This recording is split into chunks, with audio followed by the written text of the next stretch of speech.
during UPA 1 and UPA 2, composite Andhra Pradesh has contributed maximum number of MPs.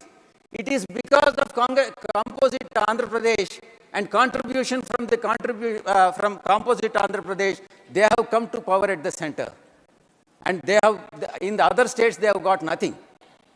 They have almost got out of 42, they got almost about 39 from the composite Andhra Pradesh.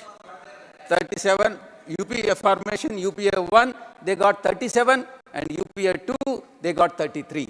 That is the contribution. Because of AP, composite AP, they have come to power in UPA 1 as well as UPA 2. However, in 2014, sir, since their chances, they have realized they have completely misruled the state, composite state of Andhra Pradesh. And they have realized that they are not going to come to power. At least they thought by bifurcating the state, they could come to power in Telangana and they at least leaving behind Andhra Pradesh.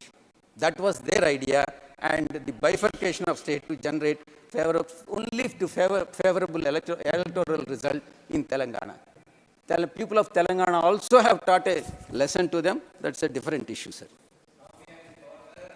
Sir, the Congress was the main villain. They are the villains. Congress was the main villain in this entire episode of special category status and also bifurcation. They took the division of the state and the people merely to serve their own political motives, merely to serve their own ulterior motives, merely with an ambition to come to power in Telangana. Sir, I would like to say one thing, sir. The non-Congress governments have created, whenever they have created new states, it is only Congress specific, sir. Whenever new states have been created by the non-Congress state governments, like Chhattisgarh, Jharkhand, Uttarakhand, all these states have been bifurcated and carved out from the main other states in a most peaceful and scientific manner, which they have not done. They couldn't do it. Why? Because of their ulterior motives. Then evil intentions to stay back in power by whatever means and modes. Sir, Congress party has failed in regard to two aspects, sir. They have failed to arrive at the consensus for AP Reorganization Act at the state level. At the state level, they have failed. They were in the power. They were ruling the state. Congress party was ruling the Andhra Pradesh. And they have failed to create consensus. And your own government and your chief minister, the then chief minister, Mr. Kiran Kumar Reddy, you have failed to arrive at consensus. You have failed to create consensus within the state. Sir, the second thing, sir. They have failed to get their own party people to unanimously agree for the bill. Sir, they have, in fact, their own Congress members have opposed the bill. Shame to the Congress party. Their own members on the floor of this house as well as in the house of the Lok Sabha, they have opposed the bill tooth and nail. They have failed to arrive at the consensus. They have failed to bring unanimous consensus, agree among the members to agree on the bill, sir. Sir, these points are very important, sir. The last points about the Congress party, and I pray God that the Congress party should be punished for the misrule, injustice what they have done to the state of Andhra Pradesh, sir. Sir, in the light of all these betrayals, by the Congress party, the people of AP have now learnt never to trust spineless Congress party. I have no hesitation to call them as spineless Congress party.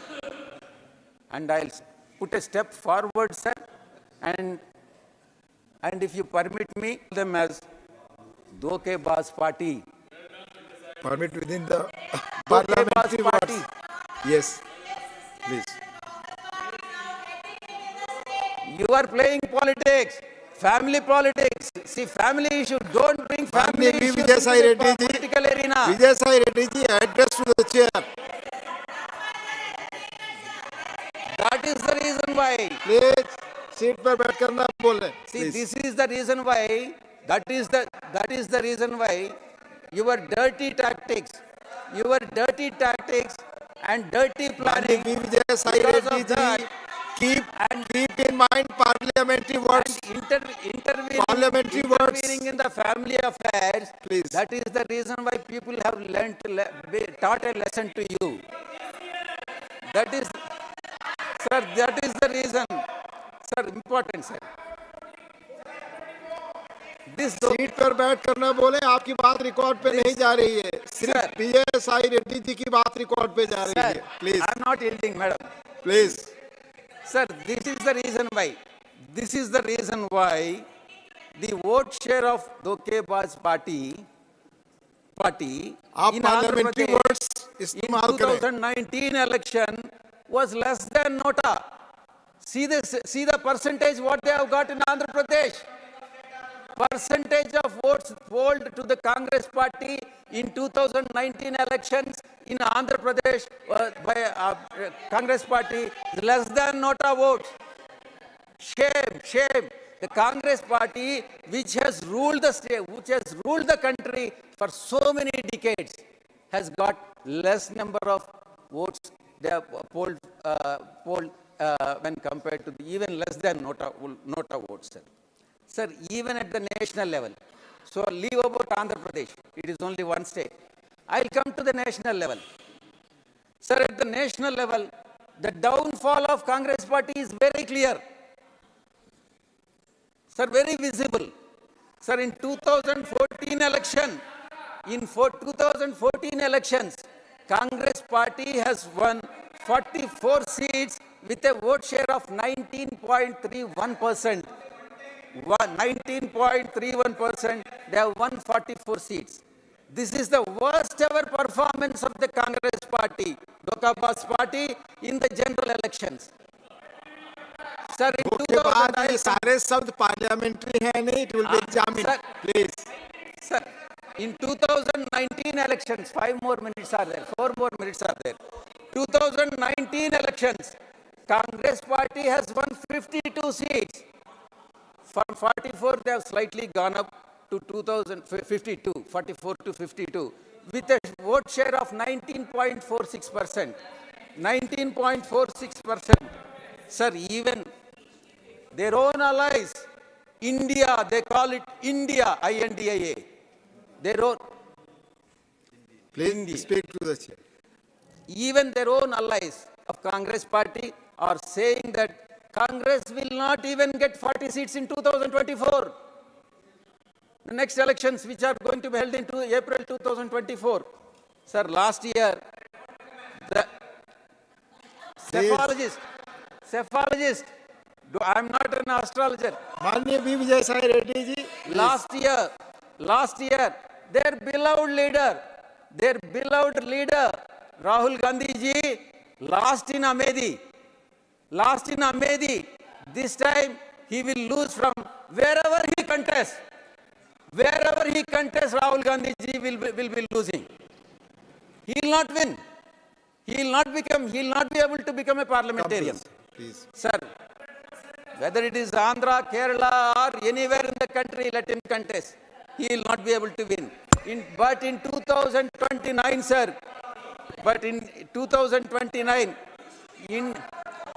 madam, please, India, very important for you, very important. In 2029, sir, in 2029, India will be Congress Mukt Bharat. That is the status. The status of Congress party will change from grand old party to grand extinct party. Grand old party will become grand extinct party, and the Congress party will not be there. And 2029 also I'll be here. I'll be here, and I'll see Congress party is extincting, sir. Sir, conclusion, sir. And 2 more minutes are there. Sir, in this 77 years of independence, 77 years of independence, Congress has been in power for more than 50 years. Out of 77, more than 50. And India has grown only in the remaining 27 years, not in the 50 years. Only in the remaining 20 years, India has grown. The development, what we are able to see, what we are able to achieve, it is not during their 50 years of rule, it is only in the remaining 27 years of rule, sir. India's growth has not been because of the Congress party, but despite it, sir, very important, madam, whenever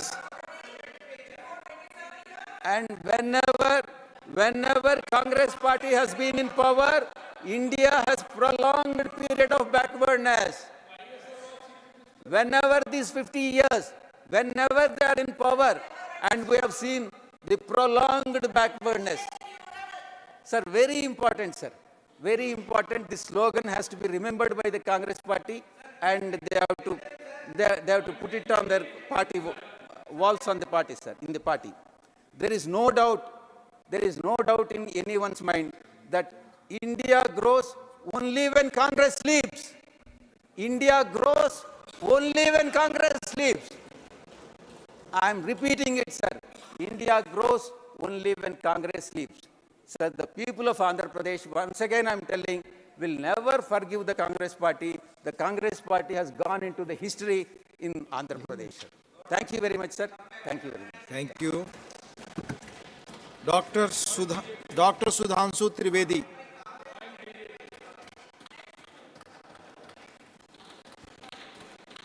माननीय सभापति महोदय, आज महामहिम राष्ट्रपति जी के इस अभिभाषण पर जब हम उसका समर्थन करने के लिए खड़े हुए हैं तो एक अभूतपूर्व और अलग अनुभूति होती है, क्योंकि ये इस नए संसद भवन में राष्ट्रपति का पहला अभिभाषण है।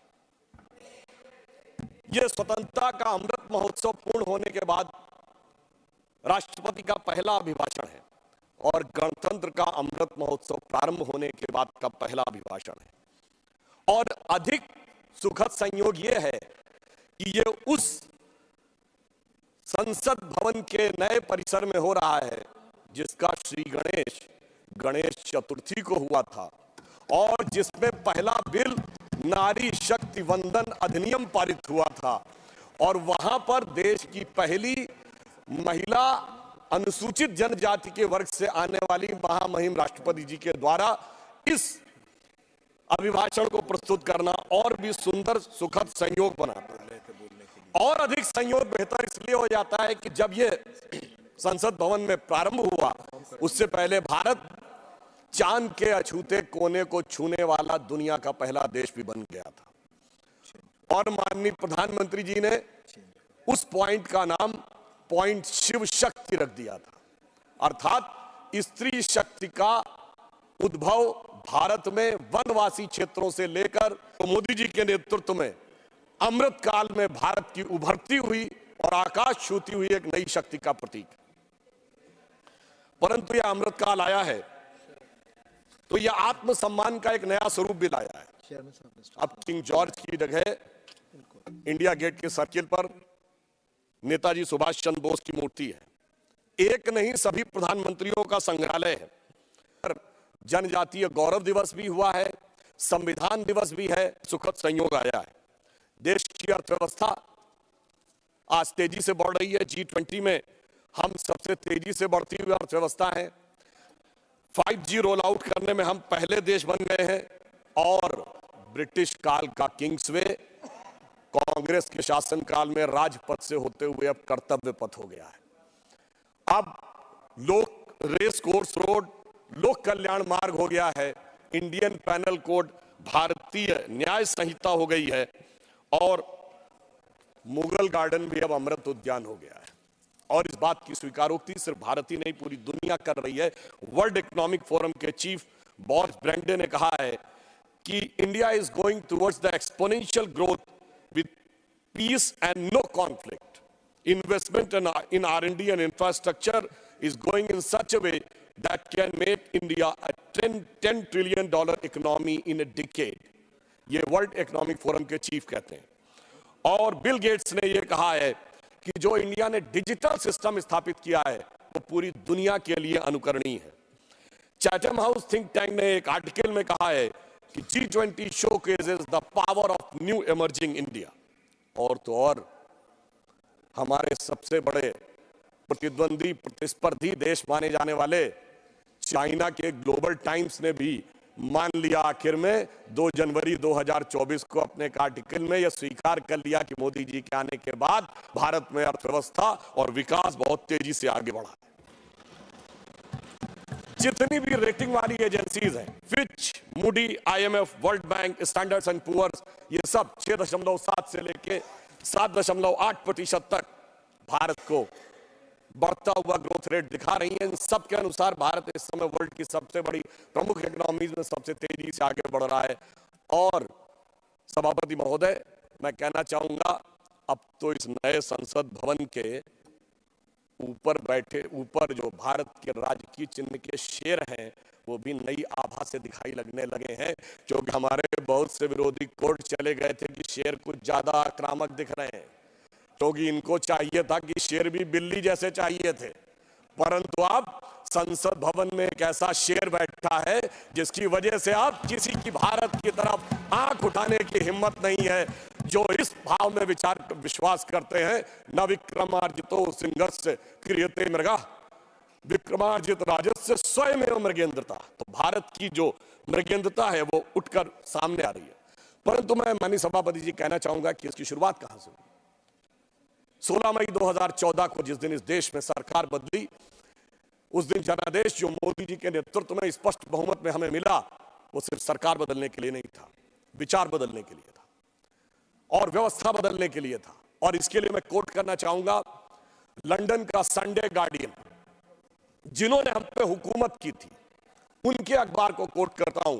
वो 18 मई 2014 को लिखता है अपने एडिटोरियल में, India second tourist with destiny.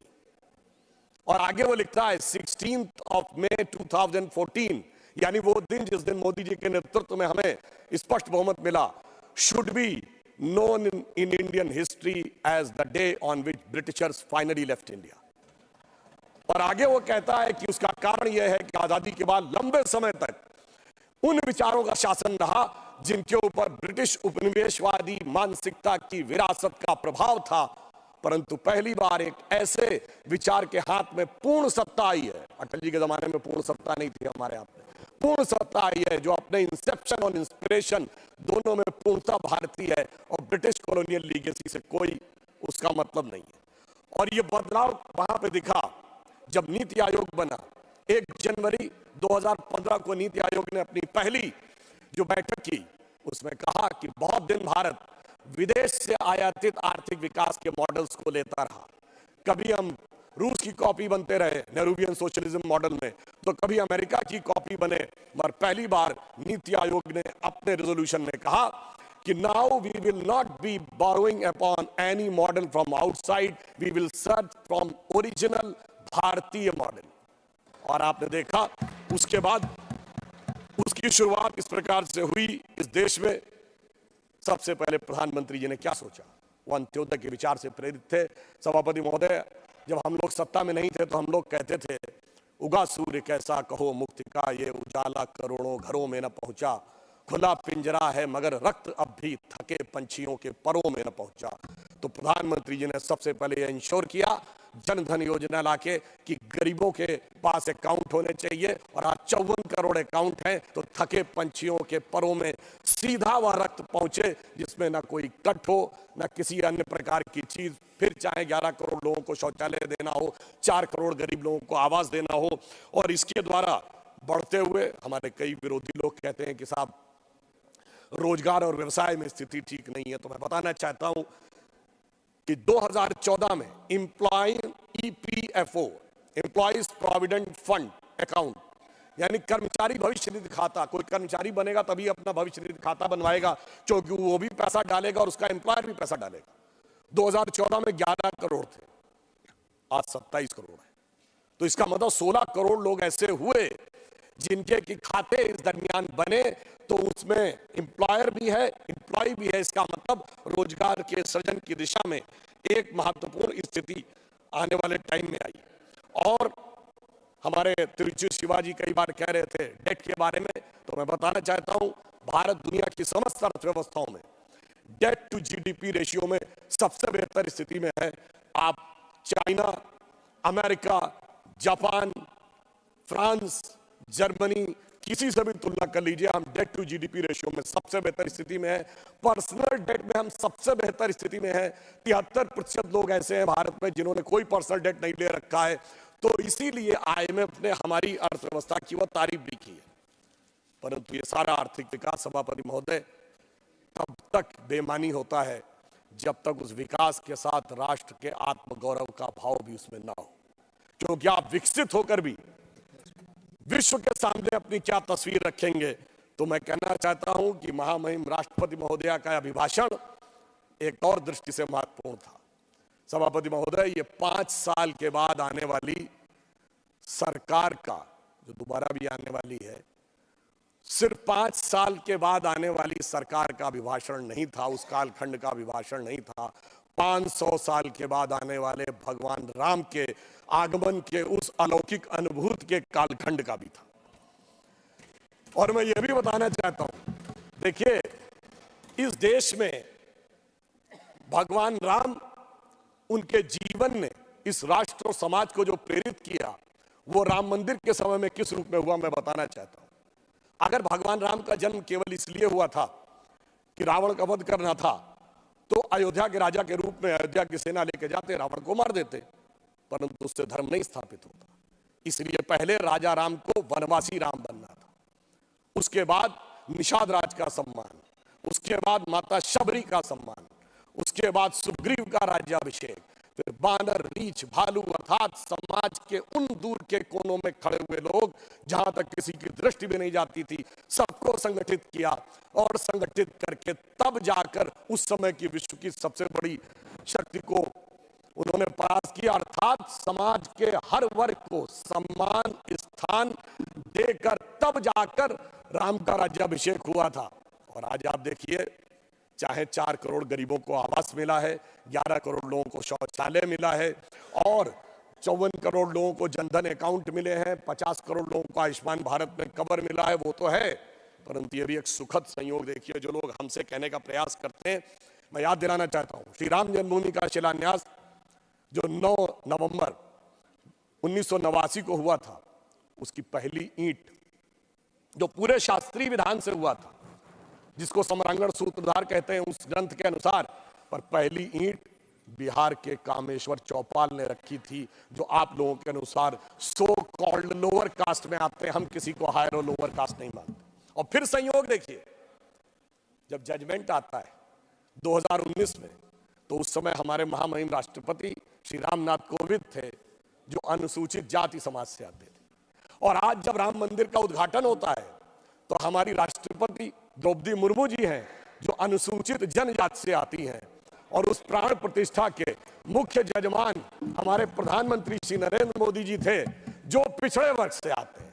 मुझे लगता है जो राम के काल में हुआ था, सबको सम्मान, सबको स्थान, सबको सत्ता में स्थान, वही राम मंदिर के काल में भी हो रहा है। परंतु एक फैक्ट मैं और यहां पे कहना चाहता हूं, कई बार हम लोग उस समय छात्र जीवन में थे, और ये कहा जाता था कि साहब ये मंडल के जवाब में कमंडल आया था। तो मैं एक स्पष्ट करना चाहता हूं, ये पूरी तरीके से भ्रांति है। जो उस समय वीपी सिंह की सरकार मंडल लेके आई थी उसका हमसे कोई लेना देना नहीं था। हमारा आंदोलन 1984 से चल रहा था, 86 में ताला खुल गया था, 9 नवंबर 89 को शिलान्यास हो गया था। आज मैं सारे प्रबुद्ध लोगों से कहना चाहता हूं, मंडल कमीशन किस दिन लागू हुआ? 7 अगस्त 1990, सिर्फ 8 दिन बाद 15 अगस्त था। इतना बड़ा निर्णय जो उस सरकार ने आकर 8 महीने तक नहीं लिया, जो 8 घंटे में होने वाला निर्णय था, क्यों 15 अगस्त को नहीं हो सकता था? मैं बताता हूं उसका कारण बहुत स्पष्ट रूप से के राजा कुरुप्पु स्वामी की किताब में श्री स्वर्गीय शरद यादव जी ने कि वीपी सिंह से उनकी बात हुई और वीपी सिंह ने कहा कि मैं 15 अगस्त को इसको ऐतिहासिक अनाउंस करना चाहता हूं, मगर क्या करें 9 अगस्त को देवीलाल जी की रैली थी और उन्हें इस बात का डर था कि देवीलाल जी की रैली के बाद जनता दल में विभाजन न हो जाए, बहुत से नेता न चले जाएं। उन्हें इस बात का डर था कि शरद यादव जी भी चले जाएंगे। उस समय कृषक वर्ग में बहुत सी ऐसी जातियां थी जो आज ओबीसी में है, उस समय नहीं थी। तो देवीलाल जी की रैली 9 अगस्त को थी, इसलिए 7 अगस्त को करना पड़ा। अर्थात उनका मूल उद्देश्य सामाजिक न्याय, समाज के वर्गों के लिए उत्थान नहीं था, अपनी पार्टी के अंदरूनी समीकरण और उस राजनीति को साधना था। क्योंकि उद्देश्य पवित्र नहीं था, इसलिए न वो पार्टी बची न उन नेता को सम्मान मिला। जबकि इसके ठीक विपरीत अगर देखें तो हमने ईमानदारी से उस वर्ग के सभी नेताओं को, जैसे श्री कल्याण सिंह जी, उमा भारती जी, विनय कटियार जी, नरेंद्र मोदी जी, ये सब तो मंडल के एरा से पहले ही के दौर में आ गए थे। और उसके बाद अगर आज हम देखें तो जो लोग आज हमसे कहते हैं पिछड़े वर्ग की बात, तो मैं कहना चाहता हूं कि हिंदी पट्टी में हमने 5 मुख्यमंत्री बनाए। कल्याण सिंह जी मध्य प्रदेश में, उमा भारती जी, बाबूलाल गौर जी, शिवराज सिंह चौहान जी, मोहन यादव जी, और हमने 8 डिप्टी सीएम बनाए। केशव मौर्य जी उत्तर प्रदेश में, सुशील मोदी जी यहाँ सदन में हैं, तारकेश्वर जी, रेणुका देवी जी, और हमने अभी अरुण साव जी छत्तीसगढ़ में, सम्राट चौधरी जी बिहार में। 8 और 5 13, और यदि प्रधानमंत्री जी को मिला ले तो 14। उस वर्ग के 14 लोग हमने बनाए, इसमें 11 लोग अलग अलग जातियों के हैं। ये होता है सबका साथ सबका विकास। और जो लोग आज सामाजिक न्याय की बात करते हैं, अपने परिवार के अलावा एक योग्य व्यक्ति उन्हें नहीं मिलता है। जिस दिन सत्ता देने की बात आती है तो वर्ग तो छोड़िए, अपनी जाति में भी एक योग्य व्यक्ति नहीं मिलता है। केवल अपने परिवार को सब कुछ चाहिए, यानी जाति का चूरन देना है, परिवार को संपूर्ण सत्ता पूरन लेना है। ये उनका उद्देश्य, और हमारी सोच इस मामले में बिल्कुल अलग रहती थी। अब यहां मैं एक और बात कहना चाहूंगा। राम मंदिर के उद्घाटन के समय एक और बात कही गई, हमारे बहुत से लोग कहते हैं इसमें सीता जी का नाम नहीं लिया। भाई मैं बताना चाहता हूं, अरे आप लोग थोड़ा सा सहज बुद्धि का प्रयोग करिए। ये तो राम जन्मभूमि है, ये तो रामलला है। विराजमान विवाह 5 वर्ष के हैं। जहां राजा राम होंगे तो वहां सीता भी आएंगे। अभी तो रामलला ही है, तो जय श्री राम ही होगा। और दूसरा, मैं ये भी कहना चाहता हूं, मुझे बड़ी प्रसन्नता भी होती है जब वो ये बात कहते हैं कि सीता जी का नाम होना चाहिए। तो मुझे ध्यान आता है कि दुनिया में कोई दूसरी संस्कृति नहीं है जो ईश्वर में स्त्री तत्व को स्थान देती हो, सिर्फ हमारी संस्कृति है। हम सीताराम भी कहते हैं, राधे श्याम भी कहते हैं, लक्ष्मी नारायण भी कहते हैं, गौरी शंकर भी कहते हैं। और जब राम मंदिर आंदोलन चल रहा था तो हम दोनों को याद करते थे। सभापति जी, मैं बालक के रूप में गया था उस रैली में, मुझे आज तक याद है। हम कहते थे, जन जन के मन में राम रमे और प्राण प्राण में सीता है, हर हृदय की धड़कन रामायण, पग पग पर बनी पुनीता है। यदि राम नहीं है श्वासों में तो प्राणों का घट रीता है। फिर हम कहते थे, इसलिए नरनाहर श्री पुरुषोत्तम का हम मंदिर भव्य बनाएंगे, सौगंध राम की खाते हैं, हम मंदिर वहीं बनाएंगे। और आज आप देखिए, वो सौगंध पूर्ण हुई। उसकी शुरुआत माननीय अडवाणी जी के समय में हुई थी और संपूर्ण मोदी जी ने उसे करने का कार्य किया है। अब मैं एक और बात कहना चाहता हूं, एक थोड़े इस विषय के ऊपर। माननीय खड़गे जी ने कल एक विषय कहा था कि साइंटिफिक होने की बात करनी चाहिए। जब हम साइंटिफिक की बात करते हैं तो मैं याद दिलाना चाहता हूं, श्री राम जन्मभूमि का जो मंदिर बना है ना, उसमें एक बड़ा साइंटिफिक एंगल आया है। वो क्या है कि रामनवमी के दिन उनके मस्तक के ऊपर सूर्य तिलक होगा। अब इसके लिए सबसे पहले किस चीज की जरूरत है? जो प्लैनेटरी पोजीशन थी कि अर्थ का जो एंगल होगा सूर्य के साथ उस पर्टिकुलर दिन कैसे होगा, तो इसमें 3 इंस्टीट्यूट ने काम किया है। इंस्टीट्यूट ऑफ एस्ट्रोफिजिक्स बेंगलोर ने, जिसने उस पूरे एस्ट्रोनॉमिकल कैलकुलेशन को सटीक ढंग से किया है। दूसरा है central building research institute Roorkee, जिसने की उसकी व्यवस्था बनाने का काम किया। और तीसरी एक प्राइवेट कंपनी है जिसने वो कॉन्वेक्स लेंसेस के थ्रू कैसे वो अंदर आएगा और ठीक उसी बिंदु के ऊपर उस दिन केंद्रित होगा, ये व्यवस्था की है। विरोधियों को बताना चाहता हूं, आज तो एस्ट्रोफिजिक्स का इंस्टीट्यूट है, आज तो हमारे पास इतनी टेक्नोलॉजी है, मगर यही तो कोणार्क के सूर्य मंदिर में भी था। यही तो अगर आप देखें तो आंध्र प्रदेश में वेद नारायण मंदिर है, उसमें भगवान के चरणों के ऊपर पड़ती है।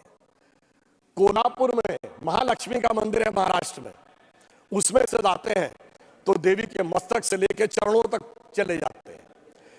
कर्नाटक के श्रृंगेरी में जो मंदिर है उसमें 12 महीनों में अलग अलग सूर्य की गति पड़ती है। पूछिए साहब, अगर विज्ञान नहीं था तो उस जमाने में इतना सटीक कैलकुलेशन कैसे हुआ जो आज इतने बड़े बड़े सैटेलाइट्स के बाद होने की बात आई है। इसलिए मैं कह सकता हूं कि इसके लिए हमें इस विचार पे धर्म और संस्कृति के साथ इस विज्ञान पर भी गर्व करना चाहिए। वैसे मैं एक और बात कहना चाहता हूं, इसमें विज्ञान का एक और गहरा, आप सबको ध्यान हो कि उसमें 84 सेकंड का मुहूर्त था, पर वो शुरू कहां से होता है? अगर आपने कभी भी उसको सुना हो लोगों को, तो क्या कहते हैं? ब्रह्मा आयु द्वितीय परार्धे, द्वितीय परार्ध ब्रह्मा की आयु मतलब 150 की। जेम्स वेब टेलीस्कोप में जो नई फाइंडिंग की है उसमें बहुत सी गैलेक्सीज ऐसी आई हैं जो 14 बिलियन से आगे की आ रही हैं। तो now that theory has become वैवस्वत मनवंतरे, फिर आते हैं कलयुग यानी 5125 ईयर्स, फिर आते हैं विक्रम संवत में 2081 साल, फिर आते हैं वर्ष के भाग में उत्तरायण सनातन यात्रा है जो 155 ट्रिलियन ईयर से लेकर सटीक कैलकुलेशन 84 सेकंड तक का करती है। मुझे लगता है दुनिया में कोई धर्म संस्कृति ऐसी नहीं होगी जो इस प्रकार का करने की क्षमता रखती हो, वो सिर्फ हमारे यहाँ। मगर उसके बाद भी माननीय सभापति महोदय, मैं कहना चाहूंगा कुछ लोगों को, और इस बारे में दुनिया के सबसे बड़े कॉस्मोलॉजिस्ट कार्ल सैगन, जिसने सोलर सिस्टम के बाहर गया है, उसका जो मैसेज है कंपोज किया है, उसने लिखा है, उसका वीडियो कोई जाके चेक कर सकता है। Now only the ancient calculation of Hindus matches with the modern science. चाहता हूं, मान्यवर बहुत से लोग कहते थे कि श्री राम जन्मभूमि की प्राण प्रतिष्ठा का मुहूर्त ठीक नहीं है, मगर मैं कहना चाहूंगा उन सारे लोगों को देख लेना चाहिए कि राहुल गांधी जी ने जो यात्रा शुरू की है, इसका मुहूर्त कैसा था, जरा इस पर विचार कर लेना चाहिए। क्योंकि वो जहां से चले हैं, पहले वो चले असम से तो देवड़ा साहब मुंबई में अलग हो गए, वो बंगाल की तरफ उठे तो ममता दीदी ने अलग स्टैंड ले लिया, उत्तर प्रदेश में मायावती जी ने अलग स्टैंड ले लिया, पंजाब में आम आदमी पार्टी अलग हो गई, बिहार पहुंचे तो गठबंधन ही पलट गया, आज वो रांची में है। साहब सरकार तो बच गई पर वहां भी मुख्यमंत्री चला गया। तो जरा विचार करना चाहिए उन लोगों को कि उन्होंने ये कौन से मुहूर्त में काम शुरू किया है, परंतु उसके उपरांत जुड़े हुए, उसके लिए मैं कहना चाहूंगा कि आंख मूंद लेने से ये खतरा न टल जाएगा, आंख मूंद लेने से ये खतरा न टल जाएगा। अब वो देखना पड़ेगा जो देखा न जाएगा, और शिजरा बिखरने को है इस मोहब्बत की दुकान का, झूठी तसल्लियों से अब संभाला न जाएगा। और यह भी एक संयोग देखिए कि कल माननीय खड़गे जी के मुंह से निकल गया था 400 पार, और शाम को दीदी ने कह दिया कांग्रेस को तो 40 की दरकार। मतलब आप ये सोचिए कि यहां पे विषय आया 400 पार, वहां आया 40 की दरकार, और गठबंधन में मची हुई है ऐसी मारा मार कि प्रमोद जी, मान्यवर, प्रमोद जी, प्लीज आज नासिर हुसैन जी, गठबंधन के अंदर जिस प्रकार की मारामार है, तो मुझे लगता है प्लीज कि इंडी गठबंधन के लोगों के दिल में तो ये विचार आ रहा आपको मौका होगा आएगा, बोलिएगा कि प्लीज। ये रश की जन्नत मुझे कोई रास आपकी आती बात नहीं। रिकॉर्ड पे नहीं जा रही, आपकी अरे बात रिकॉर्ड भगवान। पे नहीं जा रही है, आपको मौका आएगा तो आप बोलिएगा। अच्छा चलिए, ममता दीदी ने तो कहा ना 40 की दरकार, इसमें तो कोई किंतु परंतु की गुंजाइश नहीं है कि 40 भी नहीं मिलेंगी। तो महोदय, मैं कहना चाहता हूं, आज जिस ढंग की गठबंधन में मारामार हो रही है, तो मुझे लगता है कि शायद वो गठबंधन के सदस्य लोग कह रहे होंगे कि ये रश की जन्नत मुझे अब रास आती नहीं, मैं तो जहन्नुम में ही खुश था है मेरे परवरदिगार।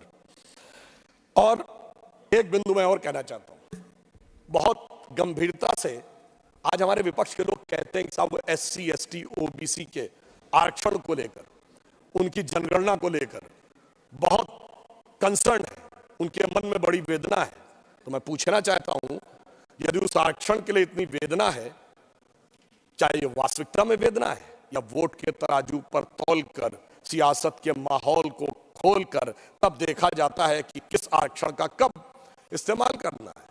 अगर ये सच था तो क्या ये सच नहीं है कि इन्हीं लोगों के शासनकाल में अलीगढ़ मुस्लिम यूनिवर्सिटी से SC ST OBC का आरक्षण समाप्त हो गया, कोर्ट ने उसको क्रैश कर दिया, 81 में फिर इंदिरा जी की सरकार लाई, इलाहाबाद हाई कोर्ट ने फिर क्रैश कर दिया, 2006 में मनमोहन सिंह जी की सरकार फिर लेके आई।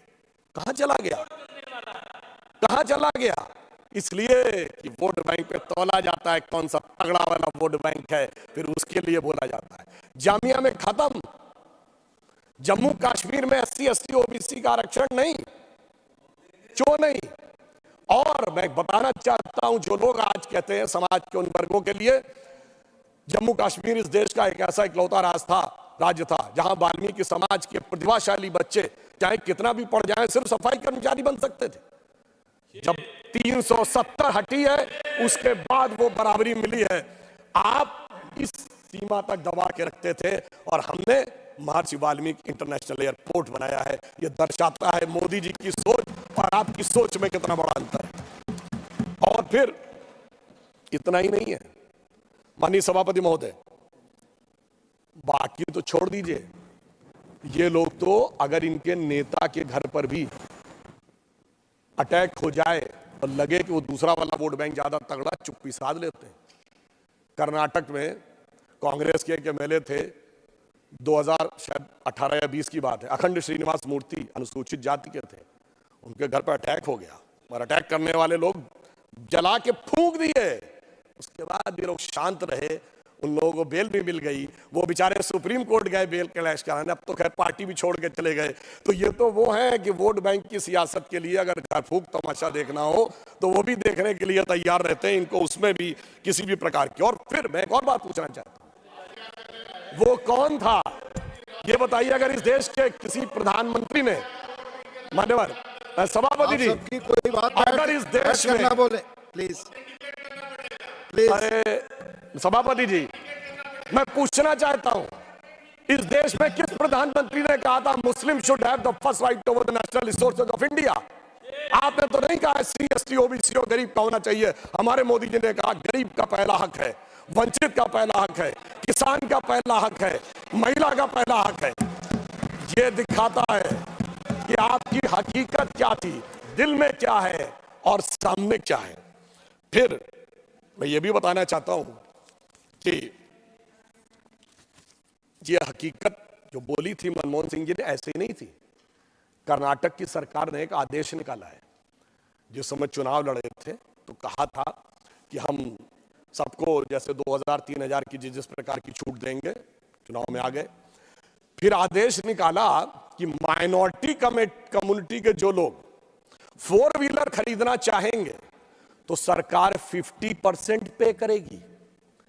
यानी अगर 4 लाख का होगा तो 2 लाख पे करेगी, 6 लाख का होगा तो 3 लाख पे करेगी। ये है असलियत। एक वोट बैंक के लिए 2 और 3 हजार और दूसरे के लिए 3 लाख। मान्यवर, इसलिए जो पहले था वही आज भी है। और फिर मैं और बताना चाहता हूं, आपस में बात न करें। हमारे पश्चिम बंगाल के लोग, माननीय सभापति जी, अभी पिछड़ा वर्ग आयोग ने पश्चिम बंगाल की सरकार को तलब किया है। किस बात के लिए तलब किया है? क्योंकि उन्होंने 81 जातियों को जोड़ा ओबीसी में और उसमें 73 मुस्लिम थे। पिछड़े वर्ग आयोग ने पूछा ये कैसे हुआ? साहब अभी तक उसका सही जवाब नहीं दे पाए। और मोस्ट बैकवर्ड के लिए उन्होंने 87 जातियों की रिकमेंडेशन की, उसमें 80 मुस्लिम थी। पिछड़े वर्ग आयोग ने पूछा है और मेरी जानकारी के अनुसार 8 फरवरी को उनके चीफ सेक्रेटरी को, वेस्ट बंगाल के चीफ सेक्रेटरी को बुलाया हुआ है। यह मैं देश के सामने रखना चाहता हूं, यह है असली हकीकत। ऊपर से खाने के दांत और दिखाने के दांत और है। इसलिए हम ईमानदारी के साथ, पूरी संवेदना के साथ, हम समाज के सभी वर्गों में किसी भी प्रकार का भेदभाव किए बगैर ईमानदारी से उनके लिए सब कुछ करने को तैयार रहते हैं। और ये वैसे विचार हमारे मित्र लोग अन्यथा न लें, ये उन लोगों की आदत, माननीय सभापति महोदय, पुरानी है। अगर इन लोगों को कोई आपत्ति हो तो मैं कहना चाहता हूं, डॉक्टर बाबा साहब अम्बेडकर ने 27 अक्टूबर 1951 को जालंधर में अपने भाषण में कहा था, और किसी को समस्या हो तो doctor Ambedkar writings and speeches published by ministry of social justice in 2014, उसके वॉल्यूम 17 और पार्ट 3 में वो पूरा भाषण है, जिसमें वो बड़े दुख के साथ कहते हैं कि नेहरू जी को माइनॉरिटी कम्युनिटी के प्रति कुछ बहुत ज्यादा लगाव है और इसलिए वो दलितों के हितों की अनदेखी कर देते हैं। उन्होंने कहा कि मैं इस बात के विरोध में नहीं हूं कि मुस्लिमों को नहीं मिलना चाहिए, परंतु दलितों की कीमत पर मिले, मुझे इस बात का बहुत दुख है। और मैं उनका वर्ड कोट करना चाहता हूं। उन्होंने कहा कि नेहरू जी पिछले 20 साल से इस देश के सबसे बड़े नेताओं में से एक हैं। उन्होंने 2000 से अधिक भाषण दिए होंगे और उसमें उन्होंने अनेक बार मुस्लिम समाज के लिए बहुत सारी बातें कही हैं, मगर दलितों के लिए उनको वो देखने को नहीं मिलता। और उनका जो वर्ड है कि मैं मुस्लिमों की उपेक्षा नहीं होनी चाहिए, ये मेरा विचार है, परंतु मुस्लिमों को दलितों की कीमत के ऊपर आनंद करवाया जाए, यह मैं उचित नहीं मानता, क्योंकि दलितों को अधिक सुरक्षा की आवश्यकता है। ये डॉक्टर अंबेडकर के स्पीचेस में लिखा हुआ है। और आज बस एक और बात बता दूं मान्यवर, आज ये लोग अपने हिसाब से कैसे बदलाव करते हैं। मान्यवर, मैं देश के समक्ष ये कहना चाहूंगा कि जातिगत आइडेंटिटी की बात आती है तो इस देश में एक ही नेता है जिसकी जाति, उपजाति और गोत्र भी प्रेस कॉन्फ्रेंस में बताया गया, क्योंकि तब उनको लगता है कि उसका फायदा हो सकता है। और इतना ही नहीं, जनेऊ भी दिखाया गया प्रेस कॉन्फ्रेंस में, यानी तब लगा कि शायद इसका फायदा हो सकता है, मगर फिर जब लगा कि कुछ और होना चाहिए तो बदल गए, सिर्फ 5 साल के अंदर बदल गए। और मैं ये भी बात बताना चाहता हूं मान्यवर, जब ये लोग जातिगत विषय की बात करते हैं तो ये भी एक संयोग, इसको अन्यथा न ले। ऑन द लाइटर नोट मैं कहता हूं, इस देश में एक ही प्रधानमंत्री हुए जिन्होंने अपनी जातिवाचक संज्ञा अपने नाम के आगे लगाई। हमने कभी पंडित अटल बिहारी वाजपेयी नहीं कहा था, मगर एक ही पंडित जो हुए भारत की राजनीति में, यानी तब उसका फायदा था तो उस चीज को आगे करना है, आज दूसरा फायदा है तो दूसरे को आगे करना है। इसलिए परिस्थितियों के अनुसार इनका सामाजिक न्याय का समीकरण बदलता रहता है, ये मैं देश को बताना चाहता हूं। जबकि हमारी सोच पिछले 70 सालों में कभी भी किसी भी प्रकार से बदली नहीं।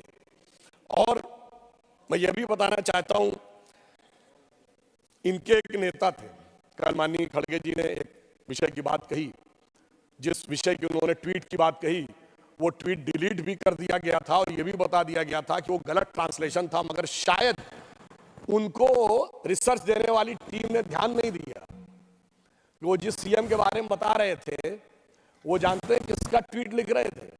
वो उसी के पहले सीएम गोपीनाथ बारदोलोई जी के द्वारा ट्रांसलेटेड का वो लिख रहे थे और उसका ट्रांसलेशन गलत हो गया था। तो मुझे समझ में नहीं आ रहा भाई, वो आप किस सीएम की बात कर रहे थे या उस सीएम की बात कर रहे थे। इसलिए कई बार ऐसा हो जाता है कि उस विषय की जानकारी आधी अधूरी होने के कारण यह समस्या आती। मगर मैं ये भी याद दिलाना चाहता हूं, इसी कांग्रेस पार्टी के एक नेता थे, आवश्यकता होगी तो मैं जगह का नाम, वर्ष तो बता ही देता हूं, 2018 में विधानसभा चुनाव में, और इसका न्यूज भी अवेलेबल है, वीडियो भी अवेलेबल है सोशल मीडिया पे, मोदी जी का नाम लेके हिंदू धर्म के बारे में कहते हैं। ये इनकी जाति क्या है पता है आपको? इनको हिंदू धर्म के बारे में पता है। फिर उमा भारती जी का नाम लेते हैं, फिर हमारे और ओबीसी नेताओं का नाम लेते हैं, फिर कहते हैं इनको कुछ पता होता है, फिर अपनी जाति का नाम लेते हैं। ये सिर्फ हमको पता होता है।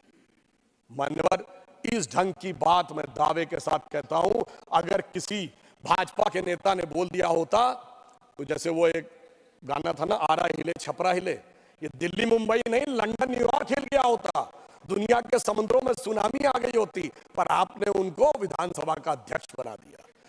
ये मैं सिर्फ इसलिए बताना चाहता हूं कि बहुत से ऐसे चेहरे हैं जो मौके पर परिस्थिति के अनुसार ये अपना समय बदलते रहते हैं, और इसके बाद अगर आवश्यकता हो तो ये चीज जाकर वेरीफाई की जा सकती है।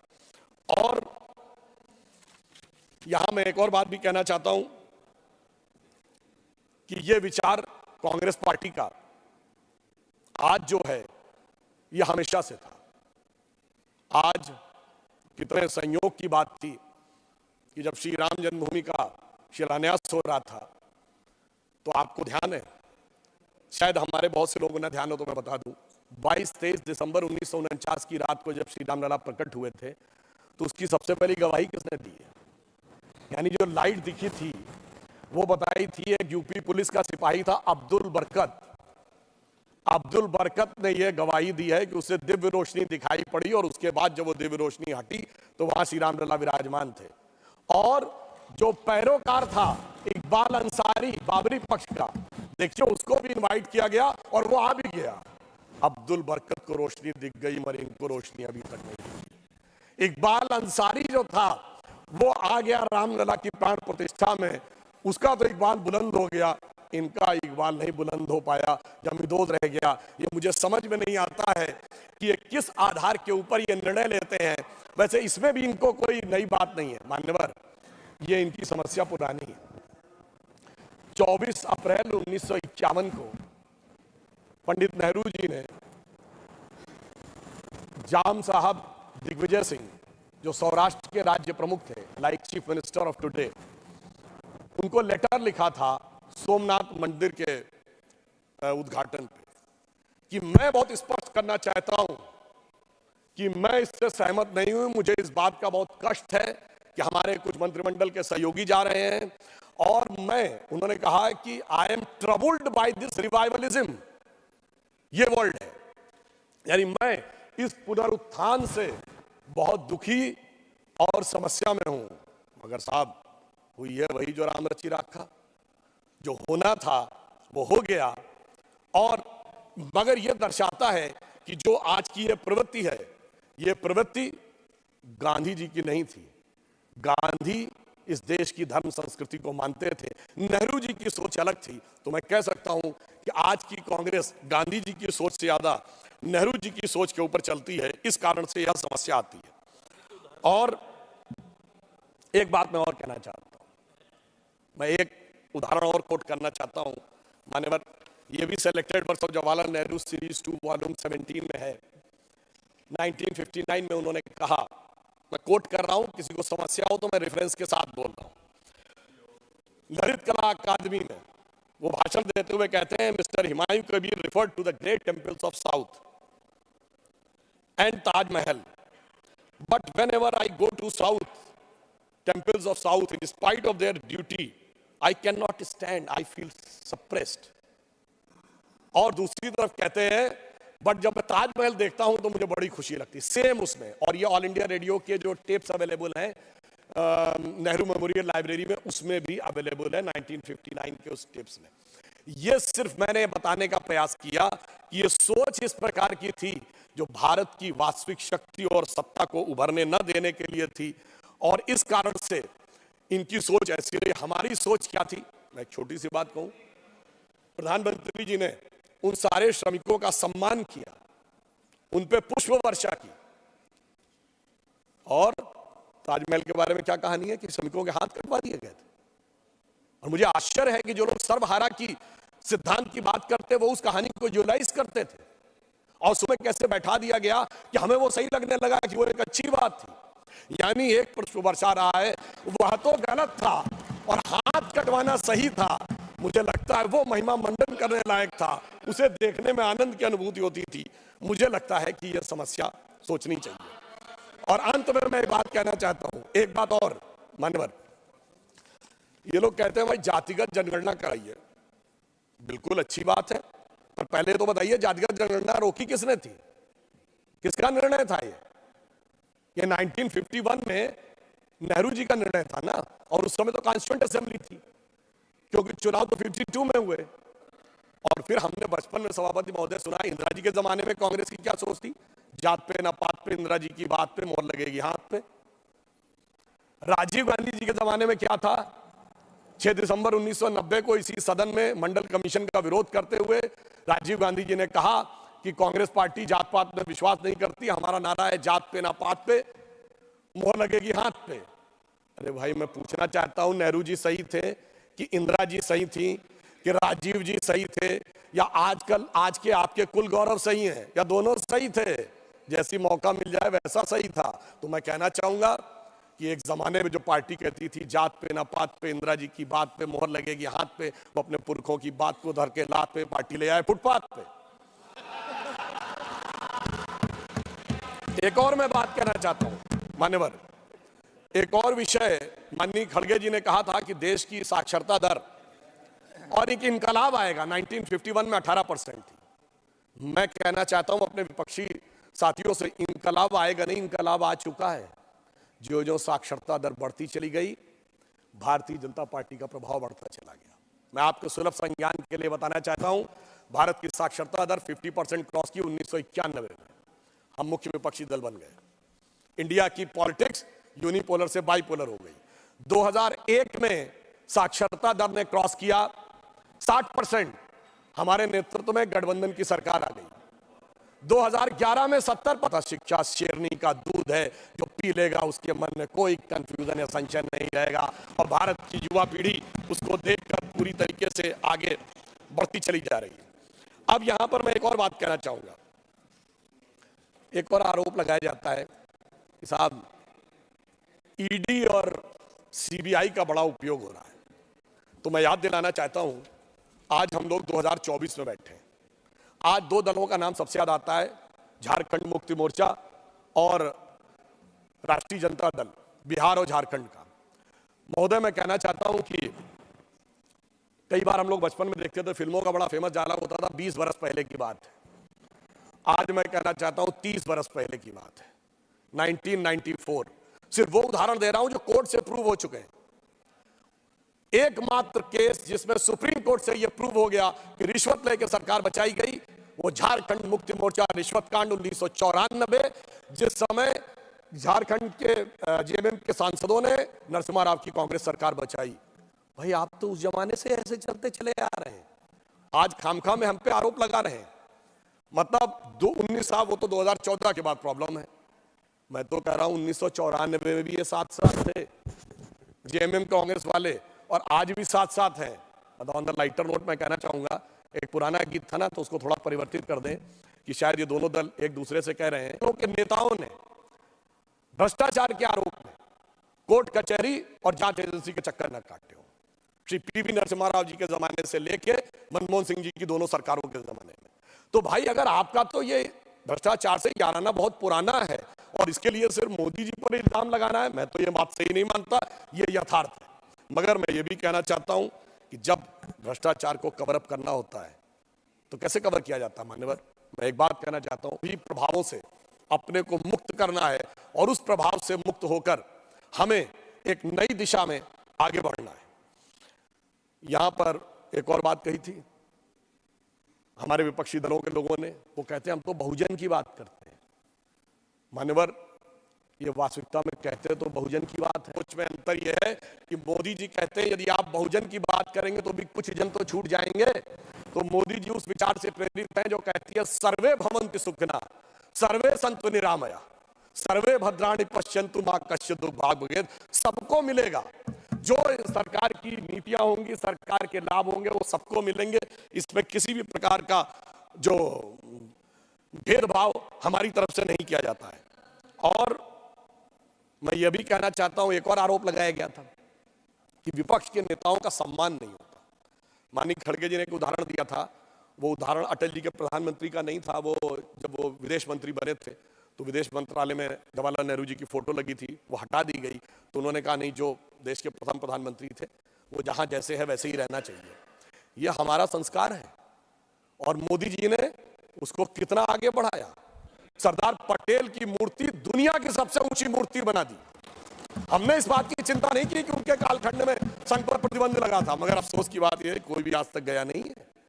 अब ये बताइए, भारत रत्न मदन मोहन मालवीय जी तो कांग्रेस के अध्यक्ष थे, उन्हें भारत रत्न मिला।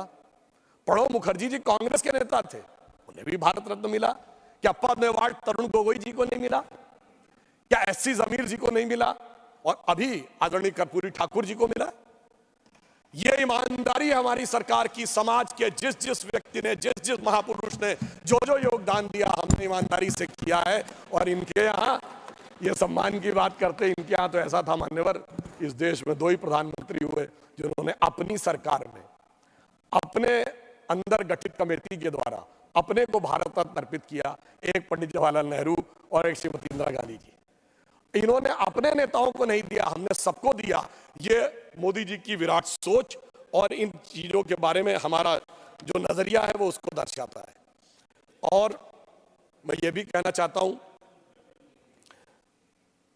कि ये उदारता मोदी जी कब दिखाते हैं, जब उनके लिए क्या क्या शब्द नहीं बोला जाता है। मतलब मृत्यु का प्रकार से लेके अनेक प्रकार की बातें, कब्र खुदेगी वगैरह वगैरह, जाने क्या क्या चीजें हैं। मगर उससे अविचलित रहते हुए, जैसा मोदी जी ने एक बार कहा था कि लोगों ने उनसे पूछा कि आप सब छुट्टी भी नहीं लेते, इतनी ऊर्जा कहां से पाते हैं? तो उन्होंने कहा था रोज 1 से 2 किलो गाली खाता हूं और उसके बाद उसी से ऊर्जा पाकर पुनः आपकी सेवा में लग जाता हूं। आप सोचिए, आज डिजिटल डाटा का जमाना है। जितने अपशब्दों का प्रयोग माननीय मोदी जी के लिए किया गया होगा, इतना कभी किसी के लिए नहीं किया होगा। इसके बावजूद विपक्ष के जितने नेताओं को सम्मान दिया गया है, इतना भारत के इतिहास में कभी किसी को नहीं दिया गया होगा। इसलिए वो ऊर्जा पाते हैं जो समाज को बदलाव करने में एक महती भूमिका निभाती है। और उस नई सोच के साथ हम आगे बढ़ते हैं। अब यहां अंत में मैं एक विषय एक कहना चाहूंगा कि वो नई सोच क्या थी, एक उदाहरण देना चाहता हूं। जब हमारी सरकार आई, इस देश में 2 हिस्सों में बहुत बड़ी समस्या थी। देश का पूर्वी हिस्सा है, वहां पर पानी बहुत गिरता है, बाढ़ की समस्या रहती है। बिहार से लेके उड़ीसा, पश्चिम बंगाल, असम।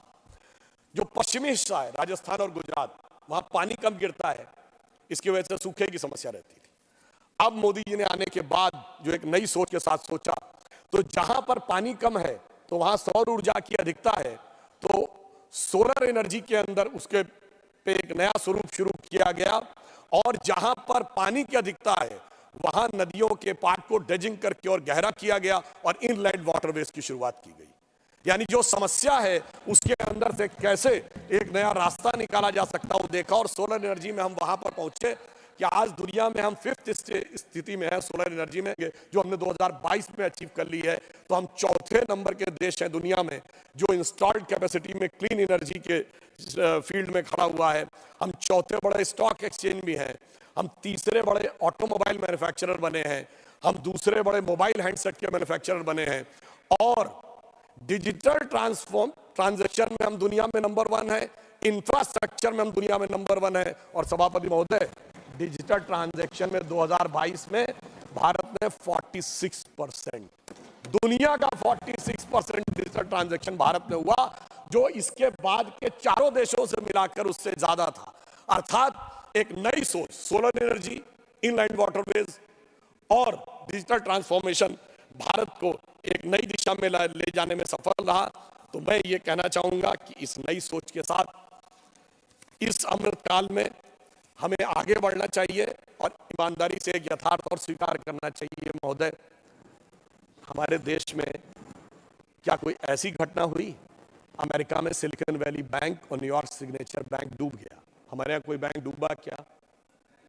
चाइना की सबसे बड़ी रियल एस्टेट की कंपनी एवरग्रांड डूब गई, हमारे यहां कोई डूबा क्या? चाइना के सबसे बड़े उद्योगपति जैक मा मतलब अघोषित रूप से गायब हो गए। वहां के सबसे बड़े जो बैंकर हैं बान फॉ, वो भी 1 साल से गायब है। इसके बावजूद, और अगल बगल क्या हो रहा हो तो छोड़ दीजिए, जो पाकिस्तान और श्रीलंका में हो रहा है, इसके बावजूद इन परिस्थितियों में से जिस ढंग से मोदी जी ने इसको निकाला है, तो मैं कहना चाहूंगा कि आपको उनका साथ देना चाहिए और उनका सहयोग करना चाहिए। ये काम इतना आसान नहीं था, और आज स्थिति सिर्फ इतनी नहीं बनी है। आज हम दुनिया के इकलौते देश हैं जो 2 परस्पर विरोधी देश हमको समान रूप से सम्मान देते हैं। अमेरिका कहता है कि India is our strategic partner, और रशिया कहता है कि India is our traditional partner. यह स्थिति जो मोदी जी के नेतृत्व में आई है, ये दुनिया में किसी दूसरे देश के पास नहीं। इसलिए मैं कहना चाहता हूं आप लोगों से, मोदी जी की तरफ से, कि पत्थर पिघलाने का हुनर मुझे आता है, पत्थर को यूं पिघलाने का हुनर मुझे आता है। मैं वो कतरा हूं कि समंदर मेरे घर आता है। और मैं अंत में यह भी कहना चाहता हूं कि आज भारत एक नए स्वरूप की तरफ आगे बढ़ रहा है। हम एक बिंदु बस और कह देता हूं, उसके बाद समाप्त करता हूं। आज हम जिस रफ्तार से आगे बढ़ रहे हैं, दुनिया में हमको जैसा कोऑपरेशन मिल रहा है और भारत की तरफ जिस ढंग की आशा भरी निगाहों से देखा जा रहा है, ऐसा पहले कभी देखने को नहीं मिलता था। मुझे याद है माननीय सभापति महोदय, हम लोग बच्चे थे, राम मंदिर आंदोलन के समय कहा जाता था जिस दिन राम मंदिर बनेगा उस दिन मिडिल ईस्ट के देश पेट्रोल देना बंद कर देंगे। आज हकीकत क्या है? आज भारत मिडिल ईस्ट और यूरोप का कॉरिडोर बन रहा है। राम मंदिर भी बन रहा, कॉरिडोर भी बन रहा है। G20 समाप्त हुआ तो सऊदी अरब के क्राउन प्रिंस मोहम्मद बिन सलमान एक दिन एक्स्ट्रा भारत में रुके व्यापार पे बात करने के लिए। आज हमारा सऊदी अरब के साथ व्यापार हो या जो भी व्यवस्था हो, बहुत तेजी से आगे बढ़ रही है। और वैसे जो लोग साइंस में, टेक्नोलॉजी में रुचि रखते हैं, उन्हें पता हो कि अब तेल की टेक्नोलॉजी का समय 20-25 साल का ही रह गया, वो भी खत्म होने वाला है। तो इसलिए अगर आप देखें कि यदि कोई दृढ़ता के साथ काम करे तो क्या कुछ किया जा सकता है, जो हमारी सरकार ने किया है विश्व में इस विपरीत परिस्थितियों में। उसको मैं कह सकता हूं कि यह इतना आसान काम नहीं था। यह वैसा था जैसे टूटे हुए तार से कोई संगीत बजाना हो या पत्थर पे कोई पौधा उगाना हो, मगर वो भी करके दिखाया है मोदी जी के नेतृत्व में हम लोगों ने। और अब इस अमृत काल के उषा काल में एक नई स्वर्ण रेख भारत के लिए दिख रही है। तो मैं अटल जी की इस पंक्ति के साथ समाप्त करता हूं, जो मोदी जी के एफर्ट्स के लिए एकदम सही उतरती है कि टूटे हुए तारों से फूटे बासंती स्वर, टूटे हुए तारों से फूटे बासंती स्वर, पत्थर की छाती में उग आया नव अंकुर, झरे सब पीले पात, कोयल की कुहुक रात, प्राची में अरुणिमा की रेख देख पाता हूं। यानी अरुणिमा की रेख मतलब एक golden lining in the sky. झरे सब पीले पात, कोयल की कुहुक रात, प्राची में अरुणिमा की रेख देख पाता हूं, गीत नया गाता हूं, गीत नया गाता हूं। तो इस मेरा मानना है, चुनाव में खूब लड़िए, ऊंचे स्वर में हमारा विरोध करिए, पर भारत के विकास के इस गीत को आप भी स्वर दीजिए। इसी अनुरोध के साथ अपना निवेदन समाप्त करते हुए राष्ट्रपति महोदय का अभिभाषण का समर्थन करता हूं। धन्यवाद। धन्यवाद। एक मिनट माननीय प्रमोद जी। माननीय डॉक्टर सुधांशु त्रिवेदी जी, पार्टी ने आपको 20 मिनट दिया था, आपने अतिरिक्त लगभग 30 मिनट 22 सेकंड बोला, जो पार्टी ने पहले से सूचित किया था। पार्टी के समय से ये समय घट जाएगा। अब मैं एक मिनट में आ रहा हूं माननीय प्रमोद जी।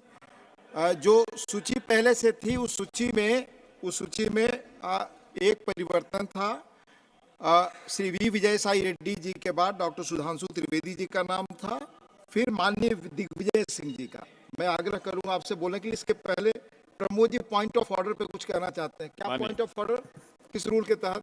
238 देख लीजिए। तो आपको तो सब याद रहता है, मुझसे आप बताएं। अरे आपको तो याद रहता जी आप बताएं। माननीय सदन में जो कुछ बोला जाए वो सत्य पे आधारित हो, और अगर सत्य पे आधारित न हो, तथ्य हो, तो जो सदन की कार्रवाई है उसे तोड़ मरोड़ कर नहीं रखा जाएगा। नेता विरोधी दल ने शुक्रवार को बोलते हुए कहा था कि नारा तो लग रहा है 400 सीटों का, पर ये 100 भी नहीं आएंगे। अब कहा जा रहा है कि सिर्फ 400 सीटें, वो बात की 100 भी नहीं आएंगी, रह गया ये तथ्य। धन्यवाद। गलत कोट। धन्यवाद नहीं, अभी माननीय प्रमुख। धन्यवाद इकट्ठा दे लीजिए। धन्यवाद। एक बात और, हो गया नहीं, धन्यवाद हो गया। पॉइंट ऑफ ऑर्डर आपने मंत्री ने पॉइंट ऑफ ऑर्डर नहीं है ये, प्लीज प्लीज, आपने स्पष्ट कर दिया। माननीय दिग्विजय सिंह जी, माननीय दिग्विजय सिंह जी प्लीज, आपने बोल दिया, प्लीज प्लीज, हो गया। नो पॉइंट ऑफ ऑर्डर, आपने बता दिया, प्लीज।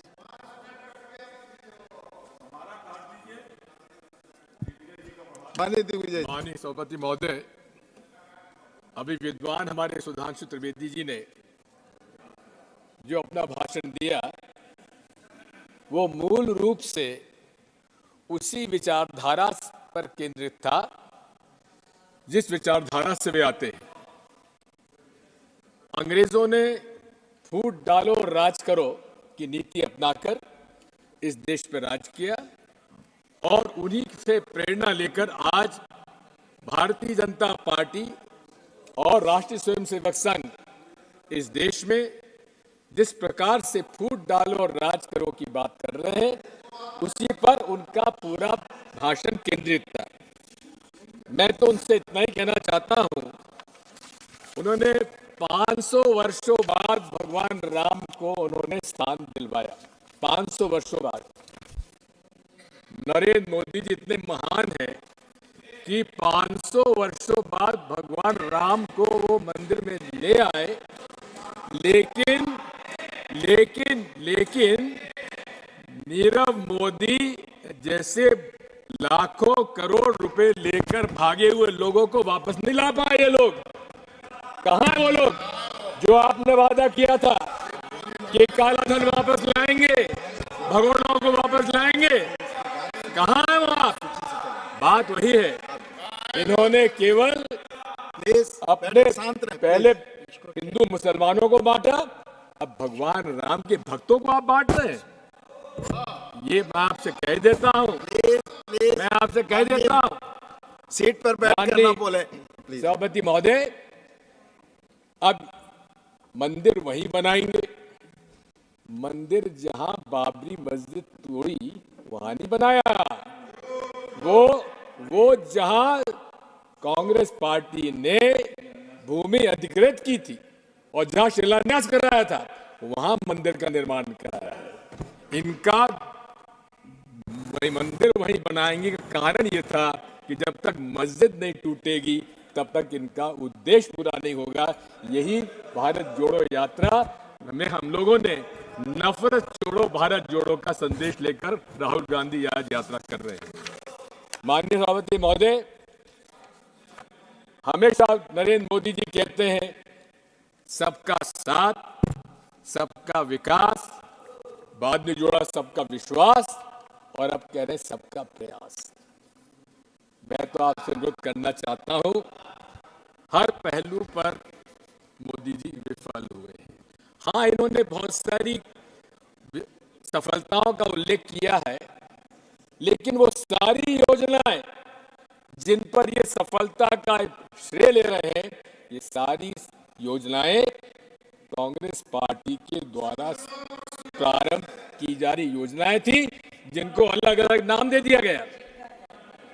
जनधन की बात की, जनधन का नाम बदला गया, लेकिन छोटे छोटे खातेदारों का खाता खुलवाने की शुरुआत कांग्रेस पार्टी ने की थी। मैं आपसे कहना चाहता हूं कि ये बात सबका साथ सबका विकास की बात करते हैं, लेकिन सर ये कुछ का साथ, कुछ का विकास और कुछ का विश्वास, इससे ज्यादा नहीं बढ़ पाए, क्योंकि ये बड़े नतीजों की बात करते हैं, 200 पार, 300 पार, लेकिन प्रतिशत वोट 40% से कम आते हैं। इसलिए कहां से कह दिया सबका साथ सबका विश्वास? विश्वास माननीय सभापति महोदय तब होगा जब इस देश के हर वर्ग, हर धर्म के पालन करने वालों लोगों का ये विश्वास अर्जित करेंगे। इन्होंने डॉक्टर मनमोहन सिंह जी के बारे में एक बिल्कुल असत्य बयान दिया है। उन्होंने कभी नहीं कहा जिस बारे में इन्होंने उनका उल्लेख किया है। मैं आपसे कहना चाहता हूं, नरेंद्र मोदी जी के 3 ब्रह्मास्त्र है, 3 हथियार है। पहला अस्त्र है ईवीएम, दूसरा हथियार है धर्मांधता और तीसरा हथियार है ED, IT, CBI, NIA. Bharat विश्व का सबसे बड़ा लोकतंत्र है, मदर ऑफ डेमोक्रेसी कहा जाता है, लेकिन सफल लोकतंत्र के लिए निष्पक्ष माननीय चुनाव आयोग आवश्यक है। आज मैं आपसे कहना चाहता हूं कि लोगों के मन में एक ईवीएम के बारे में जन विश्वास कम होता जा रहा है। प्रदर्शन हो रहे हैं, 28 पॉलिटिकल पार्टीज ने कुछ प्रश्न चुनाव आयोग के सामने रखे। नरसिम्हा जी हमारे बैठे हुए, इन्होंने खुद ने किताब लिख डाली थी। मैं आपसे कहना चाहता हूं कि क्या चुनाव आयोग का आज व्यवहार निष्पक्षता से है क्या? 28 राजनीतिक दलों ने उनसे मिलने का समय मांगा। 6 महीने में माननीय मंत्री जी द्वारा मनोनीत मंत्री भी उसका सदस्य होगा। इसका मतलब कि 3 सदस्यों भी उसका सदस्य होगा। इसका मतलब कि 3 सदस्यों में 2 जब प्रधानमंत्री जी द्वारा होंगे तो उससे क्या उम्मीद की जाए? और यही नहीं है, आज ये बात साफ हो गई है कि बीईएल के अंदर 4 डायरेक्टर्स, इंडिपेंडेंट डायरेक्टर्स की नियुक्ति किनकी हुई है? भारतीय जनता पार्टी के लोगों की। सभापति जी महोदय, हमारी मांग क्या है? आज कंप्यूटर साइंस इतना आगे बढ़ चुका है कि हमारा जो मकसद है वोट डालने का, क्या वो उसका निर्णय हमको मिलता है क्या? आज सॉफ्टवेयर निर्णय करता है कि आपको मशीन क्या नतीजा देती है। हमारी मांग क्या है? हमारी मांग ये है कि माननीय चुनाव आयोग को वो सॉफ्टवेयर पब्लिक डोमेन में लाना चाहिए। हमारी क्या, वो 2018 में कांग्रेस पार्टी ने आईसीसी रेजोल्यूशन में अपना मत रखा था, उस पर हम आज भी कायम हैं। और यदि आपको ईवीएम से इतना ही प्रेम है तो आप हमारे हाथ में वीवीपैट स्लिप जब नीचे गिरती है तो उसको हमारे हाथ में दे दीजिए और हम जाकर मतपेटी में डाल देंगे। इसमें क्या ऐतराज होगा माननीय अध्यक्ष महोदय, सभापति महोदय? मैं आपसे इतना अनुरोध करना चाहता हूं कि दूसरा हथियार इनका धर्मांधता का है। धर्म से इनका कोई नाता नहीं है। हिंदुत्व एक आइडेंटिटी थी, सावरकर जी ने जिसको नाम दिया था, और खुद ने कहा था ऐसा कोई धर्म का लेना देना नहीं है। लेकिन बिना धर्म का उपयोग करे राजनीति में भारतीय जनता पार्टी जनता के बीच में चुनाव में नहीं जा सकती। और यहां तक कर्नाटक के चुनाव में नरेंद्र मोदी जी खुद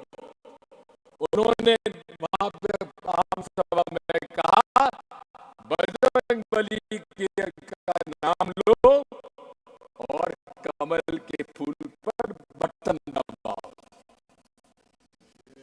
चुनाव आयोग माननीय सभापति महोदय, मेरी आपत्ति इस बात की है कि अगर छोटी मोटी बात भी अगर कोई और अन्य दल का कर देता उसको नोटिस मिल जाता, लेकिन खुले रूप से नरेंद्र मोदी जी ने रिप्रेजेंटेशन ऑफ पीपल्स एक्ट का उल्लंघन किया है। उसमें सेक्शन 123(3)(3)(a) का, लेकिन उस पर चुनाव आयोग ने संज्ञान में क्यों नहीं लिया? आज भी पूरे देश में धर्म के नाम पर ये व्यवसाय कर रहे हैं। वो राम मंदिर का निर्माण जो कि नरसिम्हा राव जी ने रामालय ट्रस्ट को सौंपा था, चारों शंकराचार्य और स्वामी रामानंद चार्य के रामचार्य जी, 5 लोगों का रामालय ट्रस्ट बनाया। उसके हाथ में क्यों नहीं दिया? किसको दिया? विश्व हिंदू परिषद के हाथ में, और विश्व हिंदू परिषद के हाथ में देकर निर्मोही अखाड़ा जो पूरे तरीके से 10 मिनट नहीं 5 मिनत हो गए जो हमारे पास सूचना थी, तो 10 मिनट के लिए। सर देखिए, आपने देखिए मेरे बारे में सर, मेरी आप 5 मिनट का समय और दीजिए, 2 बातें मुझे और करना है।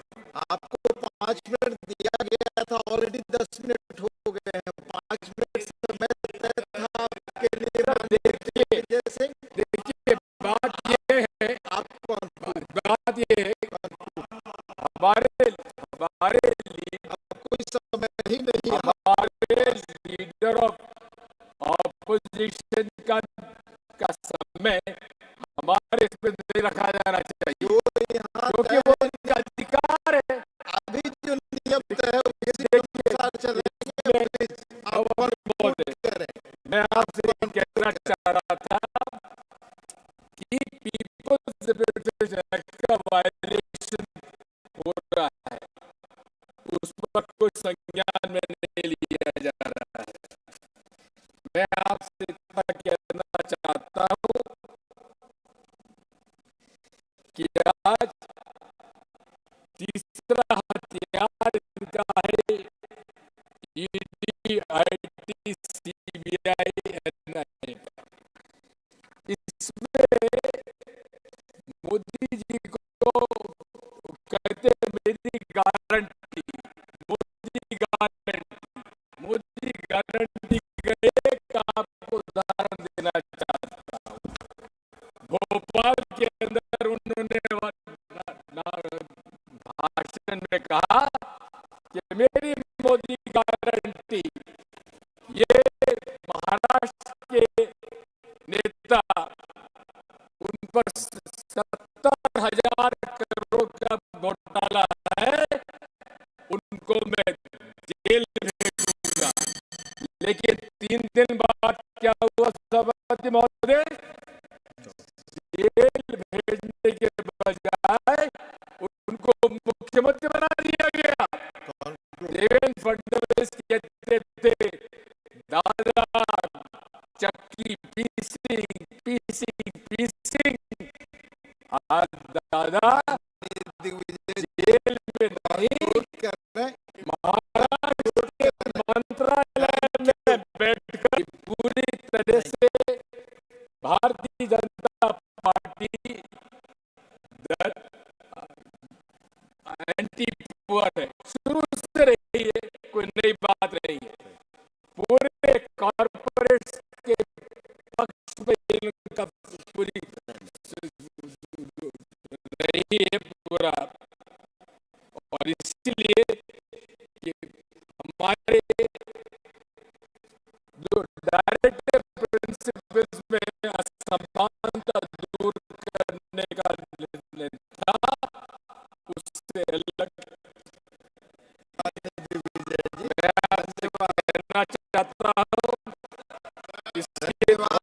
सारी बातें हैं और इसी के साथ साथ हमारे पूरे देश में जर्नलिस्ट, एक्टिविस्ट, conclude वो लोग हैं उनको जेल भेज दिया गया। आज take 2 minutes, no sir 2 minutes, already please, 2 given minutes, sir, 2 minutes, already given before I conclude sir, I had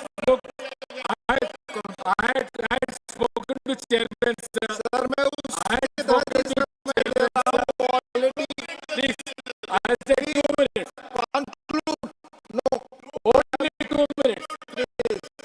please लगाकर बेल नहीं दिया गया। क्या भीमा कोरेगांव के हो, CNRC के हो, JNU के सबके खिलाफ कार्रवाई की। मैं आपसे अंत में एक ही बात कहना चाहता हूँ, इस देश एनडीए के अलायंस पार्टनर्स, बीजेपी के जो अलायंस पार्टनर्स हैं, उनके लिए मेरी एक जो लिखी गई थी उनमें पढ़ के उसमें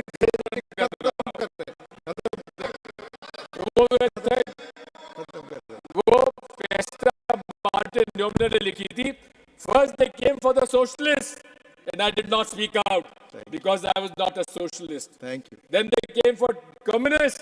I was not a communist because I was not a communist, so I did not speak out. thank you Then they came for Jews. I Thank was not a you. Jew, so I I'll did call not speak now out. Mani But when Shri they came for me, KR Suresh there was Reddy no ji one left for. मानी Shri KR Suresh Reddy please मानी KR Suresh Reddy अब आपकी बात record पे जाएगी आपकी बात record पे जा रही है अब आपकी बात रिकॉर्ड पे जा रही है KR Suresh Reddy Well, so my respect for the senior member, that's why I please yes Sir, on behalf of the BRS party and myself, thank you, Chairman, sir, for giving me an opportunity to express my gratitude to the Honorable President for address to the joint session and to express my views on the motion of thanks. Chairman, sir, Deputy Chairman, sir, the President's address started with the new Parliament building and its magnificence, and ended with the hope the Parliament would strengthen the aspirations of creating a new and healthy India. I would like to dwell on this particular subject, Deputy Chairman, sir, as Parliament is the fulcrum of a democracy, and more so being the 75th year of our Republic. And with you being in the chair, it inspires me more to speak on its functioning, sir. So as the most acceptable form for diverse and acquiring and an aspiring new nation, the Parliament was formed in the summer of 1952 and the journey began. And today when we look back to what our founding fathers conceived for a nation and for Parliament, it doesn't really augur well for us today, sir. The Honorable President's advice to create a new and healthy tradition says it all. These statistics confirm our concerns and bestows upon us to work to stop the deterioration, lest I have not the slightest doubt that this Parliament will be treated by the public outside with utter contempt. Unquote. Sanguination is tears. So more the reason, and also our present chairman, who has been inspiring us, guiding us, and his words, if I may quote, he said, our present chairman said, the legislature is the most impactful platform for reflection of all shades of opinions. Therefore, there is a need to be receptive to the other points of view. Consideration of the points of difference is essential, is what our chairman sir has been guiding us. Is what our chairman sir has been guiding us. The temples of democracy meant for dialogue, deliberations, debate and discussions are these days hotbeds of disturbance and disruptions. As a consequence, Parliament and legislators are fast surging into irrelevance. Sir, now this is an anguish expressed not only here. You have been the deputy chairman, sir. We have seen the presiding officers conference happening every year. The presiding officers of various state assemblies have been expressing similar sentiment. So the Honorable Speaker Lok Sabha has very explicitly said that the matter cannot be left only for a discussion there, but action should be taken. So it is a time for legislative reforms, parliamentary reforms, and like I said, more so in the 75th year of a republic, the reforms which would come in, I would treat that as India's republic movement, because this house has to stay alive to the needs and aspirations of our people. So I have a few suggestions, sir, in this regard. The suggestions, Chairman sir, यहाँ बहुत गर्मी होती है क्योंकि वक्त कम रहता है. हर कोई मुझे वक्त कम है, मुझे वक्त कम है, मुझे वक्त कम है, ये शिकायत आपको काफ़ी सुनाई देती है sir. So why don't we increase the number of days?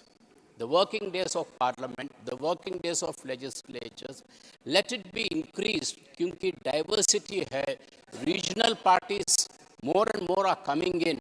So for them to reflect, they reflect their ideas, the number of working days should be increased. Sir. I was told that in some mature parliaments, the opposition decides the agenda for a day. वो भी आप मौका दीजिए. Let the opposition come and set the agenda for a day. That will be something innovative, creative, and also responsibility lies even on that side equally to ensure that the conduct of the business for the day would be completed, sir. Abhi right, sir, private members bill. Private members bill is not just laid so easily. There is a lot of work which the MP's office goes through. बहुत तकलीफ से बहुत जो constituencies में फिरते देश में फिरते संसद, when they acquire all this information which is not there, which would be good for the country, they come in the form of private members bills. Earlier there were instances of private members bills being accepted. There were instances, I would not like to quote all, but there are instances, sir. So I would suggest that private members' bills may be taken seriously, let them be debated, let the ruling party not stand on prestige. If something good is coming from this side, kindly accept it. Sir, I mean, a mature democracy like the UK, I was told that they have what they call it a free bill, a free voting on a bill. This was suggested by one of our former chairman, Ansari sir. He said, other than money bills, other than bills relating to toppling the government, let there be a free will, as it is happening in the UK, where there is no whip issue. The members can debate on the bill. The ruling party should be free enough without a whip to express their opinion against the bill given by the minister. So this way, the bureaucratic dependence of the government will start reducing. The realistic approaches and the real needs of the people could be reflected through the bills in the parliament, sir.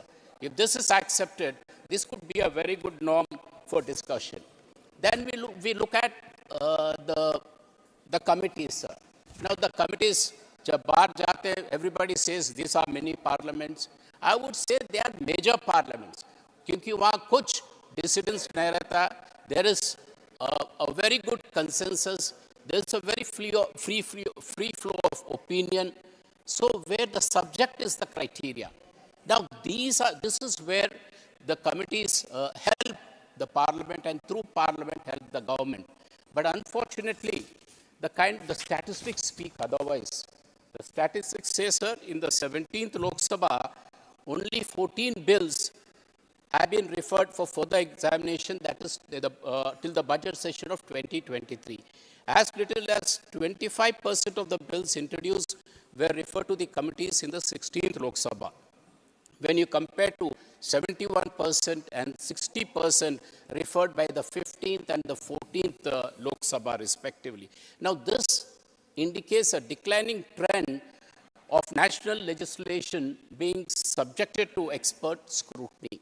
So I would advise that the committees, which are a core strength, may be utilized much more.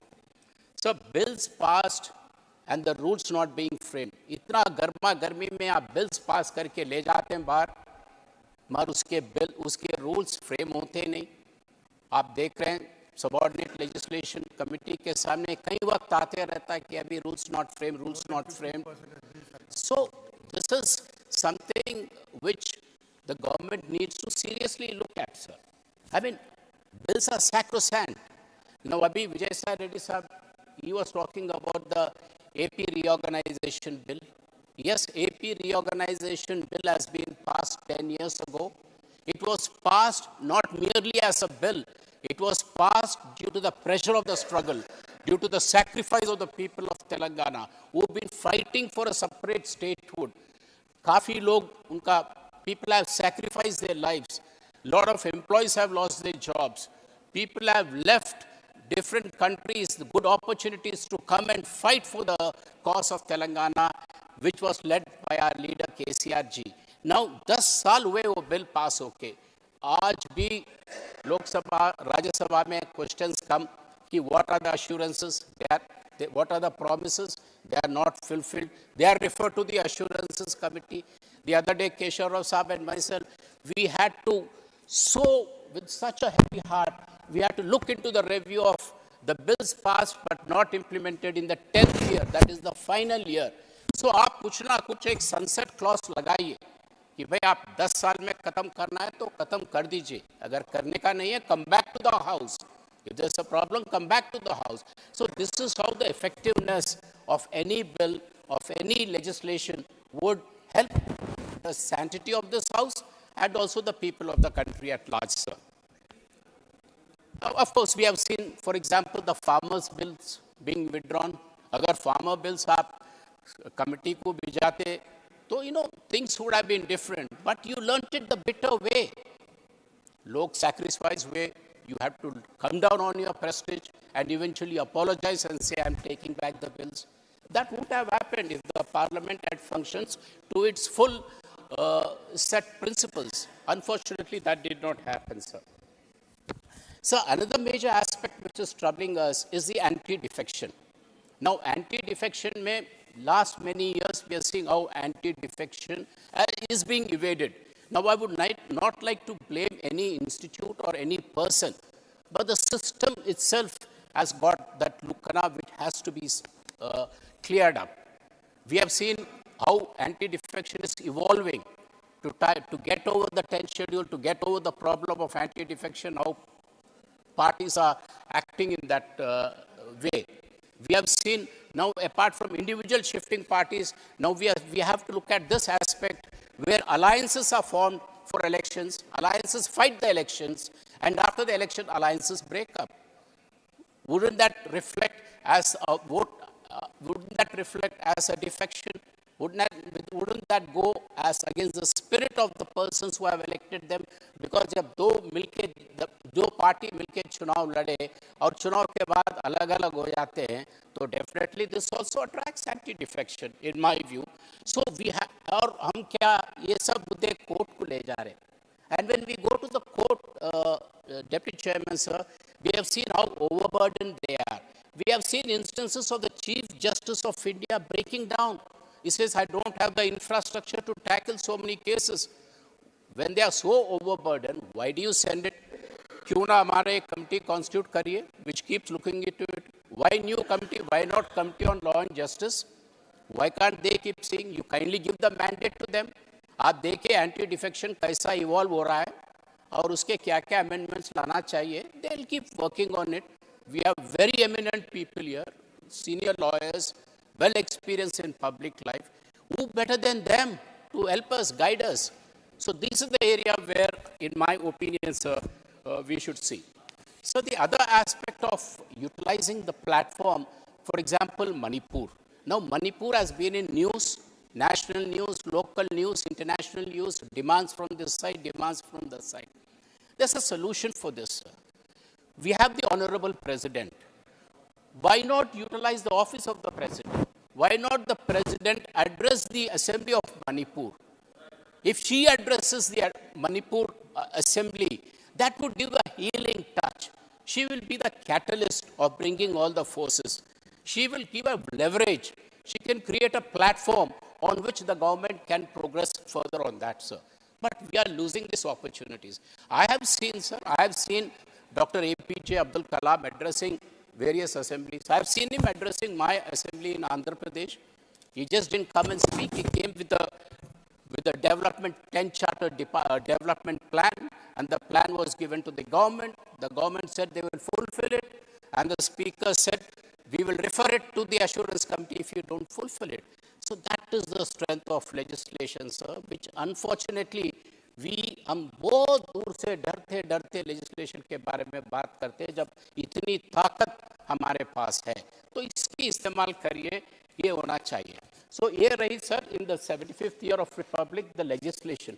Then comes a diverse country like India. It needs planning, and planning doesn't mean just one plan. Planning keeping the diversity of our country.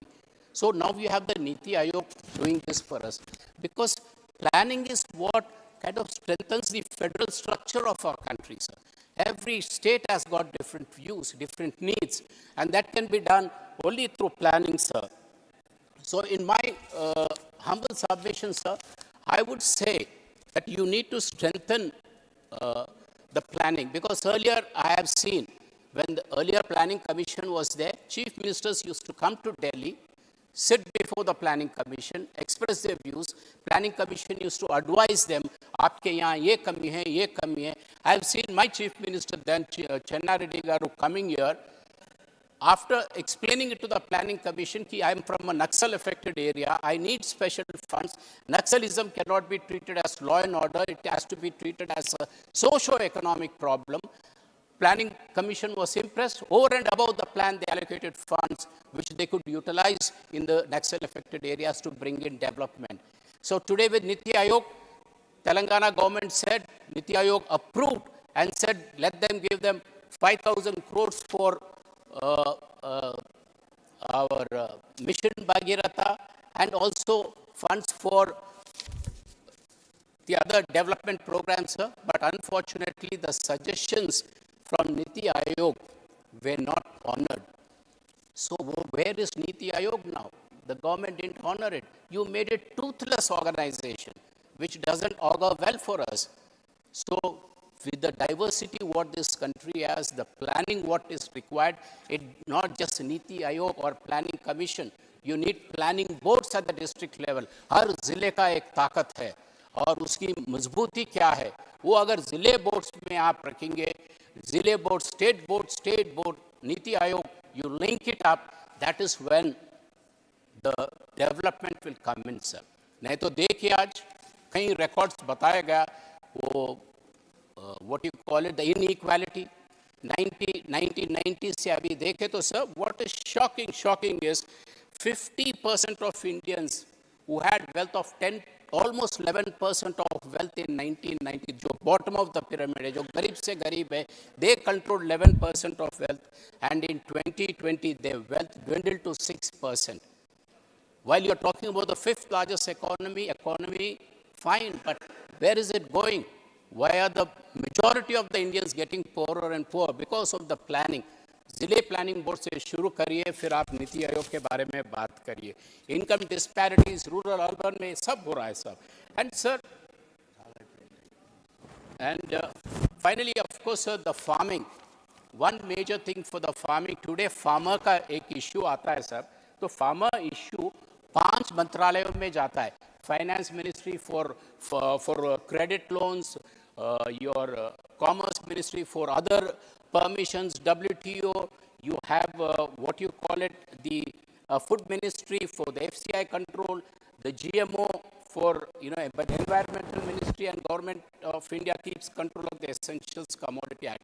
एक किसान के समस्या के लिए 5 ministries है sir, एक से एक कभी कभी टैंडम में काम नहीं होता है, कोऑर्डिनेशन नहीं होता है. So my suggestion is, sir, in the 75th year of India's Republic, see the farmer who constitutes the majority, create the post of a deputy prime minister, taking care of farming because he will have the teeth. Let all the ministries which are dealing with farming be constituted with the farmer, and that would be the India's movement, sir. जब किसान गर्व से कह सकता है कि मेरा काम 2 मिनट में होता है, नहीं तो कॉमर्स मिनिस्टर बोलता है कि खरीफ में आप दान मत डालिए, फिर रबी में होते मुझे दान चाहिए, दान डालिए. ये कोई स्विगी सर्विस नहीं होता है ना सर, कि आप जब चाहे खाना लाए, जब चाहे दान दे, तो वो चलता नहीं. So, and this is no what you call it Chandrayaan science. This is Chandrasekhar's formula. Our Chief Minister KCR has done this.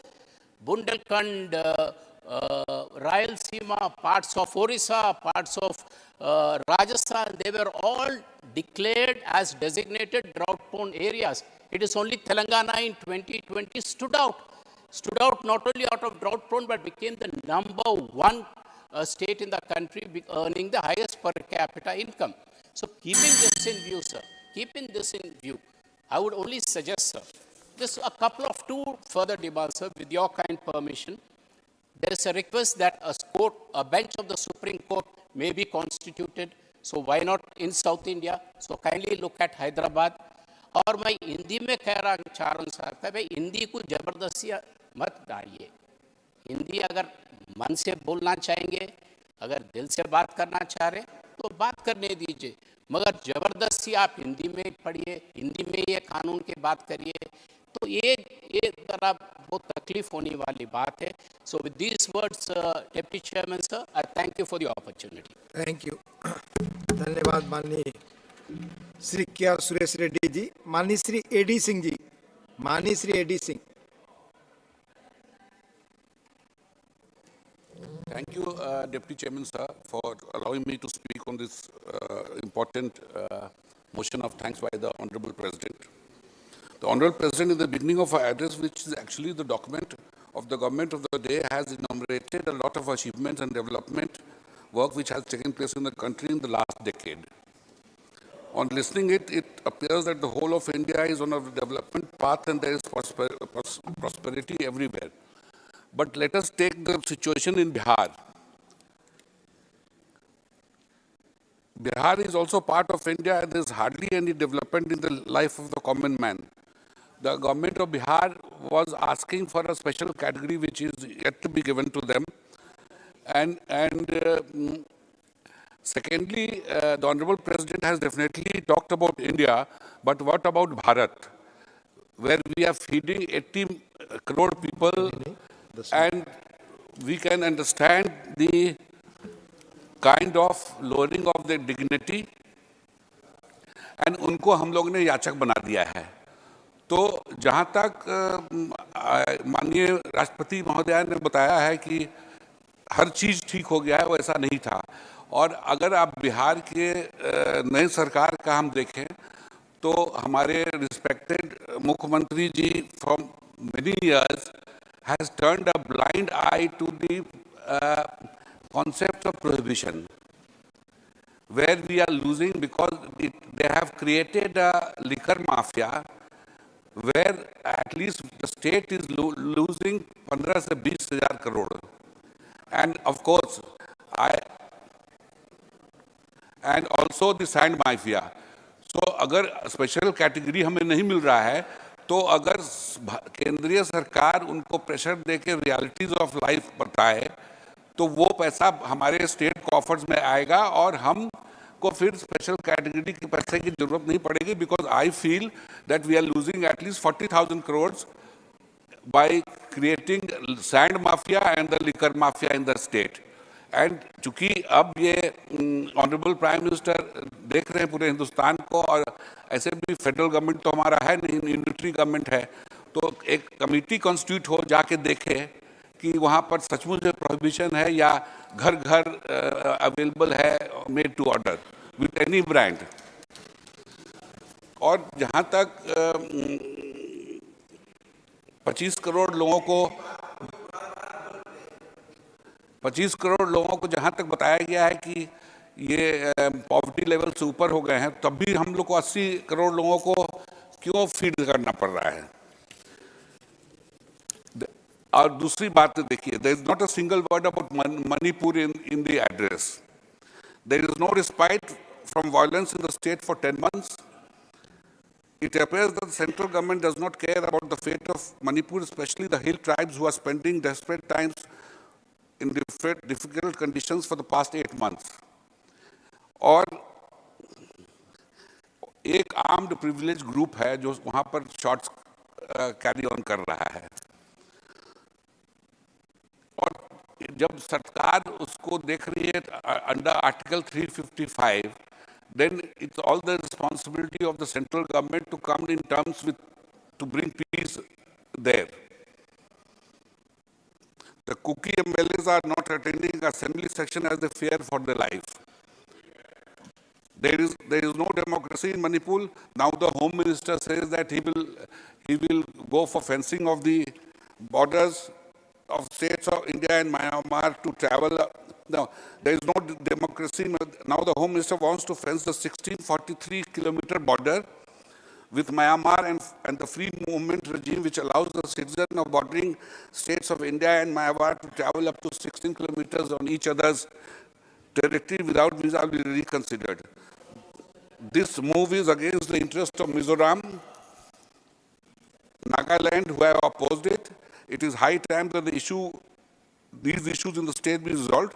The new policy also has foreign policy implications and will end PM's Act East and BIMSET integration, Bay of Bengal initiative for multi-sectoral technical and economic cooperation. Now coming to India's relation with the neighboring countries. Honorable Jaishankar ji told recently, every country has problem in its neighborhood. At the end of the day, neighbors need each other. Currently, India's relationship with the neighbor is very worrisome, that we have seen in Maldives. We have also already have strained relationship with Pakistan and Taliban in Afghanistan. India was having a very cordial relationship with Nepal and Bhutan. About 2 years back, China had attacked Doklam in Bhutan. After a couple of small fights, India backed off to some extent. At the same time, Bhutanese king requested India to stay away from Bhutan and started a very fairly good relationship with China. The ongoing border negotiation between Bhutan and China has led to a new dimension of Indo-Bhutan relationship. The Chinese are pressurizing them that the Indian army contingent which is based there should be returned back to India. Occasionally, China is grabbing small land portions in Bhutan, and India is not able to intervene to prevent China's violation of Bhutanese territory. There are reports that China influence increasing in Doklam area, and it acquires a strategic position there. It will be very worrisome for India if we have so far as a chicken neck is concerned, because that will stall our movement to northeast. Through its money and economic power, China is influencing Sri Lanka by gifting soft loans. At present, out of the total debt of Sri Lanka, it owes 52% to China. In Nepal also, China is exerting pressures in many ways. With Bangladesh, the Chinese exports have multiplied 16 times in the last 2 decades. Today, China is the largest trading partner of Bangladesh. Myanmar is also under the influence of China. China has renewed its interest in the Chinese Myanmar economic corridor, which will undermine India's advantage in the region. The inability of the government to manage Manipur crisis and a decision to fence the boundary with Myanmar, along with the free movement regime, will further stress the Indo-Myanmar relations.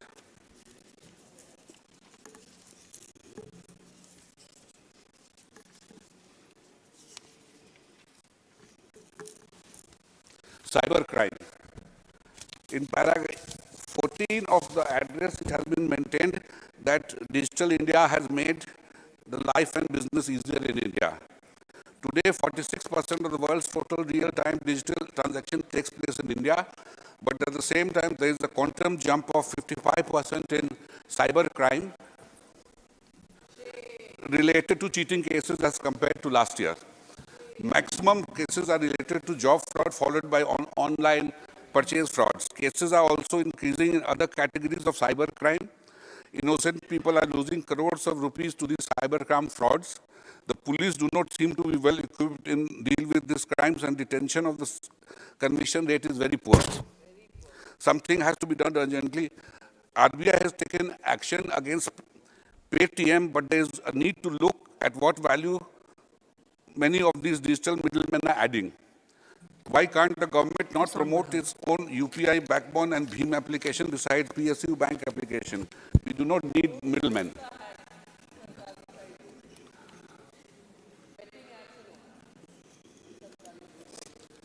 Oil. Petrol prices have increased 45% since 2014, diesel price 70% since 2014. Increased fuel prices are affecting the lives of citizens. The fuel prices were last revised in April 22 when the price of crude was $114 per barrel. Since then, there is no change in the fuel prices. The current financial year, the average crude price was between $93 to $77 per barrel, average being 78.19. Now the crude oil price is $80 per barrel. The oil companies are earning a lot of profit. Government is earning through tax. Why not this profit be passed on to the citizens in India by reducing the fuel prices? What has happened to the market-linked pricing policy in petroleum sector? Prices are not allowed to increase before election, but interest is also not allowed to fall within the given and to give relief to the people. Cost overruns of the infrastructure projects. Para 15 of the address talks about record investments in physical infrastructure during the last 10 years in various areas. The report of the statistics and program implementation has pointed out that out of the 1,820 infrastructure projects worth 150 crores and above, 431 were reported cost overrun and 848 projects were delayed. 431 cost overrun projects amounted to 4.84 lakh crores. Out of this 848 delayed projects, 202 overall delays in the range of 1 to 12 months. 200 have been delayed for 13 to 24 months. 323 have 25 to 60 months delay, and the 123 projects have been delayed for more than 60 months. The average time overrun of these 848 projects stood at 36.5 months. However, does it reflect upon the good governance and efficiency of the government in taking up the country to the path of development? We are back to square one. And of course, we have to believe that the corruption in contracting has ended. Ram Raj hai. Empowering Panchayat. Over 65% of the country's population lives in rural area. The performance of Panchayati Raj institutions is therefore critical for achieving the development goals of any government. There are more than 2.5 lakh panchayats in the country. However, the financial constraints have not allowed the Panchayat Raj institutions to realize their potential. The institutions have very limited financial powers and almost fully dependent on government support. They generate very less revenue from the local taxes and fee. The reluctance of the state government is providing financial support in affecting the performance of the local bodies.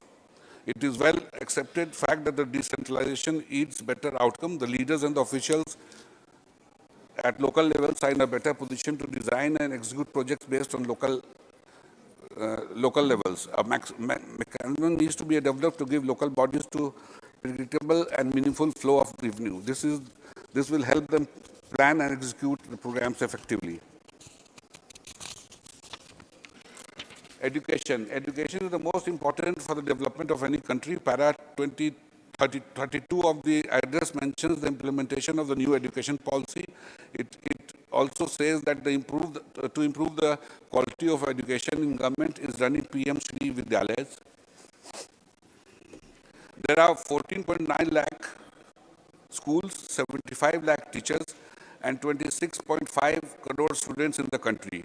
According to the National Achievement Survey 2021, the learning level of students have shown a gradual decline over the years. The Nationalist Annual Status Education Report 22 by Pratham Foundation provides snapshots of children's schooling and learning throughout India. In many states, the students in higher classes like 3rd, 5th, and 8th classes are unable to read text and perform arithmetic tasks taught in class 2. The understanding of arithmetic is higher. In higher class 8 students is quite low. Around 35% of the class 8 students were unable to perform division or subtraction meant for class 2. There is an urgent need to look at the standard of education in the country. अब मैं अपना समाप्त करने के लिए अटल बिहारी जी का एक कविता पढ़ता हूँ। जो कल थे वो आज नहीं हैं, जो आज है वो कल नहीं होंगे, होने न होने का कर्म यूं ही चलता रहेगा, हम हैं हम रहेंगे या भ्रम भी हमेशा पलता रहेगा। Thank you. माननीय सदस्य John Brittas. Thank you, Madam. I am little sad that Honorable Rashtrapati Ji has been made to read out the election manifesto of BJP. As expected, there has been mention about Ayodhya thrice. And in all the speeches, without Ayodhya, without Prime Minister, no speech is completed from the treasury benches. Sudhamshu Trivedi ji, he spoke about astrophysics, Veda, science, everything. Sudhamshu ji, where he has gone? See, after all, he is only a Trivedi. There is a Chaturvedi sitting here. She should be more authoritative about such Vedic sciences. See, Madam, we are passing through very difficult times. The astrologers will teach you science. Government will teach you technology. Government will teach you technology. Amit Shah ji and Arif Muhammad Khan together will teach you harmony between states and center. This is it. Sir, all of a sudden, BJP has become law-abiding. जितना बार बोल रहे supreme court का बारे में, even during the Pran Pratishtha, there was a reference to Supreme Court. Are they inflicted with selective amnesia? They are indeed. What did the Supreme Court say in its verdict? An honorable judge who presides over the bench is a member of this house. I rarely see him. Today I saw him for 2 minutes, but he disappeared. I wanted to speak about that. Is it not a fact the same Supreme Court said there was a conspiracy, calculated act, and egregious violation? It further said that desecration in 1949 leading to the ouster of Muslims and its eventual destruction on December 6 constituted a serious violation of rule of law. किसने किया? राजीव साहब, आप लोग ने किया. All of a sudden they forget about it. I mean, they forget about the Supreme Court verdict. Now, see the sad predicament of this country. I will come to you, Rajiv Chandrasekhar ji. I will come to you. His colleague, who is supposed to be a candidate in a constituency, is busy crowning Mary Mada in Trichy. Mary Mada. See, Amarji, I will tell you. At the same time, Amarji's problem is that he is part of a bipolar political party. Bipolar political party. You object, please object. I have I have spoken to Mr. Pandit, that's why I'm telling you. Sir, they all speak about Ram. अरे हमारा भी है राम, आपका थोड़ी है. Ram belongs to us also. See, my Ram is Mahatma Gandhi's Ram, of compassion, of harmony and love. You also have a Ram. You also have a Ram, but there is a prefix to that. You know what is the prefix? Their Ram is Nadu Ram. That is a farak. That is the difference between our Ram and your Ram. Sir, nowadays we cannot distinguish between the Prime Minister and the High Priest. Whether our Prime Minister is a High Priest or the High Priest is a Prime Minister. If there is a political program, it will be turned into a religious program. If it is a religious program, it would be turned into a political program. They all accused us of staying away from Ayodhya Pran Pradishta. What did the Shankaracharya did? Will you send ED and CBI after Shankaracharyas? All of them stayed away because they didn't want to be part of this political drama which you are trying to whip up there in Ayodhya.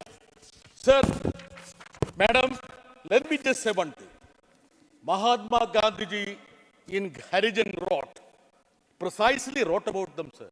Precisely wrote about them. To repeat Ramanama and to follow the way of Ravana is actual practice worse than useless. It is sheer hypocrisy. One might deceive oneself or the world, but one could not deceive the Almighty.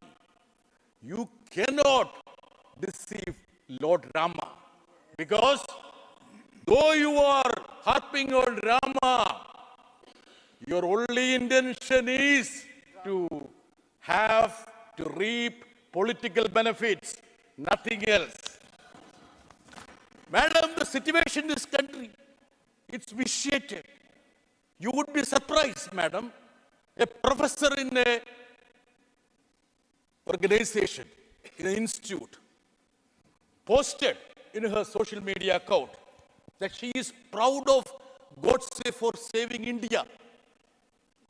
This is because you are inspiring the academics to say that.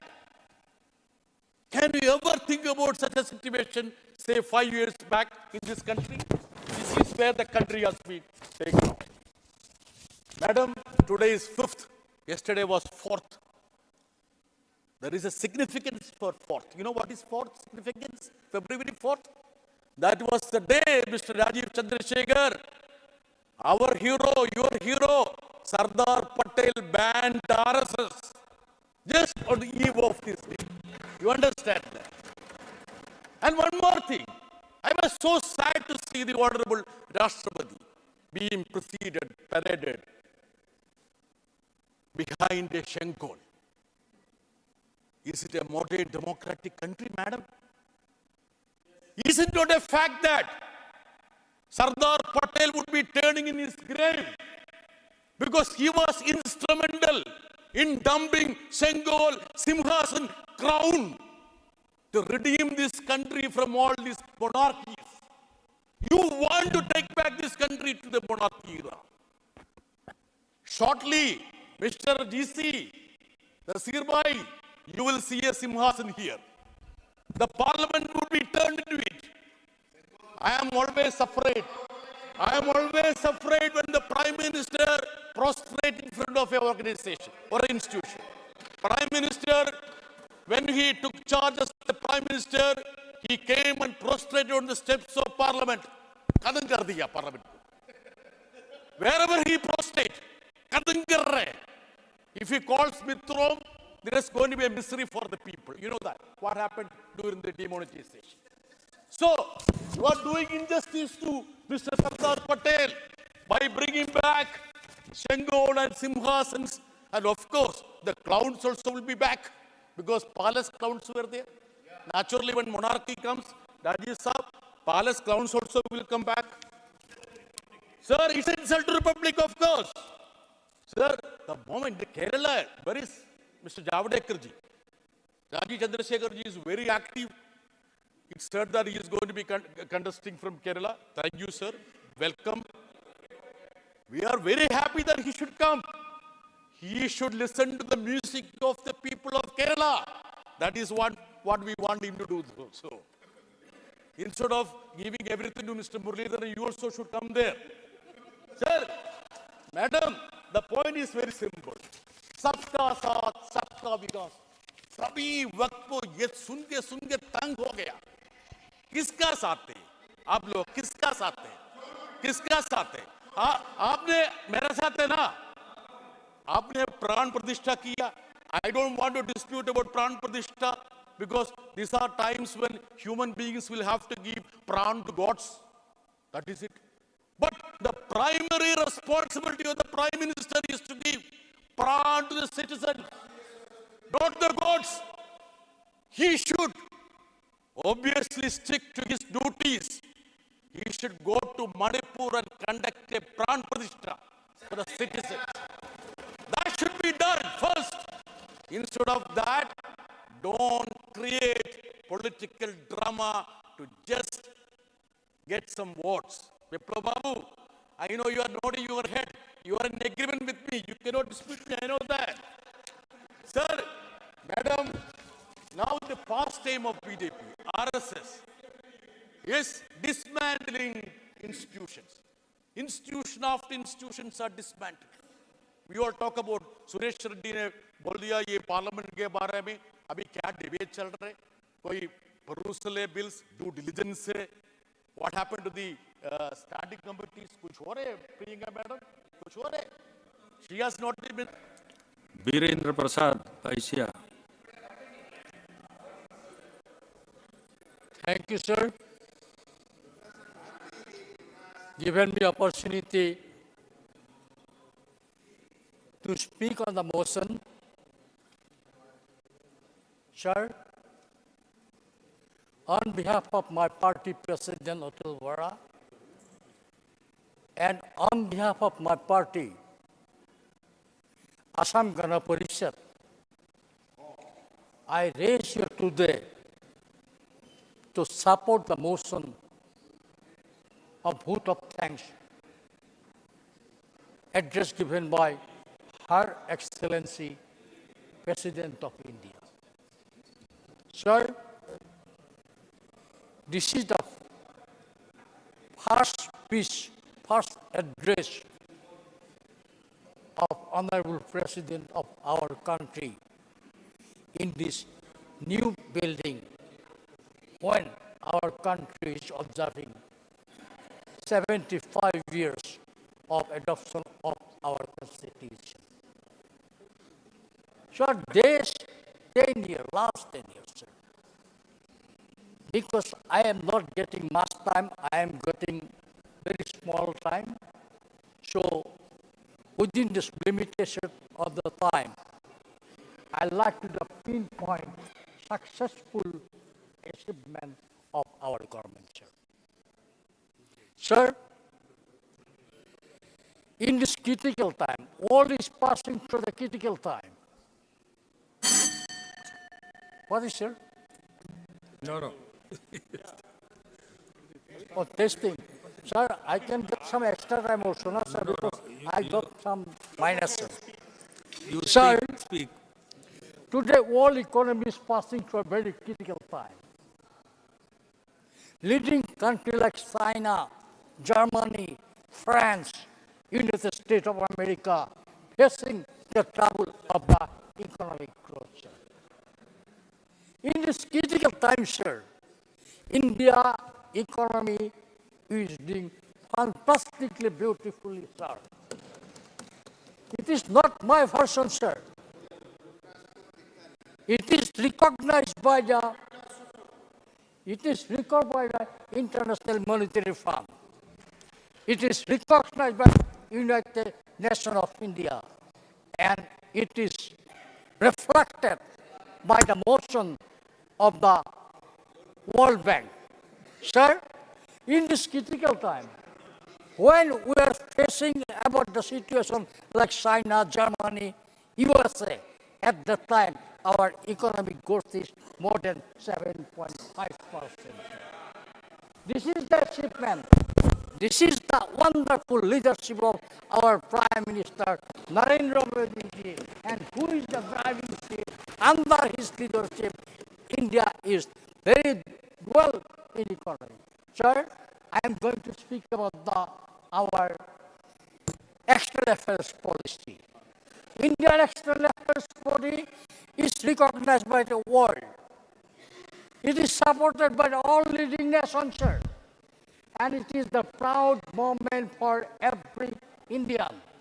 Being an Indian, I feel proud under the leadership, under the successful ending of the G20, under the leadership of Prime Minister Narendra Modi ji, under the chairmanship of India, Indian position globally stand in very high position.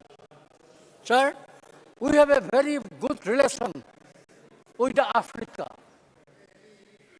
Father of the nation, Mahatma Gandhi started his struggle from the Africa, sir. And under the leadership of Narendra Modi, under the chairmanship of India, African country got seat in the G summit, and this is the great leadership of our country, and this is our very fantastic relation with the African countries, sir. Sir, I am from northeastern region, sir.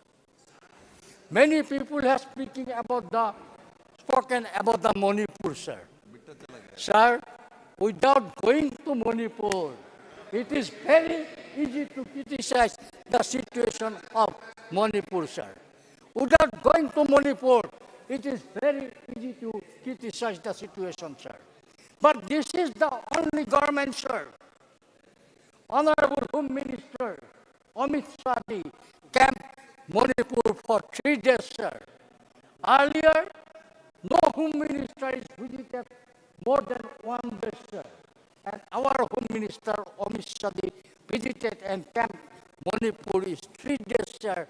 Sir, try to understand the situation of the Manipur, sir. Don't do politics about Manipur, sir. It is the duty of every political party.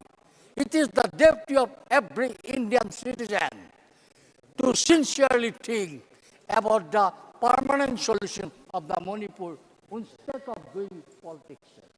Sir, Indian economic condition, I have already told, sir. Last year, we have spent more than 12,000 crore for infrastructure development of our country, sir. In the recent budget, Honorable Prime Minister in her interim budget proposed 1,100 crores for the infrastructure development of our country, sir. It is known to everybody, sir. It is known to everybody. India now is the leading mobile producer country of the world, sir. This is the achievement. We should recognize, instead of criticize all the time, we have to recognize the achievement also, sir. Sir, beauty of northeastern region is just a God-gifted. Beauty of the northeastern region is God-gifted, sir. This beauty not created by Narendra Modi. This beauty is not created by NDA government. When UPA was there, at that time of beauty of northeastern region was 10 years, beauty of northeastern region, beauty of Assam was there. But sir, you have to look after the data.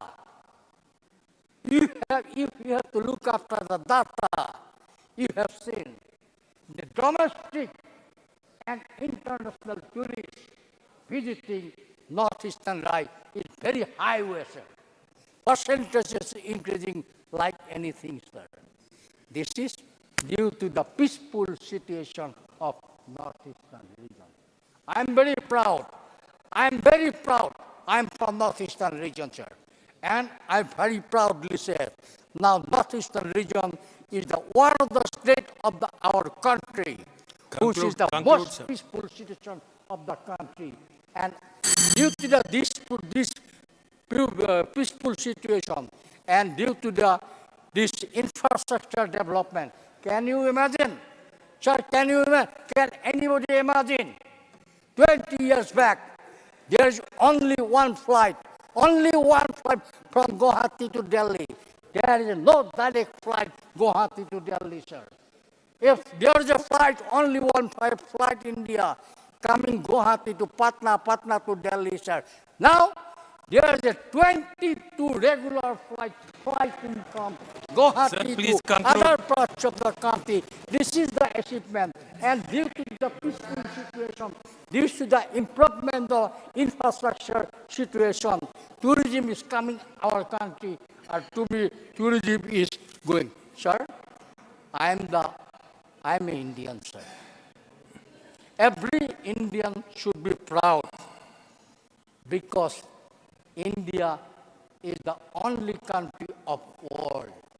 India is my India, my Bharat is the only country of the world whose flag, our national flag, hosted please conclude, the southern pool of the moon, sir. I salute our scientists, sir. We must salute our scientists. Equally, we must give compliments to our government for this achievement, sir. Sir, if I'll be happy, give me 1 minute time, sir. Okay. Sir, this is the scenario, sir.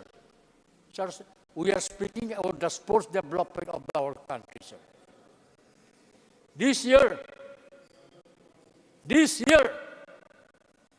in Asian Games in China, for the first time, Indian athletes got more than 100 medals.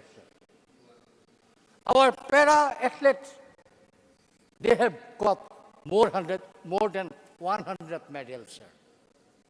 This is due to the facility provided by our government for the infrastructure development, sports development in our country, sir. Sir, again, we are speaking about the Manipur.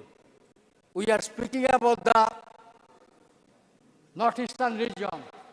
Again, I must compliment Honorable Prime Minister of the country because NDA government, Narendra Modi government, under his leadership, first sports university of India is established is Manipur. This is the great recognition to the northeastern region. This is the great recognition to the Manipur. We are speaking of the Manipur, but reality, Modi is doing for betterment of Manipur. And I am equally very happy to see when you have seen the tally of our athletics, how many medals our players getting. If you seen it, then you have seen. Sir, I am speaking. Madam, I speak of northeastern region. Allow me. If you're going to see the medal tally of Asian Games, if you're going to see the medal tally of Para-Asian Games, you people will be delighted.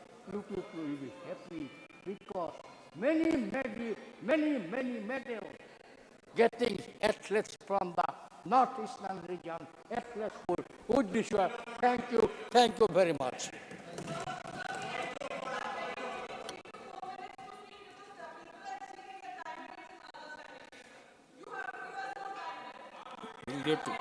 I'll give you. Don't worry. Mohammed Narimul Haq is there. Yes, he is there. Huh? Against. Mohammed Narimul Haq. Sir, thank you very much for allowing me to speak on the motion of thanks of the President. Sir, the Honorable President, in her address, mentioned Amrit Kal thrice and Vikshit Bharat 7 times. These phrases make good media bites. But I would like to know from the Union government, because let's be clear, it is the government which has written the speech. What exactly do these terms mean? Are there any concrete definitions? In the face of these vague terms, let me give you some hard facts. The President said in a speech, now for the first time, and I quote her, now for the first time in our lives, we are witnessing the eradication of poverty on a massive scale, unquote. So what about the 15 crore people in India who are still poor? And this number is based on their report.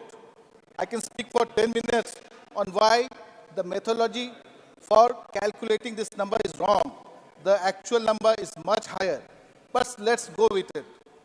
If 15 crore people are poor, then why does the government keep on harping about how it is giving free rations to 80 crore poor people? Is this Amrit Kal? And for the poorest of the poor, you further push them into poverty for political vendetta. In states where you can't win democratically, you deliberately starve them of funds. This fiscal federal terrorism, 21 lakh poor Manrega workers haven't been paid for 2 years. Rupees 6,900 crores is owed to Bengal for Manrega alone. Another rupees 9,300 crore for Awas Yojana. Rupees 7,000 crore for paddy procurement. So overall dues worth are over 1 lakh crores. I, sir, was listening to my colleague here, and I was seeing that the Treasury bench are laughing away. So to them, they should hear the voice of the people. I say that कहकों में नहीं, आंसुओं में पलते हैं, वो इनकलाब जो ज़माने का रुख बदलते हैं. You want to deprive Bengal, but even then, our government under Mamata Banerjee will keep working for the people. The Bengal government will release all the Manrega dues owed to 21 lakh people from our own state funds. Please learn from Bengal. Bengal is better than BJP states in poverty alleviation. The multi-dimensional poverty index in Gujarat is 9%. In Assam, it is 14.5%. Uttar Pradesh, 15%. Madhya Pradesh, 21%. In Bengal, it is just 8%. Where are the 2 crore jobs that we were promised? 2 out of 5 graduates don't have a job. Almost half of the youth are unemployed in this country. So is this Viksit Bharat? What about almost 10% food inflation? Look at prices of essential commodities. Compared to 2014, the price of rice has gone up by 56%, wheat by 59%, milk by 61%, tur dal has gone up by 120%. Is this Amrit Kal? The President mentioned farmers 11 times in a speech. Let me give 2 data points. According to NCRB's latest data, 30 farmers commit suicide every day. So 700 farmers reportedly lost their lives during the farm law protest. Why did this happen? Because the draconian farm laws were bulldozed in Parliament. Eventually, you had to repeal them. The President in an address mentioned the word double in a speech 9 times, but didn't talk about doubling farmer incomes. How many times was this promised? Sir, please learn from Bengal. Farmers' income has not only doubled in Bengal, it has tripled from 91,000 rupees to 2.9 lakh rupees. You have been in government for 10 years now. We did this in 2018, in 9 years. Let me come to health, sir. A CAG report revealed more than 7 lakh beneficiaries of the government's price Ayushman Bharat scheme to be invalid. In Madhya Pradesh, over 1.1 crore was paid to about 400 patients who were declared dead in the database. In this also, the cost is shared between the union and state governments. In Bengal, Swasth Sathi scheme covers 2.4 crore families. The entire cost is borne by the state, completely cashless, paperless, free tests and treatment in all government hospitals. So please learn from Bengal. Sir, let's talk about minority welfare.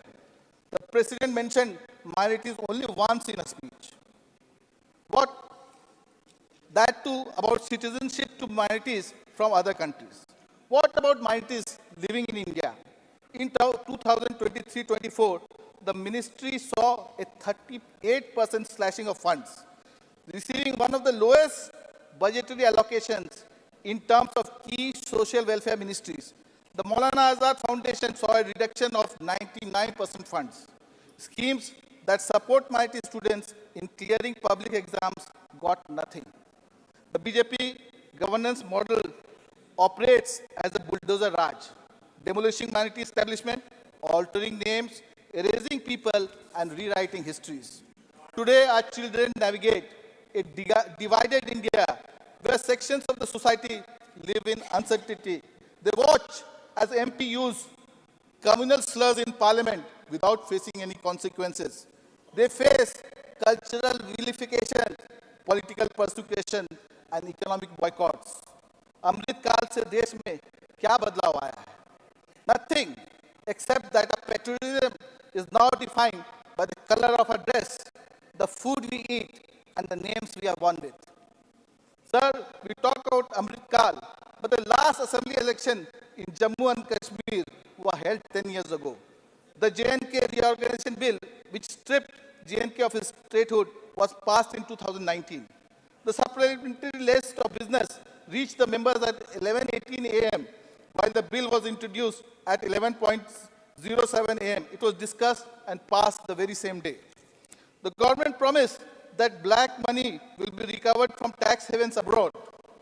In Panama, Paradise, and Pandora leaks, names of thousands of rich Indians were revealed who had parked black money in different tax havens. So I demand a white paper from the government on this issue. No more empty promises. Let the people know. The Bharatiya Janata Party is destroying institutions. I have enough data to prove this. Great institutions like Parliament, Election Commission, CAG, CBI, ED, RBI are all being destroyed.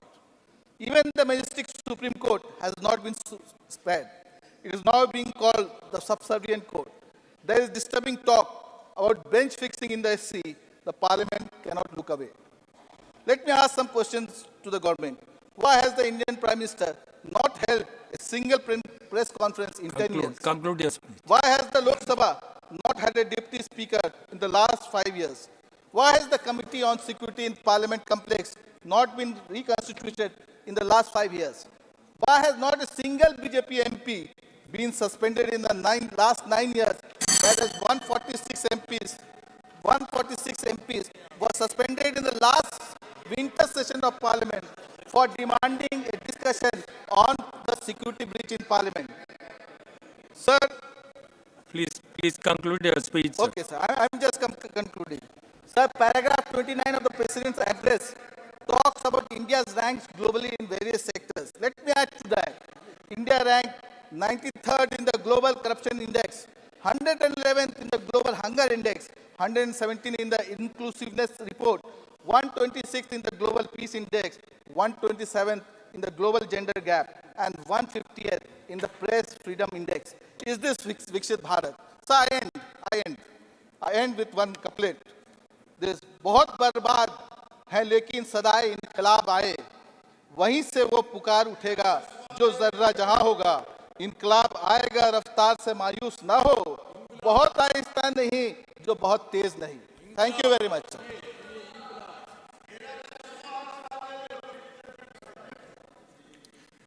Dr. Kanmozi NVN Shomu.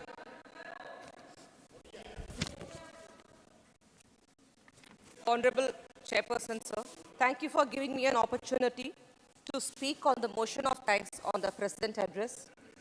Sir, the performance of the government is like a coin with two sides, a burst and reverse. The performance of the government has got two sides, positive and negative, but the President address sums up only to the positive side of the last 10 years.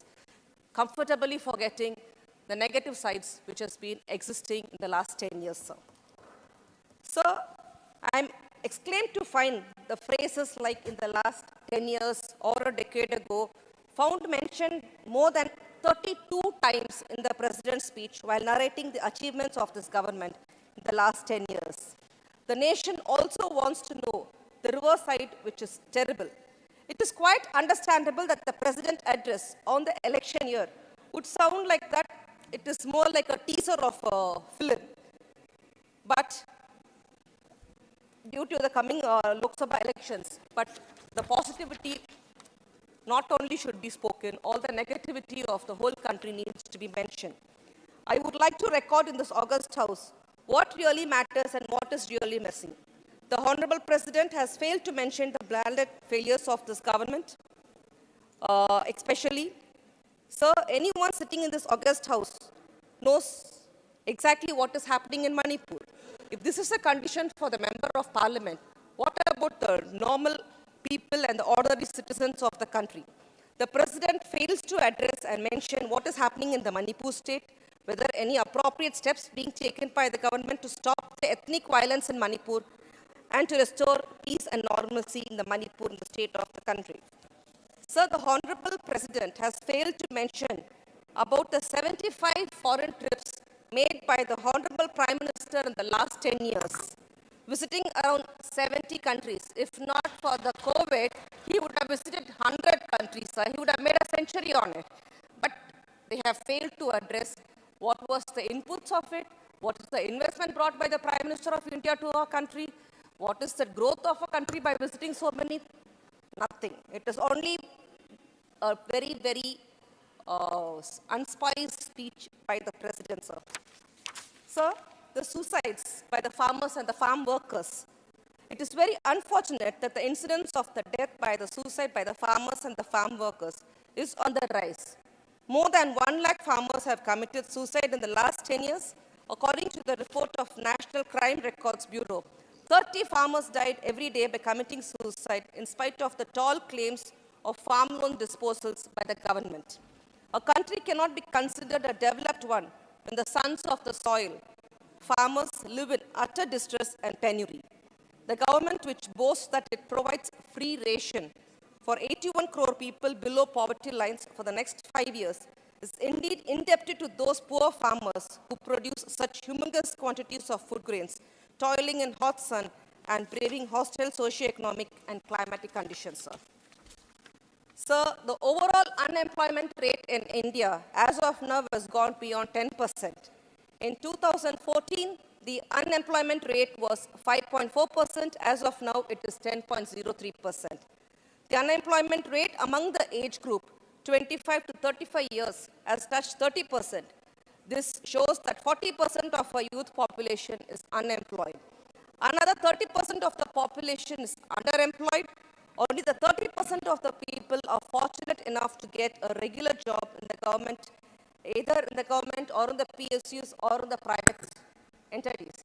So we should not forget that in their manifesto they had mentioned about getting job for every Indian in this country. Let us make a note of it. So the violence and the crime against the women and children in India, like the physical or the sexual violence committed against the women, typically a man is on the rise. There are other forms of violence against women, which includes acts such as domestic abuse, sexual assault, murder, dowry deaths, honor killings, female infanticide, sexual crimes like rape, modesty-related violence, human trafficking, forced prostitution, domestic violence, and acid throwing, and many more.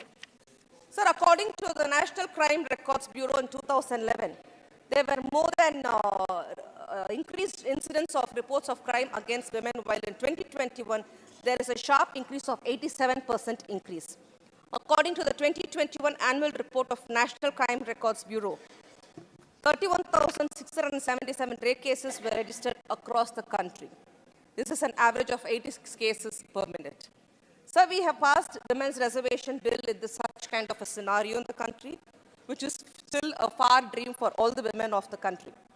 Sir, in this situation in Tamil Nadu, under the leadership of our MK Stalin, 40% reservation in women government jobs have been given.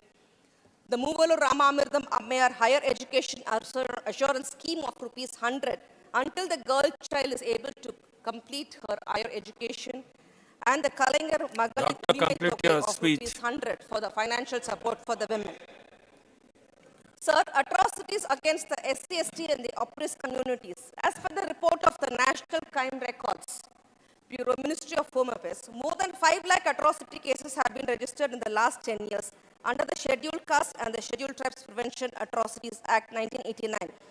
On an average, more than 50,000 cases were registered under this law. It is really unfortunate to see a country which proclaims as the third largest economy in the world and also faces a social stigma and shame. The attack and the atrocities against the SC/ST and the oppressed communities is on the rise since 2014. There are several of thousands of such incidents happened, but nothing has been reported or registered, which shows the dark and the ugly side of the society we are living in. Ironically, the immediate past president, Sri Ramnath Kovind, and the present president, Honorable Draupadi Madam, are also from those societies. There is an urgent need for the comprehensive law to provide socio-economic and political security and safety for the people belonging to the SC/ST as well as from the other vulnerable communities. Sir, there is an increase in the dropout of students belonging to the SC/ST OBC from IITs, IIMs, and NITs and central universities, and students committing suicides.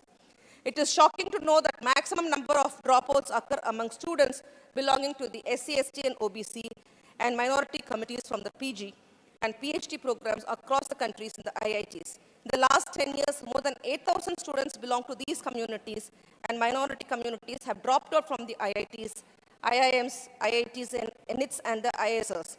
And 50 students died by suicide inside the campuses across the country, and there is no address about this in the madam's speech.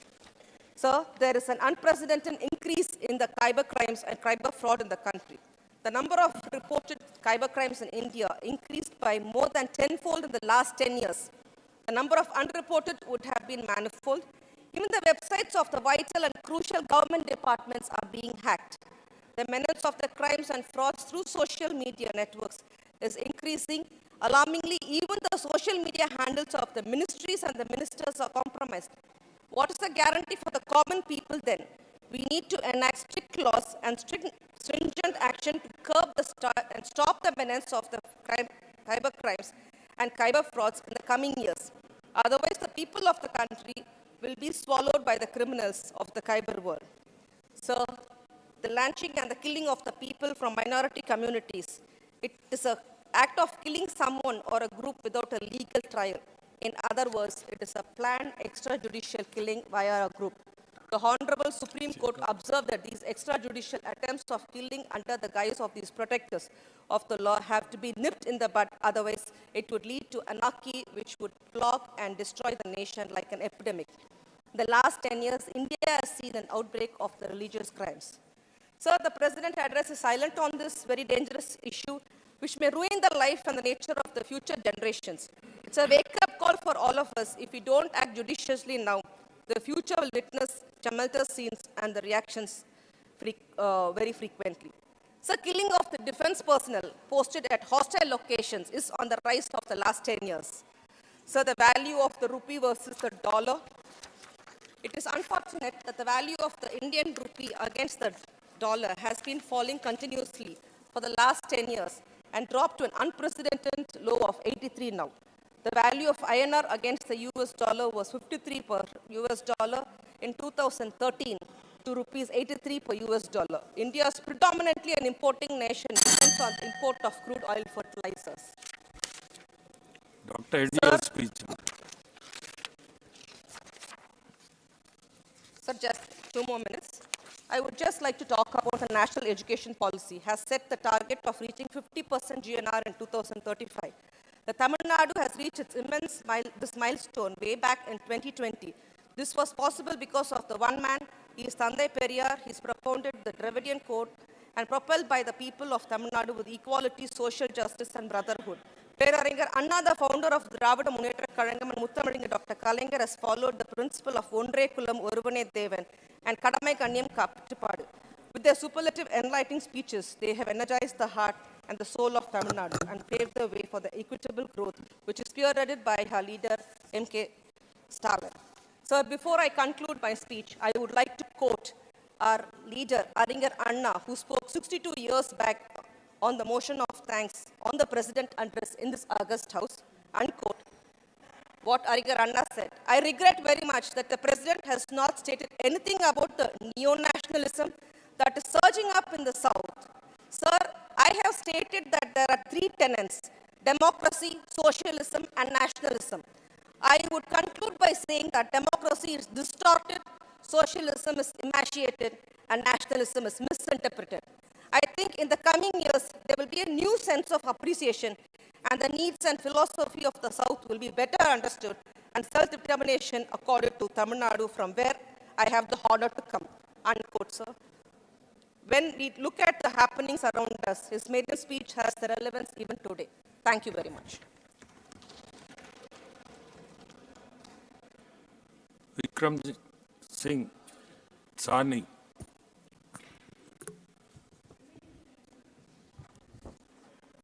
Respected Chairman, sir, thank you for this opportunity to speak on the motion of thanks to the President address.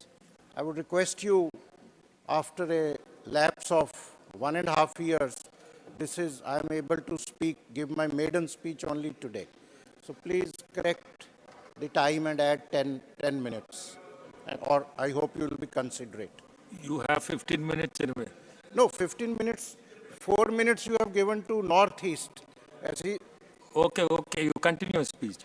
Honorable Madam President have laid down the key achievements of the government in the past year and also laid down some of the steps. I rise to appreciate some of the important things and make a note of few observations and things that this government can do, or let me say together we can do, to that matter to the populace or common man of this country. Sir, the President address said that our inflation was over 8% in the 10 years before 2014, and now it is 5%. I really appreciate that India have considerably done a decent job in balancing the inflationary pressure with huge social spending despite the COVID pandemic, Russian-Ukraine war, and other disruptions. However, we must acknowledge and learn that if we compare India with the world economies, we will find that India has always a very high inflation than rest of the world, especially I am laying the data with respect to the European Union. I would like to mention that household essential commodities have witnessed record price in last 7-8 years. Today morning I did some survey. कुछ गृहिणियों से हमने ये दाल, आटा, चावल, सब ये edible oil के prices लिए. I am laying on the house of the table. इसके हिसाब से अब वनस्पति ऑयल 118% बढ़ गया. मस्टर्ड ऑयल समझ नहीं आ रहा, सरसों का तेल 92%, आटा 43%, ग्राम दाल, उड़द दाल 60%, मिल्क जैसे मेरे और colleagues ने कहा. और meanwhile the irony is that the farmers who produce these products, their income did not increase even half of this price. Also the price of petrol, diesel have gone exorbitantly high. और अब जैसे अभी बताया गया कि international price, we have a administered price clause, तो price जब ऊपर जाती है तो पेट्रोल डीजल की बढ़ती है कंज्यूमर को. अब कम हो गई है तो वो बेनिफिट ऑयल कंपनीज ही ले रही हैं, वो बेनिफिट कंज्यूमर्स को क्यों नहीं दिया जा रहा जब it should be escalation, D escalation. और दूसरा, नेशनल स्टैटिस्टिकल ऑफिस ने भी यही रिपोर्ट किया कि फूड इन्फ्लेशन जो है वो 9.53% दिसंबर में रही, and it is a huge hike then the previous. Sir, we should need on some permanent solutions which act as a shield for the Indian economy from global uncertainty. अब poverty की बात करते हैं. अब ILO ने एक declaration दिया कि poverty anywhere is a threat to prosperity everywhere. अब बहुत अच्छी बात है, 25 करोड़ राष्ट्रपति महम राष्ट्रपति जी ने कहा 25 करोड़ पॉवर्टी से ऊपर आ गए। अभी दोपहर को ही मैं सुन रहा था, हमारे कोलीग शिवाजी कह रहे थे कि इसकी, and I hope he was right, कि इसकी जो थ्रेश होल्ड है वो 27 रुपीज़ पर डे की इनकम होनी चाहिए गांव में और 33 रुपए की पर डे इनकम होनी चाहिए शहर में। तो आप पॉवर्टी लाइन के नीचे हैं या ऊपर हैं। अब आप भी सोच लीजिए, 27 रुपये और 33 रुपये, ये थ्रेश होल्ड भी मैं माननीय फाइनेंस मिनिस्टर को कहूँगा कि भी let's be honest to ourselves, इसको ठीक किया जाए। और इसमें एक और डाटा आया है जो ग्लोबल मल्टीनेशनल पॉवर्टी इंडेक्स है, MPI, उसके हिसाब से around 415 million people exerted poverty with in span of 15 years, 2005 से 2021। तो कुछ पॉवर्टी की एलिवेशन हुआ है, लेकिन फिर भी हम 80 करोड़ लोगों को जो राशन दे रहे हैं, और ये अभी भी बात कही जा रही थी कि कोई सेंसिस नहीं हुआ, और 2011 से government have not declared it's poverty figures. एक NSSO जो स्टैटिस्टिकल विंग है, उसने 2017-18 में एक अपना स्टैटिस्टिकल का रिपोर्ट बनाया था, पर वो पब्लिश नहीं किया गया। और ग्लोबल हंगर इंडेक्स में सारी दुनिया में इंडिया का रैंक 111 है 125 में। तो हमें अभी बहुत सफ़र तय करना है, we have to travel a lot. और पर कैपिटा इनकम, मैं पढ़ रहा था कल ही कि पता नहीं बांग्लादेश, भूटान और मालदीव से भी हमारी पर कैपिटा इनकम कम है। ये छोटे देश हैं, ज़्यादा अमीर भी नहीं है, डेवलपिंग समझ लीजिए, पर हमारी पर कैपिटा इनकम ये जो हमारे अड़ोस पड़ोस वाले हैं उनसे भी कम है। तो कहीं ना कहीं हमें ये इनइक्वालिटी को ख़त्म करना है। अब एक और रिपोर्ट यूके की आई, ऑक्सफैम की, और 10% ऑफ द पॉपुलेशन जो है वो 72% इंडिया की वेल्थ को ओन करता है। तो बहुत अनइक्वालिटी है। और ये भी एक आंकड़ा है कि wealth of 16 people in India is equal to wealth of 60 crore people, which is almost half of India's population. तो हमें ये कहीं ना कहीं जो अमीर और गरीब में खाई बढ़ती जा रही है, इसको कहीं ना कहीं कम करना होगा। ऐसा लग रहा है कि वो जो खरगोश और टॉर्टवाइज कछुए की कहानी थी कि अमीर शायद खरगोश की तरह आगे बढ़ रहे हैं, अच्छी बात है, लेकिन गरीबों को भी उसी हिसाब से ही बढ़ना चाहिए और उनका स्तर ऊपर होना चाहिए। अब इंडस्ट्री की बात करें तो डॉक्टर बाबा साहब अम्बेडकर जी ने कहा, in short industrialization of India is the soundest remedy of all the problems of even agriculture problems of India. अब प्रेसिडेंट के एड्रेस में स्टार्टअप्स की, मोबाइल मैन्युफैक्चरिंग की, MSMEs, प्रोडक्टिविटी लिंक जो इंसेंटिव स्कीम की बात कही गई, which is very good, PLI। और खुशी की बात है कि मोबाइल फोन्स पे भी राजीव चंद्रशेखर जी बैठे हैं हमारे दोस्त, IT में उनकी ड्यूटी कंपोनेंट्स की कम कही गई। अब आपको पता है कि कोविड में सेमीकंडक्टर माइक्रोचिप्स को लेके हमारी प्रोडक्शन ने कितना सफ़र किया, ऑटोमोबाइल में, IT में, और बहुत सप्लाई चेन का डिसरप्शन हुआ ताइवान, चाइना, USA से। इंडिया का जो ट्रेड डेफिसिट है वो 1980 से ही बढ़ा है, पर अभी अक्टूबर 2023 में अगर मेरे आंकड़े सही हैं तो India had a highest trade deficit, it hit A record of $32 billion. तो उसके लिए भी हमें निरंतर काम करना होगा। और इंडस्ट्री को लेके मैं समझता हूं कि सरकार को जो लैंडलॉक्ड सूबे हैं, बॉर्डर स्टेट हैं पंजाब जैसे, उसमें कोई प्रोजेक्ट बठिंडा रिफाइनरी का 15 साल पहले या 12 साल पहले आया था, PM Mitra textile park was not granted to Punjab even on alternative location.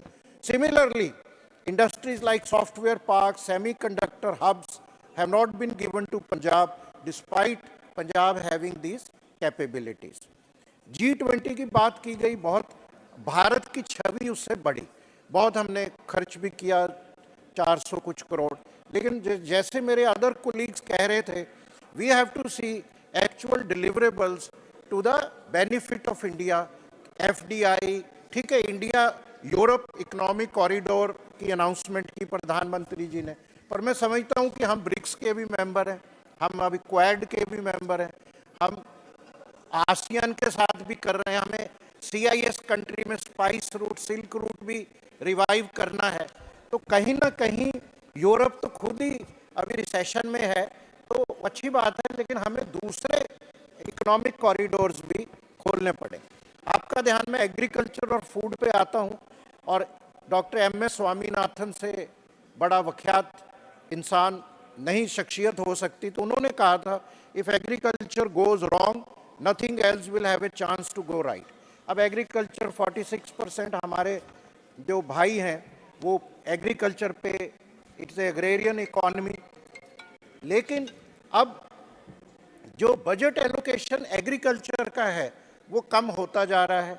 अब पंजाब की बात करें तो जो MSP, जिसमें पंजाब बिगेस्ट कंट्रीब्यूटर है फूड का, फूड सिक्योरिटी का, अब वो जो MSP की कमेटी में और CACP की कमेटी में पंजाब से कोई भी रिप्रेजेंटेटिव नहीं है, तो वो भी मैं आग्रह करूंगा कि उसमें उनको लेना चाहिए. और MSP व्हीट राइस में मिलती है साहब. अब कॉर्न पे भी बाकी जो MSP वो पेपर पे है. अब मक्का का देख लीजिए, MSP 2090 रुपये है, और मंडी में मक्का कॉर्न जो 700 से 1000 रुपये में बिक रहा है. और हम क्रॉप रोटेशन कैसे, फार्मर्स को क्रॉप रोटेशन हमें करानी पड़ेगी कि वो कब तक राइस, व्हीट, अब मिलेट्स का ज़माना है, पार्लियामेंट में बहुत सराहनीय स्टेप है, लेकिन फार्मर्स को भी हमें अवगत कराना पड़ेगा मिलेट्स की तरफ, क्रॉप रोटेशन की तरफ. PM किसान स्कीम जो 6000 रुपया एनुअल देती है, उसमें पता नहीं कि पहले 11.84 करोड़ बेनिफिशियरी थे जो साइट एग्रीकल्चर मिनिस्ट्री की, अब उसमें बड़े अचंभे से जो उसकी फिगर है वो 3.87 करोड़ रह गई है. तो इस पे भी हमें इन्वेस्टिगेशन करना होगा कि ये जो PM किसान स्कीम में, आप तो खुद किसान हैं और बड़े अच्छे समय आप सदारत करने आए हैं. सब मैं कह रहा था PM किसान, मैं किसान नहीं, किसान पुत्र हूँ. हाँ, किसान दाता हैं, कुछ भी हमारे अन्नदाता हैं, आपकी मर्जी पे हम हैं. 1.5 साल बाद MP बनने के बाद आज आपने मौका दिया मेडन स्पीच का, बहुत शुक्रिया. मैं कह रहा था सर, 11 पहले ये 6000 रुपया 11.84 करोड़ किसानों को मिलता था, ये अब 3.87 को मिलता है. तो इसको हमें देख के इन्वेस्टिगेट करके, तो उमर साहब को भी मैं रिक्वेस्ट करूंगा कि इसको ठीक किया जाए. सब्सिडी ऑन एग्रीकल्चर इनपुट्स अब हम कम ना की जाए. और आपने कहा आप किसान पुत्र हैं, आपको पता ही होगा, आप मेरे से ज़्यादा गुणवान हैं, नॉलेजेबल हैं, कि 145 किसान रोज, एक पर डे, मैं भी चौंक गया, 145 किसान मजदूर भारत में एक दिन में 145 किसान सुसाइड करते हैं. आत्महत्या की चिता पर देख मुल्क के किसान को नींद कैसे आ सकती है, हम देश के इंसान को. ये डाटा है. हमें, मैं पहले ही कह चुका हूं कि हमें मिलके काम करना है. मैं कोई, ये सभी की जिम्मेवारी है. ये इस प्रेसिडेंट एड्रेस में भी मैं बोलूंगा कि कोई भी बात कही जाती है उसको क्रिटिसिज्म नहीं, पॉजिटिव में मैं कह रहा हूँ हमें मिलके ये देश बनाना है. कभी तो यहाँ संवाद होना चाहिए. अब हेल्थ की बात करें तो विंस्टन चर्चिल साहब ने कहा, healthy population is the greatest asset any nation can have. अब आयुष्मान भारत बहुत अच्छी स्कीम है, पहले भी बात हुई, कई मेरे कोलीग्स ने कहा डाटा में डेड लोगों को भी मिल रहा है. अब 9.85 लाख जो रिपोर्ट आई है उसमें आयुष्मान भारत बेनिफिशरीज वर लिंक, सेम मोबाइल नंबर पे 10 लाख लोग रजिस्टर्ड हैं. तो ये RTI में त्रुटियां हैं. RTI के हिसाब से 15 लाख बेनिफिशरी हैं, पार्लियामेंट में एक 1.63 करोड़ है, तो कहीं ना कहीं we have to synchronize data. लेकिन मेन बात, आयुष्मान भारत स्कीम में कोविड जैसे ये बीमारियां कवर नहीं हैं, तो वो लोगों को बहुत आउट ऑफ द पॉकेट उस पर देना पड़ा, और प्राइवेट हॉस्पिटल उसमें 3% ही आ रहे हैं। एजुकेशन की बात करते हैं, हमने एम्स, आईआईटीज, आईएम्स बनाए।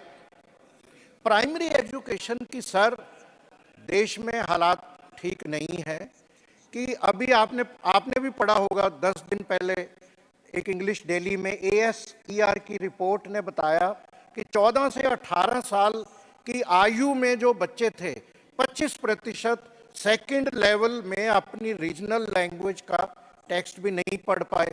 43.3% 14 से 18 साल में ही मैथ सेकंड क्लास का नहीं कर पाए।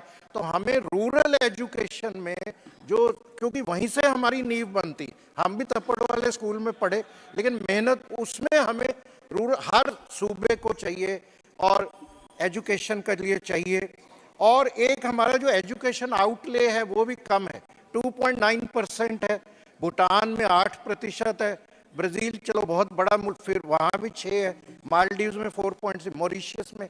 तो हमें इसको कहीं ना कहीं 5-10% लाना होगा, और जो शिक्षा पे मिनिमम 10% खर्च करना चाहिए। मेरी मेडन स्पीच है तो आप कंसिडरेट करेंगे, मैं 5-7 मिनट में कंक्लूड करता हूँ। लेबर और स्किलिंग में ये राजीव चंद्रशेखर जी बैठे हैं, स्किलिंग के ये इंचार्ज हैं, अन्नदाता हैं, बहुत अच्छा काम कर रहे हैं। अब दिक्कत ये है, इतने लाख करोड़, क्योंकि एक तो यहाँ फिगर भी लाखों करोड़ों में ही चलती है, बहुत अच्छी बात है, लेकिन लास्ट माइल डिलीवरी चाहिए। अब जो है ये PMKY और PMK के ये सब स्कीम्स हैं। NSDC का मैं भी बोर्ड मेंबर रहा 7 साल इनके सौजन्य से, लेकिन सब प्रॉब्लम क्या है कि स्किल करना एक अलग बात है।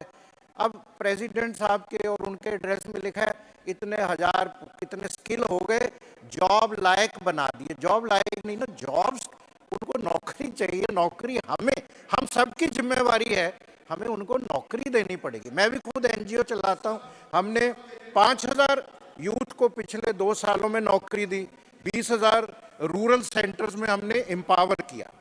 तो एक अभी जो 29.7% of India's youth is unemployed, ये डाटा है। और हमारे पास स्किल लेबर 4.69 है, दुनिया में आपको पता है 50, 68। अब ये स्किल इंडिया मिशन का बजट भी कम हो रहा है, तो फाइनेंस मिनिस्टर साहब को ही दरख्वास्त करेंगे कि स्किल के इनके मिनिस्ट्री के धर्मेंद्र प्रधान जी और हाँ जी, और स्टेट ऑफ पंजाब में ministry have reduce the fund allocation just by 92%, ज़्यादा नहीं, 92% कट गया है। और ये सारे इसके जॉब्स की तरफ मैं आपका ध्यान लगाता हूँ। इंटरप्रेन्योरशिप, हाँ जी, लास्ट एनर्जी, 30 सेकंड्स। नहीं सर, यहाँ आप जब नहीं थे, नॉर्थ ईस्ट को 4 मिनट 5 मिनट दिए गए। मैं तो पंजाब से हूँ और मेडन है, मेरे को 5 मिनट्स दीजिए सर, मेडन स्पीच है, बोलने तो दीजिए, मैं तो सुझाव ही दे रहा हूँ। एनर्जी में अब एक और है कि आर्टिफिशियल इंटेलिजेंस आ रही है, डिजिटलाइजेशन आ रही है, उससे राजीव चंद्रशेखर जी जॉब्स और जाएंगी। तो हम लोगों को कुछ आउट ऑफ बॉक्स सोचना है, क्योंकि मैकेनाइजेशन से वो मजदूर और कम हों। एनर्जी में राष्ट्रपति मैडम ने clean energy, solar capacity, power grid, Ujjwala, electric vehicle, बहुत ही बढ़िया बात की। हम ग्लास भी गए, हम सोलर अलायंस में भी गए, सारा वो किया। Please conclude. हाँ जी, एथेनॉल जो एनर्जी में, please conclude sir, be fair ना, मेरी मेडन स्पीच है, मेरे को बोलने तो दीजिए ना सर। ऐसे एक मिनट मैं नहीं बोलता, बैठ जाता हूँ सर। देखिए सानी साहब, नहीं, मैं 2-3 minute you have made good points. It is over 17 minutes. नहीं, पर मेडन स्पीच है सर, 17 मिनट्स तो हमारा टाइम था।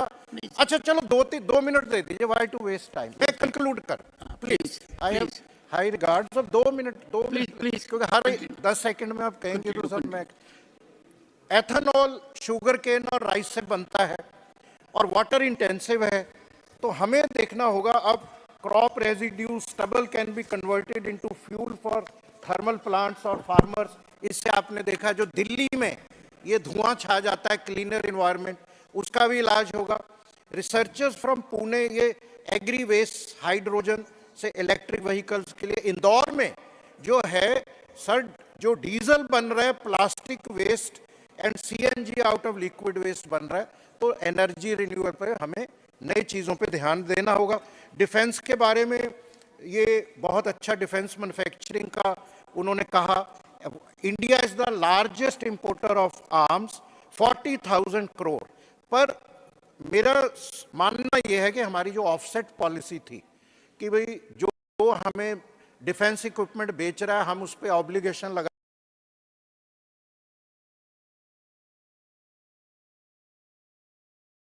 हैं कि इसका 30-40% आप technology transfer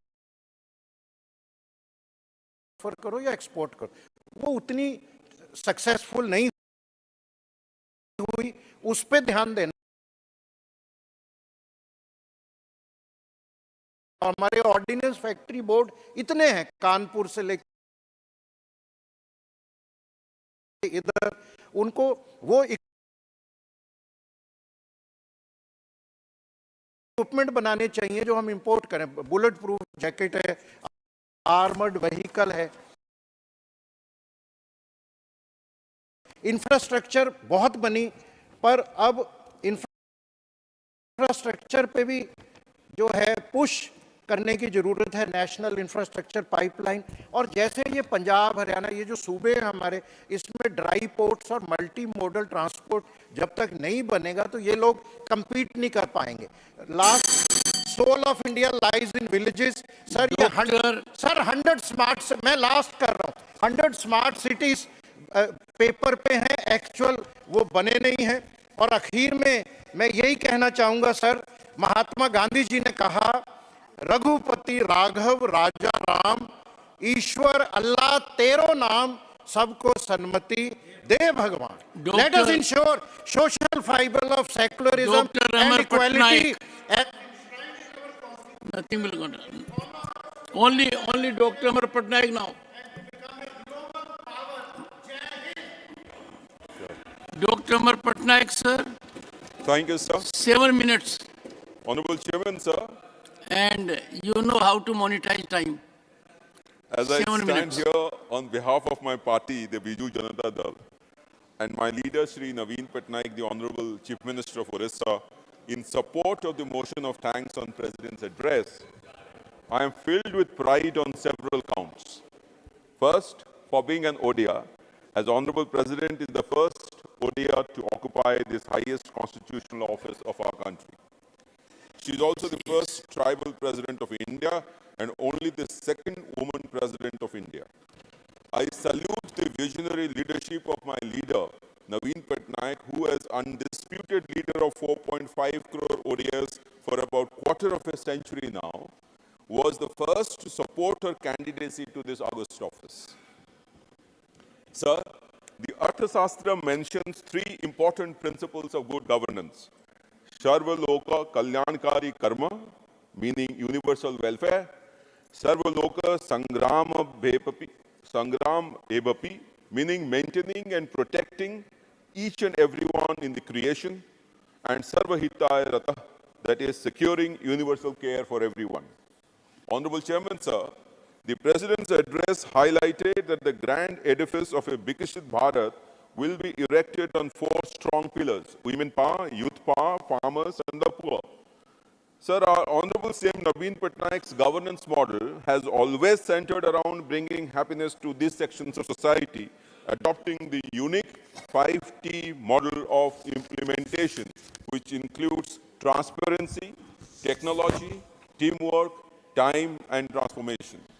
In the words of our Honorable CM, who has been a flag bearer of women's empowerment in our country, women empowerment is not a slogan, but a non-negotiable code for us.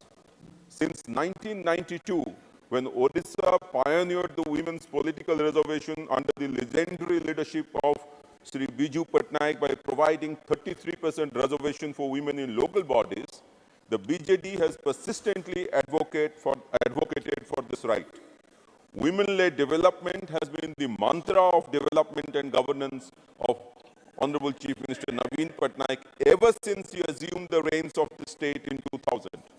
Honorable CM Naveen Patnaik was the first and the only CM in the country to nominate women to a third of BJD's Lok Sabha candidates in the 2019 Lok Sabha elections. Therefore, passing of the Women's Reservation Bill in 2023, which the Honorable President alluded to in her speech, fills us with great satisfaction. I would like to exhort the Union Government to consider conferring the Bharat Ratna on this legendary leader Biju Patnaik, which has been a demand not just from BJD, but also from some other parties who had the privilege of knowing and working with him. On the economic empowerment front, our Mission Shakti program, started by Honorable CM Naveen Patnaik in 2001, has successfully transformed about 6 lakh women SHGs, comprising about 70 lakh women, into vibrant hubs of economic activity across different sectors. The Union government's effort to follow the same path is praiseworthy. Speaking of youth power, sir, the Union government's progressive investment in newest technology, such as through artificial intelligence mission, is a great step towards making India a leading digital economy. This comes as an encouraging support to Orissa government's recent measures in this field, the Orissa for Artificial Intelligence and the Artificial Intelligence for Youth initiatives launched in 2023. Further, Honorable President had rightly focused on the significance of the sports economy, which is a great source of meeting the aspirations of our youth and providing opportunities to them. Our CM believes that investment in sports is an investment in youth. Investment in youth is an investment in the future. From building the largest hockey stadium in the world and supporting the national hockey teams, both men and women, to creating state-of-the-art infrastructure for promoting all sports amongst all sections, especially women and tribals.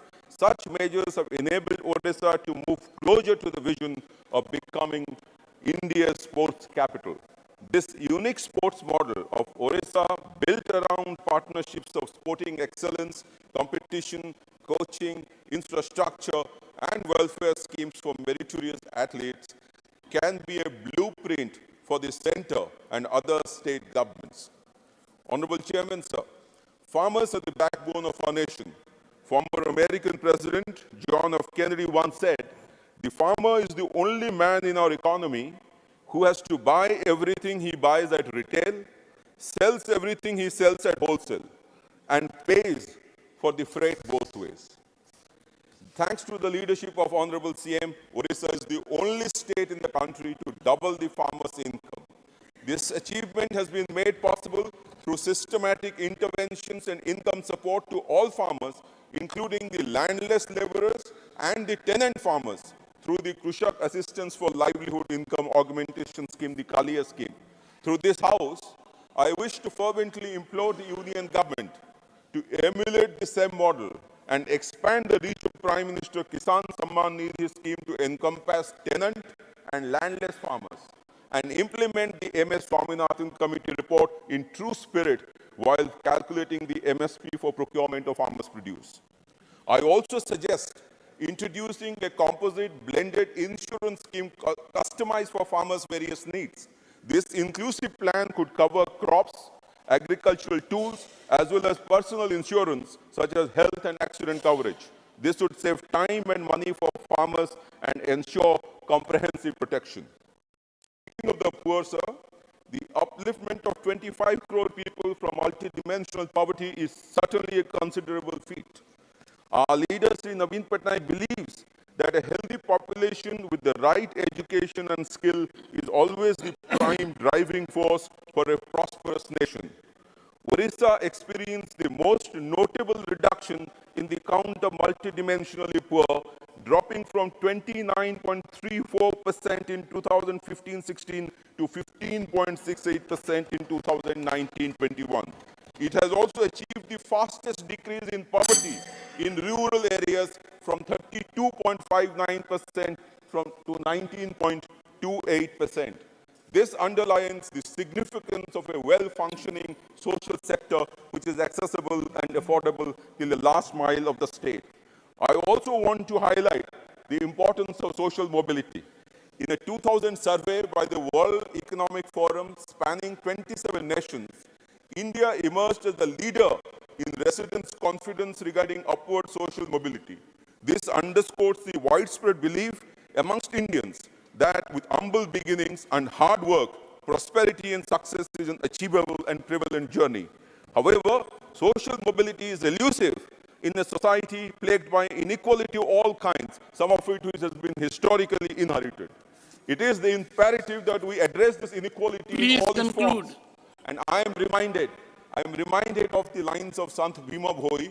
So he was one of the topmost Oriya poets sent of Mahima Dharma. He says, Mo jivana pache norke padithau jagat udhar heu. Let my soul be condemned to hell, but let the universe be redeemed. So lastly, I would be remiss if I didn't mention that the vision of Viksit Bharat would not be possible without Vikasit states. Therefore, it is imperative to uphold the principles of federalism outlined in our Constitution, particularly in the devolution of fiscal resources to the states, and in particular to states with historic backwardness and who regularly face the scores of natural disasters like Orissa. Anyway, thank you so much, sir, for giving me this opportunity. K. Kesav Rao.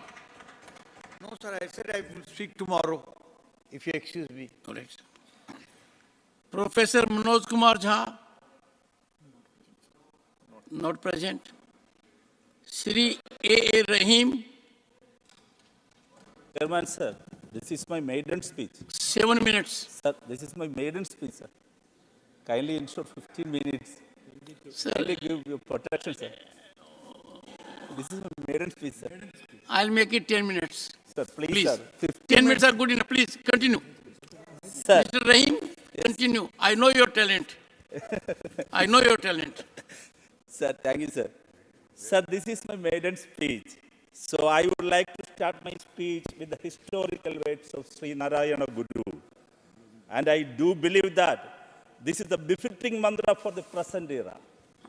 Jadi Bheda Madadvesham Sodaratman, which means this is a model place where everyone lives together with humanhood, regardless of caste and religion.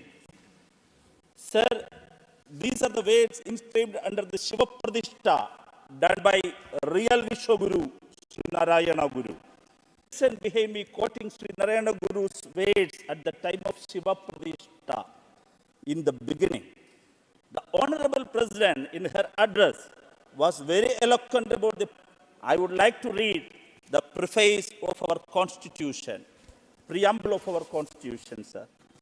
We the people of India, having solemnly resolved to constitute India into a sovereign, socialist, secular and democratic republic. Sir, I would like to remind you again and again, India is a secular, democratic republic. How a government can portray Ram's temple as their biggest achievement in a secular country like India, sir? In this particular context, I would like to remind you the Shiva Pradishta done by Sri Narayana Guru in my home district Trivandrum in 1888. After the Shiva Pradishta, Sri Narayana Guru inscribed the message of secularism and humanhood under it. At the same time of Prana Pradishta, 3 Christian churches were attacked in Madhya Pradesh. What is the message given by this attack, sir? Sir, this government has been trying to divide the people. Stop the divisive politics and start talking about the distress of common people. Come and talk about the inflation. Come and talk about the unemployment, the elephant in the room. Sir, the Honorable President's speech has turned out to be nothing more than a speech filled up with empty claims and inflated figures that have no connection with the social reality of our country. The policy announcement was expected to describe where our country is today and how the government should formulate policies for the future. but the president's speech turned out a hollow echo devoid of substance and direction. Sir, throughout her 31 pages address, the Honorable President never used the word unemployment, the elephant in the room. Sir, what is the present condition of our country? The unemployment rate has risen to 10.9% in the last October, according to the data of Center for Monitoring Indian Economy. The educated youth labor force is begging in the market for jobs. The government claims that last year the government has given government jobs to lakhs of youth in mission mode. I hope that it was about Rosgar Melas. Sir, didn't the government itself admit the Rosgar Melas were a strategy to put dust in the eyes of the people? I would like to mention my own experience. When I asked a question about Rosgar Melas in this Guest House, Minister in charge of the Prime Minister's office, Dr. Jitendra Singh, has given the written answer in its 206th session of Rajya Sabha that not a single new post was created through Rosgar Melas and only appointments were made to existing vacancies. Sir, this is the reality. Sir, lakhs of posts are lying vacant in institutions under the union government. Sir, the unemployment, underemployment, and contractualization of labor are the three major evils that are faced by the Indian youth. Agnipath is a tremendous example of contractualization of the Indian job sector. Even the recruitment of army is becoming contractual. Instead of permanent appointments, the government is recruiting contract laborers in the banking sector, insurance sector, and even the railway and the PSUs. The Narendra Modi government is not creating new jobs and also have no intention to filling the permanent vacancies. Sir, this is not Amardikal, sir. Sir, this is not Amardikal for Indian youth. This is Mridakal. I urge the government that to stop contractualization and ensure permanent job for the Indian youth. Sir, now I am coming to the gig economy. A large number of India's educated youth who are gasping with unemployment are part of the gig economy. The well-educated youth are working in companies like Swiggy, Zomato, Uber, and other unorganized sectors for cheap wages, sir. They are working from street to street irrespective of rain, summer, and winter. There is not a single mention of such gig workers in this address, sir. There are no specific plans or schemes for their welfare. Sir, this is not an Amardikal. This is a Mridakal for the Indian youth, sir. Sir, inflation is increasing exorbitantly in our country. Retail inflation in India has increased to 5 to 9% according to NSO data. Moreover, inflation is higher in rural areas than cities. Sir, this has led to an increase in price commodities, including vegetables and food items. The union government has completely failed to control the price hike of essential commodities. So the poor are becoming the poorest. Very shamefully, I would like to say that the government claims that it's an Amardikal at the time when the country ranks 111th of the global hunger index. Sir, while talking about the price hike, what is the price of the petrol and gas? The petrol costs about 97 rupees liter today. I would like to recollect to you the time when under the leadership of Indian National Congress, the UPA government, they deregulated the price fixing mechanism of petrol.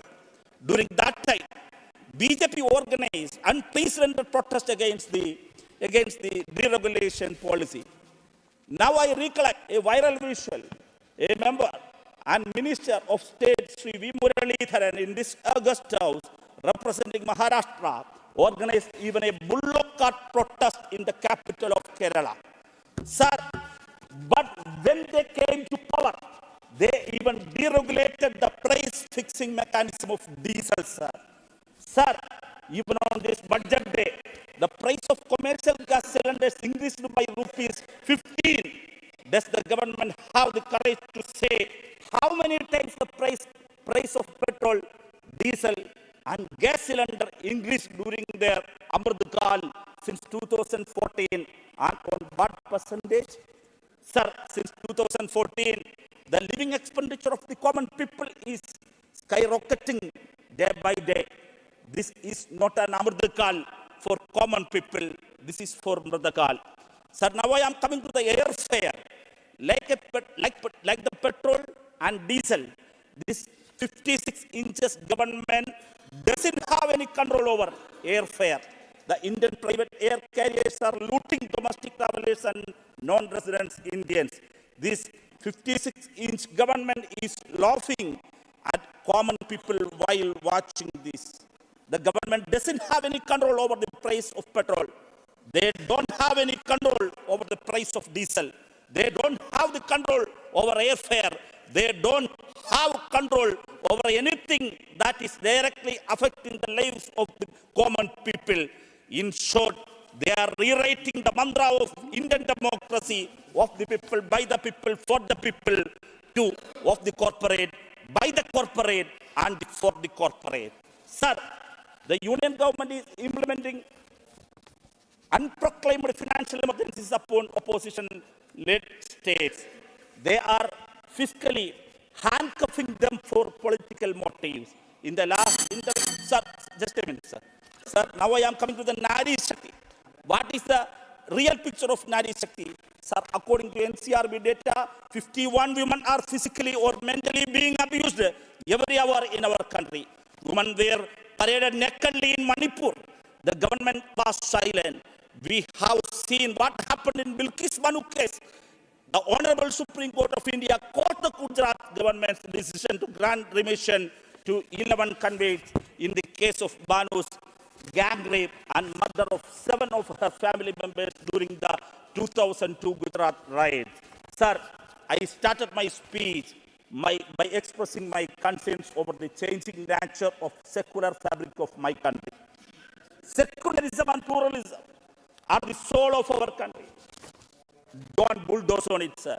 Sir, why India has become a religion?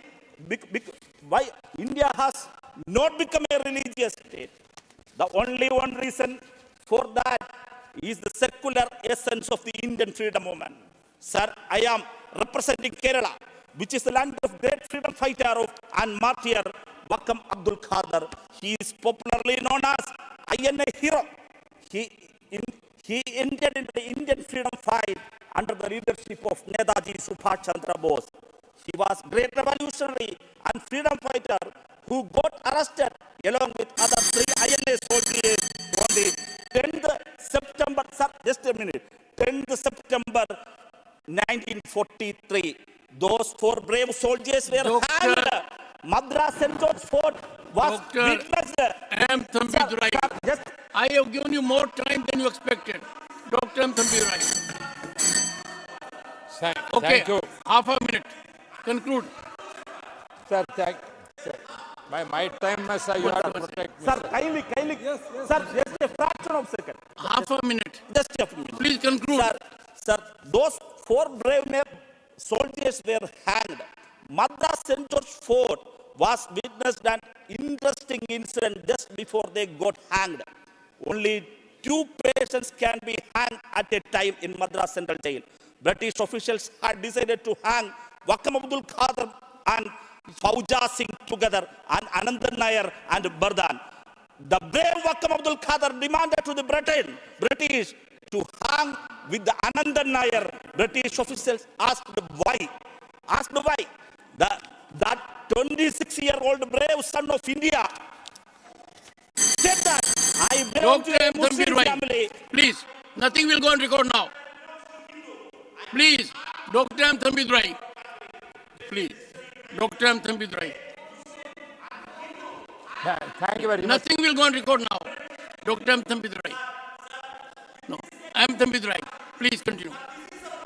Sir, Mr. Chairman, sir, I rise to participate and put forth my views on behalf of ADMK party and Edapadi Palniswamy of my leader on the address by the Honorable President of India to the members of Parliament on 31st January Honorable members, 2024. it is already 6 p.m. If the House agrees, we may take up the business till 7 p.m. today. Okay, sir. I'm Please continue. Allow me, sir. As it is customary, the Honorable President highlighted the achievements of the government during the last 10 years and outlined the policy priorities of the government to make India a developed nation by 2047.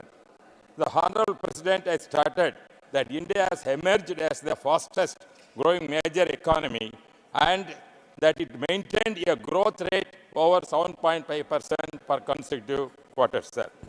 The President also mentioned that 80 crore people are being given free ration, which is extended for 5 more years, sir. I want to mention, sir, in our Tamil Nadu, our former Chief Minister, Amma Jayalalitha, is introduced giving the free rice to all the card holders. This is a phenomenon what we have done for the poor people. I request the central government to consider that not only 80 crores, let be given to all the people of the card holders of this country. That has to become, I am requesting, sir. Regarding as far as the GST, sir, generally all the members are telling about the GST. They are raising the concern about that. Our DMK people, so Siva spoke regarding that you could not get the sufficient for the government of Tamil Nadu. Sir, with the great difficulties, our former Chief Minister, Edapadi Palniswamy, even we are facing the financial problem, he is able to get the funds from the central government and implemented that so many schemes for the farmers and everything.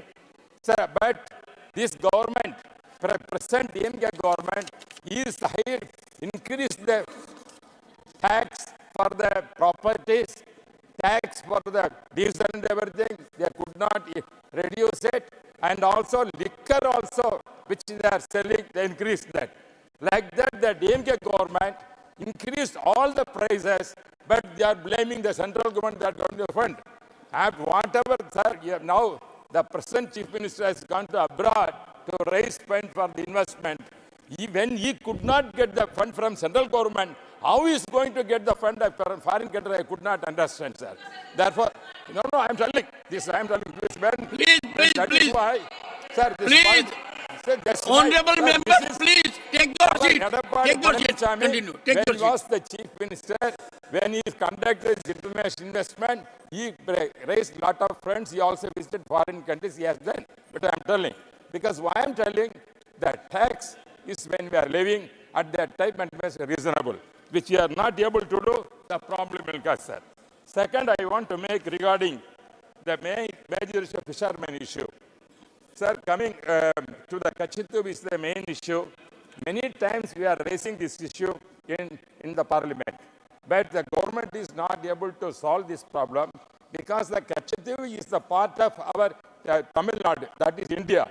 It is because of the Kachitub is given to the Sri Lanka government unceremoniously in 1974, 1970s, that period.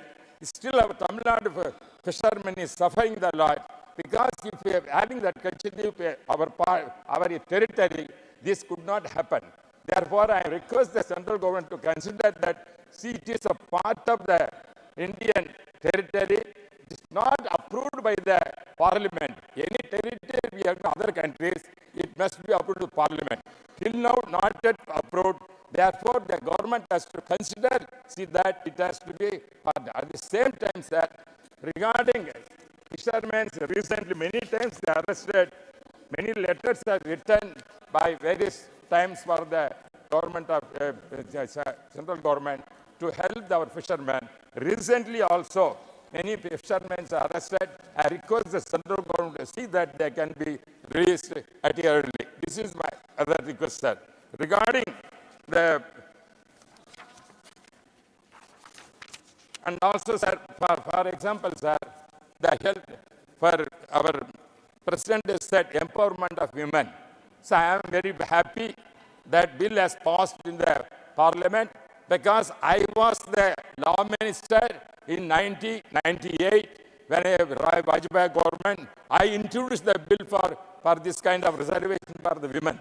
At least this period, that during the Modi period, what our Amma Jayalalitha also recommended that time, that's implemented. I'm happy that. But I request them when they are going to implement that. That is more important. That issue, that spirit of the Parliament, giving empowerment, passing the bill, which, sir, I'm telling you, I want to continue. For 2 minutes, please. Allow me, sir. These are the things which are requesting that has to be implemented early. And all regarding, sir, the medical colleges, now I am happy that the government has come forward, they announced more medical colleges. Same way, Tamil Nadu government also requesting medical colleges, that has to be considered. Because during Edappadi Palaniswamy period, 23 medical colleges historically established during the 4 years. But the present I don't know how many colleges present 3 years over, how many they have to explain to me like this. But no, this I want to tell. This is that you have written that, but it is not. But our period, same farmers' problem. When they're facing a problem, second regarding, when Edappadi Palaniswamy in the power, he has given lot of helpful for the farmers and also cardholders, all cardholders, their 2,500 rupees Bengal gift has given. But the present DMK government gave only 1,000. That also with hesitantly then. Their why they could not give 2,500 rupees which Edappadi Palaniswamy implemented. That has conclude. Sir, I'm going to finish that. I'm going to finish. Only I take 1 or 2 minutes, sir. Regarding Kaveri issue, sir, Kaveri issue very important. 30 seconds, please. Sir, only 1 minute. I want to finish. Please conclude. Sir, Kaveri issue is a burning problem. Meghadad, that dam must not be constructed, whichever our party has demand is. Edappadi Palaniswamy also request many times raised the issue. I request the government of central government to use their influence and their thing for the Karnataka government not to construct Meghadadi. It will affect the Tamil Nadu farmers. Sushil Kumar Modi. Thank you very much, sir. 20 minutes, sir. महोदय, मैं सबसे पहले देश की राष्ट्रपति और भारत के प्रधानमंत्री श्री नरेंद्र मोदी जी को धन्यवाद देना चाहूँगा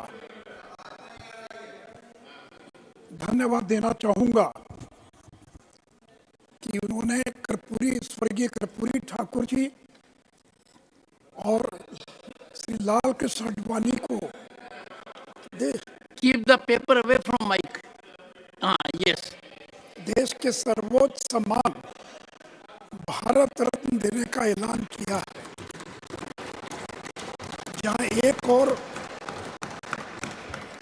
कर्पूरी ठाकुर सामाजिक न्याय के योद्धा हैं, वहीं दूसरी ओर अयोध्या के अंदर राम जन्मभूमि मंदिर में 22 जनवरी को प्राण प्रतिष्ठा हुई और उसके 11 दिन के बाद उस राम जन्मभूमि आंदोलन के जो प्रणेता हैं, महानायक हैं, उनको भारत रत्न का सम्मान देकर देश के करोड़ों राम भक्तों का सम्मान किया है। Sir, India is on the threshold of becoming economic superpower of the world.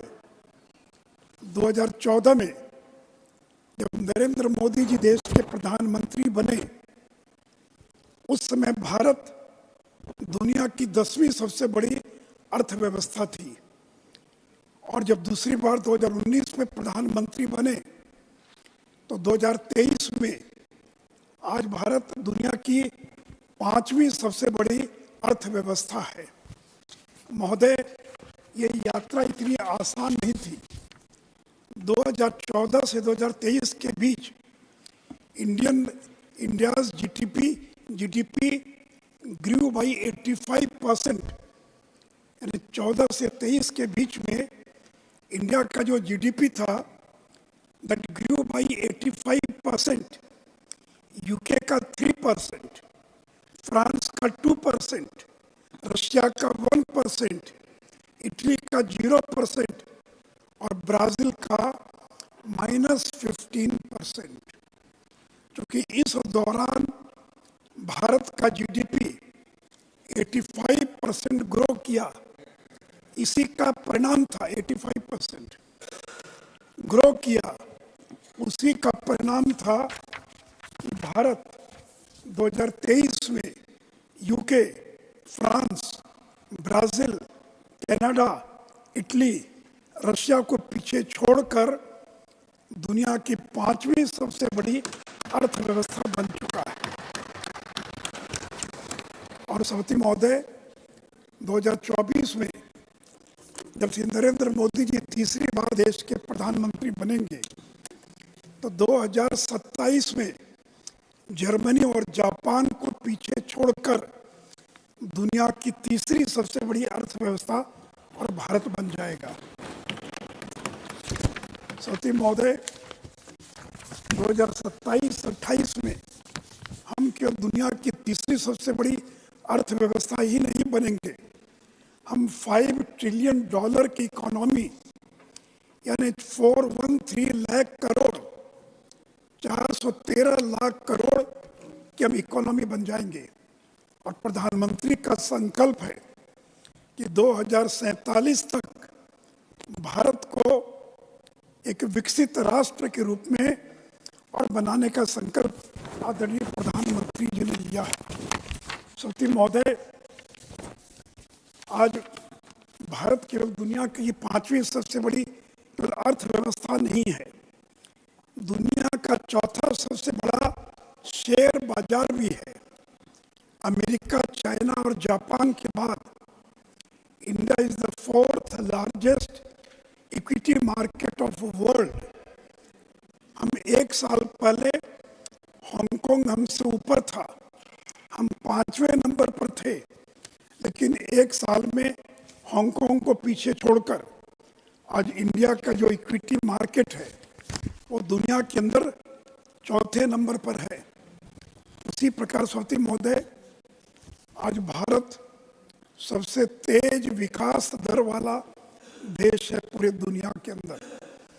अभी इंटरनेशनल मॉनेटरी फंड ने वर्ल्ड इकोनॉमिक आउटलुक जनवरी 2024 में प्रकाशित किया है, जिसके अनुसार पूरे दुनिया की विकास दर 3.1% रहेगी, यूएस की 2.5, Germany 0.5, France 1, Italy 0.7, Japan 0.9, UK 0.6, China 4.6 और भारत 7.3% की विकास दर के साथ दुनिया के अंदर सबसे तेज गति से विकास हासिल करने वाला देश होगा। सभापति महोदय, मैं सदन को बताना चाहूँगा कि India is the world's largest producer of milk, largest producer of pulses, largest producer of jute, largest producer of sugar, and largest producer number of real-time digital payments. और सती महोदय, इंडिया इज लार्जेस्ट प्रोड्यूसर, हम number 2 किन चीज़ों में हैं? Rice, wheat, sugar cane, groundnut, vegetable, fruits, cotton, aquaculture, इन चीज़ों में आज भारत पूरे दुनिया के अंदर दूसरे नंबर पर है। और साथ ही साथ मोबाइल फ़ोन के उत्पादन में भी आज भारत पूरे दुनिया के अंदर second largest manufacturer of mobile phones in this world. Crude steel, coal, aluminium, इसमें भी हम पूरे दुनिया के अंदर दूसरे नंबर पर हैं। सती महोदय, जहाँ तक तीसरे नंबर की बात है, automobile industry, pharmaceutical, power production, forest gain area,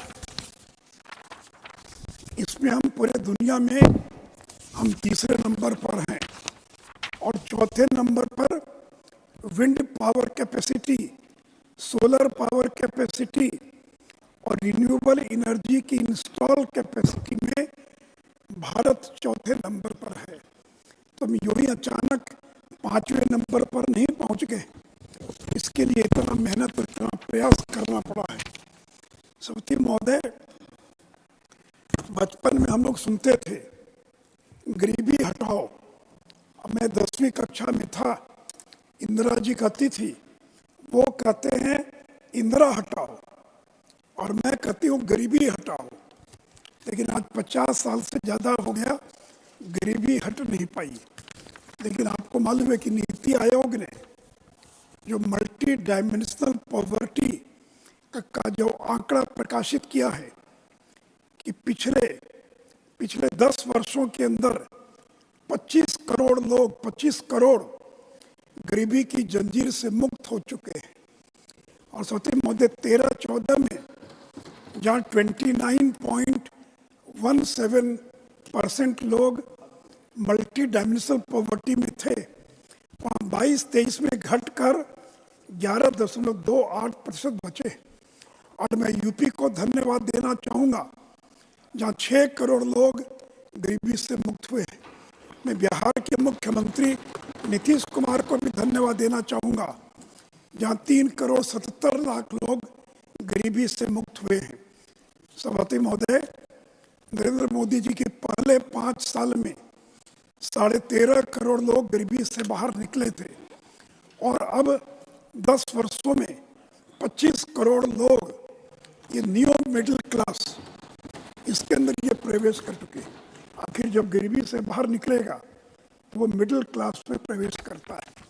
और सभापति महोदय, जो average real income of people have increase by 50%, आम आदमी की जो औसत आय है उसमें 50% की वृद्धि हो चुकी है।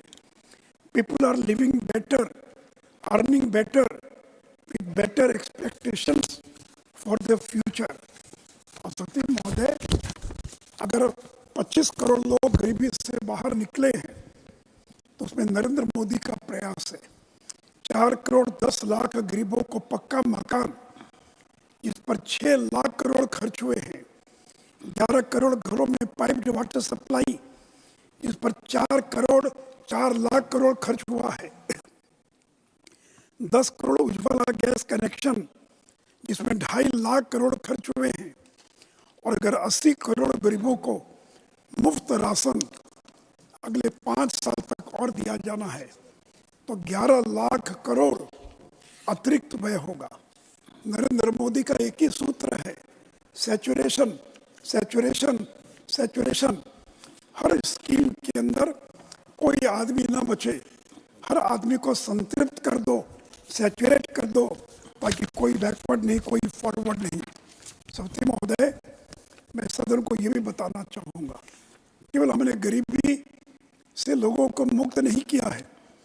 इस देश के अंदर 22-23 में 1,70,000 लोग करोड़पति हैं। हमने करोड़पति की संख्या में भी इजाफा किया है। 2021-22 में जहाँ देश के अंदर इनकम टैक्स के ब्रैकेट में जिनकी 1 करोड़ की आय थी, आप भी शायद उसमें आएंगे, वैसे लोगों की संख्या 1,14,00,000 थी। वो 22-23 में बढ़कर 1,14,000 थी। वो 22-23 में बढ़कर 1,70,000 हो गई। सभापति महोदय, जहाँ 10 साल पहले प्रति वर्ष 94,000 कंपनियां रजिस्टर्ड होती थी, अब ये संख्या बढ़कर 1,60,000 हो गई है।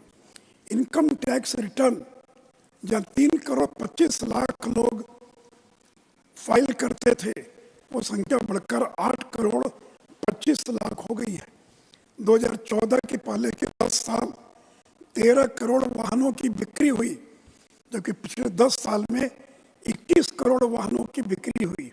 सभापति महोदय, 14-15 में 2,000 इलेक्ट्रिक व्हीकल बिके और 23-24 में दिसंबर तक 12 लाख इलेक्ट्रिक व्हीकल्स की बिक्री हो चुकी है।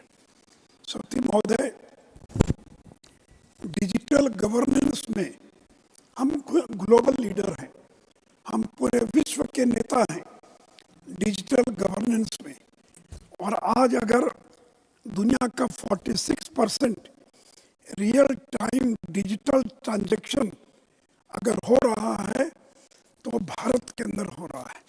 सत्य महोदय, डिजिटल इंडिया ने लोगों की जिंदगी और व्यापार को आसान बना दिया है। तो दुनिया के विकसित देशों में भी इस प्रकार का डिजिटल सिस्टम नहीं है। दुनिया भर के देश डिजिटल पब्लिक इंफ्रास्ट्रक्चर का अध्ययन करने के लिए पूरे दुनिया से लोग भारत के अंदर आ रहे हैं। सती महोदय, हमने डिजिटल इंफ्रास्ट्रक्चर में आधार, यूपीआई, कोविन, एपीआई सेतु, digi locker, Aarogya Setu, government e market place, उमंग, दीक्षा, ई संजीवनी, ई हॉस्पिटल, ई ऑफिस, ई कोर्ट, पोषण tracker, Ayushman Bharat health account, यानी आज डिजिटल इंफ्रास्ट्रक्चर का हमने ऐसा ढांचा खड़ा किया है पूरे देश के अंदर कि पूरे दुनिया के लिए वो एक मार्गदर्शन का काम कर रहा है। सत्य महोदय, मैं जियो कंपनी को धन्यवाद देना चाहूँगा जिसने इंटरनेट और ब्रॉडबैंड को गांव-गांव तक पहुंचा दिया। जहां आज से कुछ साल पहले प्रति माह प्रति व्यक्ति 62 मेगाबाइट मोबाइल डाटा इस्तेमाल करता था, आज वहीं बढ़कर 18 गीगाबाइट प्रति माह मोबाइल डेटा इस्तेमाल कर रहा है। 200 जीबी, पहले 1 जीबी की कीमत थी 200 रुपये, आज 10 रुपये में और 1 जीबी डाटा उपलब्ध है। सत्य महोदय, we are also the second largest manufacturer of mobile handsets in the world। 14-15 में जहां 6 करोड़ मोबाइल फोन बने थे, वहाँ 21-22 में संख्या बढ़कर 32 करोड़ हो गई है। और मोबाइल फोन का एक्सपोर्ट जहाँ पर 14-15 में 1566 करोड़ हमने एक्सपोर्ट किया, that is increased to 90,000 crore in 22-23। सत्य महोदय, हमने दुनिया को एक और चीज दी है, डायरेक्ट बेनिफिट ट्रांसफर। जनधन, आधार और मोबाइल की ट्रिनिटी 34 लाख करोड़ 300 योजनाओं के अंदर डीबीटी के माध्यम से ट्रांसफर हुआ है। और उसका परिणाम ये हुआ है कि 4 करोड़ फर्जी राशन कार्ड रद्द हो गया, 4 करोड़ 10 लाख एलपीजी कनेक्शन रद्द हो गए। और कितनी बचत हुई? 2,75,000 करोड़।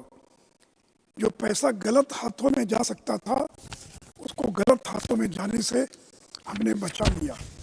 सत्य महोदय, इतना ही नहीं, एलईडी बल्ब स्कीम के कारण इलेक्ट्रिसिटी बिल में 20,000 करोड़ की बचत हुई है। जीवन ज्योति बीमा और सुरक्षा बीमा योजना, इसके कारण गरीबों को 16,000 करोड़ का क्लेम मिला है। जन औषधि केंद्र के कारण 28,000 करोड़ की दवा खरीद में बचत हुई है। सब्सिडाइज्ड रेशन पर 20 लाख करोड़ खर्च हो चुका है। सत्य महोदय, आयुष्मान भारत के कारण 3.5 लाख करोड़ की बचत नागरिकों को हुई है। फर्टिलाइजर अफोर्डेबल प्राइस पर लोगों को मिल सके, इसके लिए नरेंद्र मोदी की सरकार ने 11 लाख करोड़ रुपया और खर्च किया है। इनकम टैक्स में जो रिफॉर्म्स हुए, उसके कारण टैक्स पेयर्स को 10 साल में 2.5 लाख करोड़ रुपये और उनकी बचत हुई है। सभी महोदय, आए दिन हम पर आरोप लगता है कि विपक्षी दल के नेताओं को फंसाया जा रहा है, बदले की भावना से कार्रवाई हो रही है। मैं सदन को बताना चाहूँगा कि देश के 14 राजनीतिक दल Congress, DMK, RJD, BRS, AAP, NCP, Shiv Sena, JMM, CPM, CPI, ये सारे दल सुप्रीम कोर्ट गए थे और उन्होंने एक पीआईएल दाखिल किया और पीआईएल में ये कहा इन लोगों ने कि विपक्षी दल के लोगों को जानबूझकर तंग किया जा रहा है, परेशान किया जा रहा है। सत्य महोदय, मैं सुप्रीम कोर्ट और उसके जज कौन थे, उसके अंदर जस्टिस डी.वाई. चंद्रचूड़ और जस्टिस जे.बी. पारडीवाला, और चंद्रचूड़ ने क्या कहा, opposition's remedy is in political space, not in court. Supreme Court, while dismissing plea against alleged misuses of ED and CBI, जो लोग रोज आरोप लगाते हैं ईडी और सीबीआई का दुरुपयोग हो रहा है, आप तो 1 साल पहले गए थे सुप्रीम कोर्ट, क्यों सुप्रीम कोर्ट ने आपके पीआईएल को और खारिज कर दिया और कहा ultimately the politicians are also citizens, as citizens they are amenable to the same laws. Chief justice ने कहा that politicians have no rights higher than that of other citizens. आप उसके बाद क्यों नहीं गए, आप अलग अलग मामले को लेकर जाते। और सत्य महोदय, मैं आपको ये भी बताना चाहूँगा, सत्य महोदय, अगर टीएमसी नेता पार्थ चटर्जी के घर पर और उनकी दोस्त अर्पिता चटर्जी के घर पर 28 करोड़ अगर नगद मिलता है, 5 किलो सोना मिलता है, तो क्या सीबीआई ईडी को चुप बैठ जाना चाहिए? ज्योति प्रिय मल्लिक, जो रेशम घोटाले के अभियुक्त हैं, मंत्री थे, गिरफ्तार करके जेल भेजा गया, क्या जब वो इतने गंभीर आरोप हैं तो क्या सीबीआई ईडी को कोई कार्रवाई नहीं करनी चाहिए? सत्य महोदय, साहू, क्या नाम था साहू का, धीरज साहू, अगर 350 करोड़ रुपया अगर किसी एमपी के घर में नगद पाए जाते हैं तो क्या सीबीआई को कार्रवाई नहीं करनी चाहिए? महाराष्ट्र में अनिल देशमुख, नवाब मलिक और सत्य मोदी यही लोग थे जो राफेल चिल्लाते थे, पेगासस चिल्लाते थे, चौकीदार चोर चिल्लाते थे, और अडानी के नाम पर एक पूरा लोकसभा का सत्र इन्होंने पानी में बहा दिया। जी ठीक, लेकिन आज अडानी का नाम लेना क्यों बंद कर दिया? उसके बाद एक बार भी मैंने अडानी का नाम नहीं सुना। सत्य महोदय, आज हेमंत सोरेन और वोट ऑफ कॉन्फिडेंस स्वीकार कि मैं चुनौती देता हूं कि कोई प्रमाणित कर दे, तो हेमंत सोरेन जी, आप तो गए थे सुप्रीम कोर्ट, आपको क्यों नहीं बेल दिया सुप्रीम कोर्ट ने, क्यों सुनने से इनकार कर दिया? सत्येंद्र जैन मेडिकल ग्राउंड पर बेल पर हैं, मेडिकल ग्राउंड पर। सत्य महोदय, आखिर संजय सिंह 6 महीने से जेल में, उनको कोर्ट ने क्यों नहीं बेल दिया? अगर निर्दोष थे, जानबूझ करके फंसाया गया, तो आपको क्यों नहीं बेल मिली? मनीष सिसोदिया 1 साल से जेल में है, 1 साल हो गया। सत्य महोदय, इस देश की किसी कोर्ट ने मनीष सिसोदिया को और बेल नहीं दी। और सत्य महोदय, बिहार के अंदर लालू प्रसाद यादव जो 4 मामलों में सजा याफ्ता है, वो हमको प्रवचन दे रहे ईमानदारी का, और जो रेलवे में नौकरी के बदले जो जमीन घोटाले का मामला है, इतने पुख्ता प्रमाण है कि सत्य महोदय कि कोई इन लोगों को बचा नहीं सकता है। सत्य महोदय, आज देश का प्रधानमंत्री एक ऐसा व्यक्ति है जिसके पास लाइफ इंश्योरेंस की पॉलिसी नहीं है, जो सैलरी नहीं लेते हैं, अपनी सारी तनख्वाह की राशि दान कर देते हैं, उनके ऊपर कोई कर्ज नहीं है, उनके पास कोई व्हीकल नहीं है, कोई लैंड का एसेट नहीं है, और नरेंद्र मोदी का जो बैंक बैलेंस है वो केवल 574 रुपया उनके पास बैंक बैलेंस है। तो सत्य महोदय, Please conclude. जी, मेरा अगर 5 मिनट समय Your party has to take a call. अगर करके 5 मिनट अध्यक्ष समिति महोदय, अभी राम जन्मभूमि का जो अनुष्ठान हुआ है, इस दुनिया में कोई ऐसा नेता जो 11 दिन तक नारियल का पानी पीकर रह सके, जो कंबल बिछाकर देश का प्रधानमंत्री जमीन पर सोता है, 11 दिन का अनुष्ठान करता है, अपने सारे कर्तव्यों का निर्वहन करते हुए ये काम कोई ऋषि तुल्य योगी ही कर सकता है, दूसरा कोई नहीं कर सकता। इसलिए समिति महोदय, मैं केवल इतना ही कहूँगा कि 1989 से 2014 तक इस देश में किसी दल को बहुमत नहीं मिला। अल्पमत की सरकार, मिलीजुली सरकार, ब्लैकमेल, सौदेबाजी, खरीद फरोख्त, कमजोर सरकारें, समर्थन वापसी का दौर। क्या देश फिर इसी प्रकार की सरकार चाहता है? अटल जी की सरकार 13 दिन चली, 1 वोट से हार गई। चौधरी चरण सिंह को 23 दिन में इस्तीफा देना पड़ा, संसद का मुंह तक नहीं देख पाए। चंद्रशेखर जी 7 माह केवल प्रधानमंत्री रहे। वीपी सिंह 11 महीना, एच.डी. देवगौड़ा 11 महीना, इंद्र कुमार गुजराल 13 महीना, अटल जी 1998 में केवल 13 महीना रहे। क्या ये देश फिर इसी प्रकार की कमजोर सरकार चाहेगा देखना? कोई इस प्रकार की मिलीजुली सरकार, अब देश फिर देवगौड़ा और गुजराल के दौर में लौट के नहीं जाना चाहता है।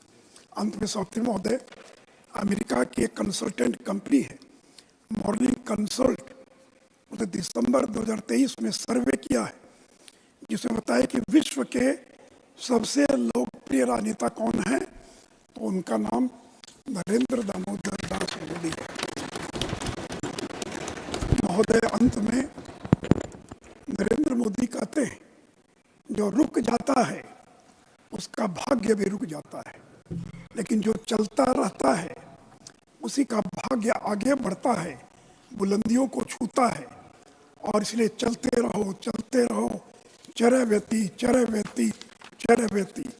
और अंत में सौती महोदय, ये अमृत काल का आह्वान है। मुक्त मातृभूमि को नवीन मान चाहिए, नवीन पर्व के लिए नवीन प्राण चाहिए। मुक्त गीत हो रहा, नवीन राग चाहिए, नवीन पर्व के लिए नवीन प्राण चाहिए। और मुझे पूरा विश्वास है कि 2024 में नरेंद्र मोदी फिर से एक बार, तीसरी बार देश के प्रधानमंत्री बनेंगे और 2047 तक भारत को विकसित राष्ट्र बनाने का संकल्प। Doctor Ami Yaznik, the time is 2 minutes. I make it 5 minutes. Thank you, sir. Thank you, Honorable Chairman, for giving me this opportunity to speak on the motion of thanks of the Honorable President. Sir, the address showed that as if nothing had happened before 2014. The earlier governments, post-1947, starting from Jawaharlal Nehru's vision of putting the foundation strongly with his vision, and thereafter the progressive laws per decade, the 5-year plans, and the vision of Rajiv Gandhi ji to usher in the computer age much before it was required here. All this has added to what the present address said about the economy that happened in 2014 to till the present time. Sir, Nari Shakti was the highlight, but I was disappointed that the Honorable President did not talk about the reality on the ground. A young girl is running away from a rapist on a public road, and she is wanting a piece of cloth to wrap around her, but it speaks volumes that she does not have that piece of cloth. It speaks about the police system, the public space, the societal mindset, and the laws which cannot protect her. So despite this Nari Shakti, I am very happy that women are empowered today. But what about those young girls, small children in the remand homes? They're shivering when they look at the rector. Where are those laws that are protecting them?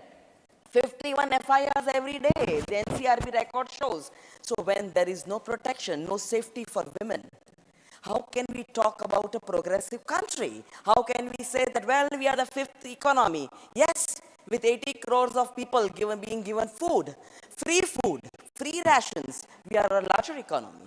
But what about that free ration food? Are you giving nutritious food? What about the anemia? What about the malnutrition? What about the malnourishment? What about the wasting of children? What about the children not getting enough food? And what about female mortality, child mortality? This was not addressed by the Honorable President in her address. But coming to the main thing, a developed country or a country can call itself developed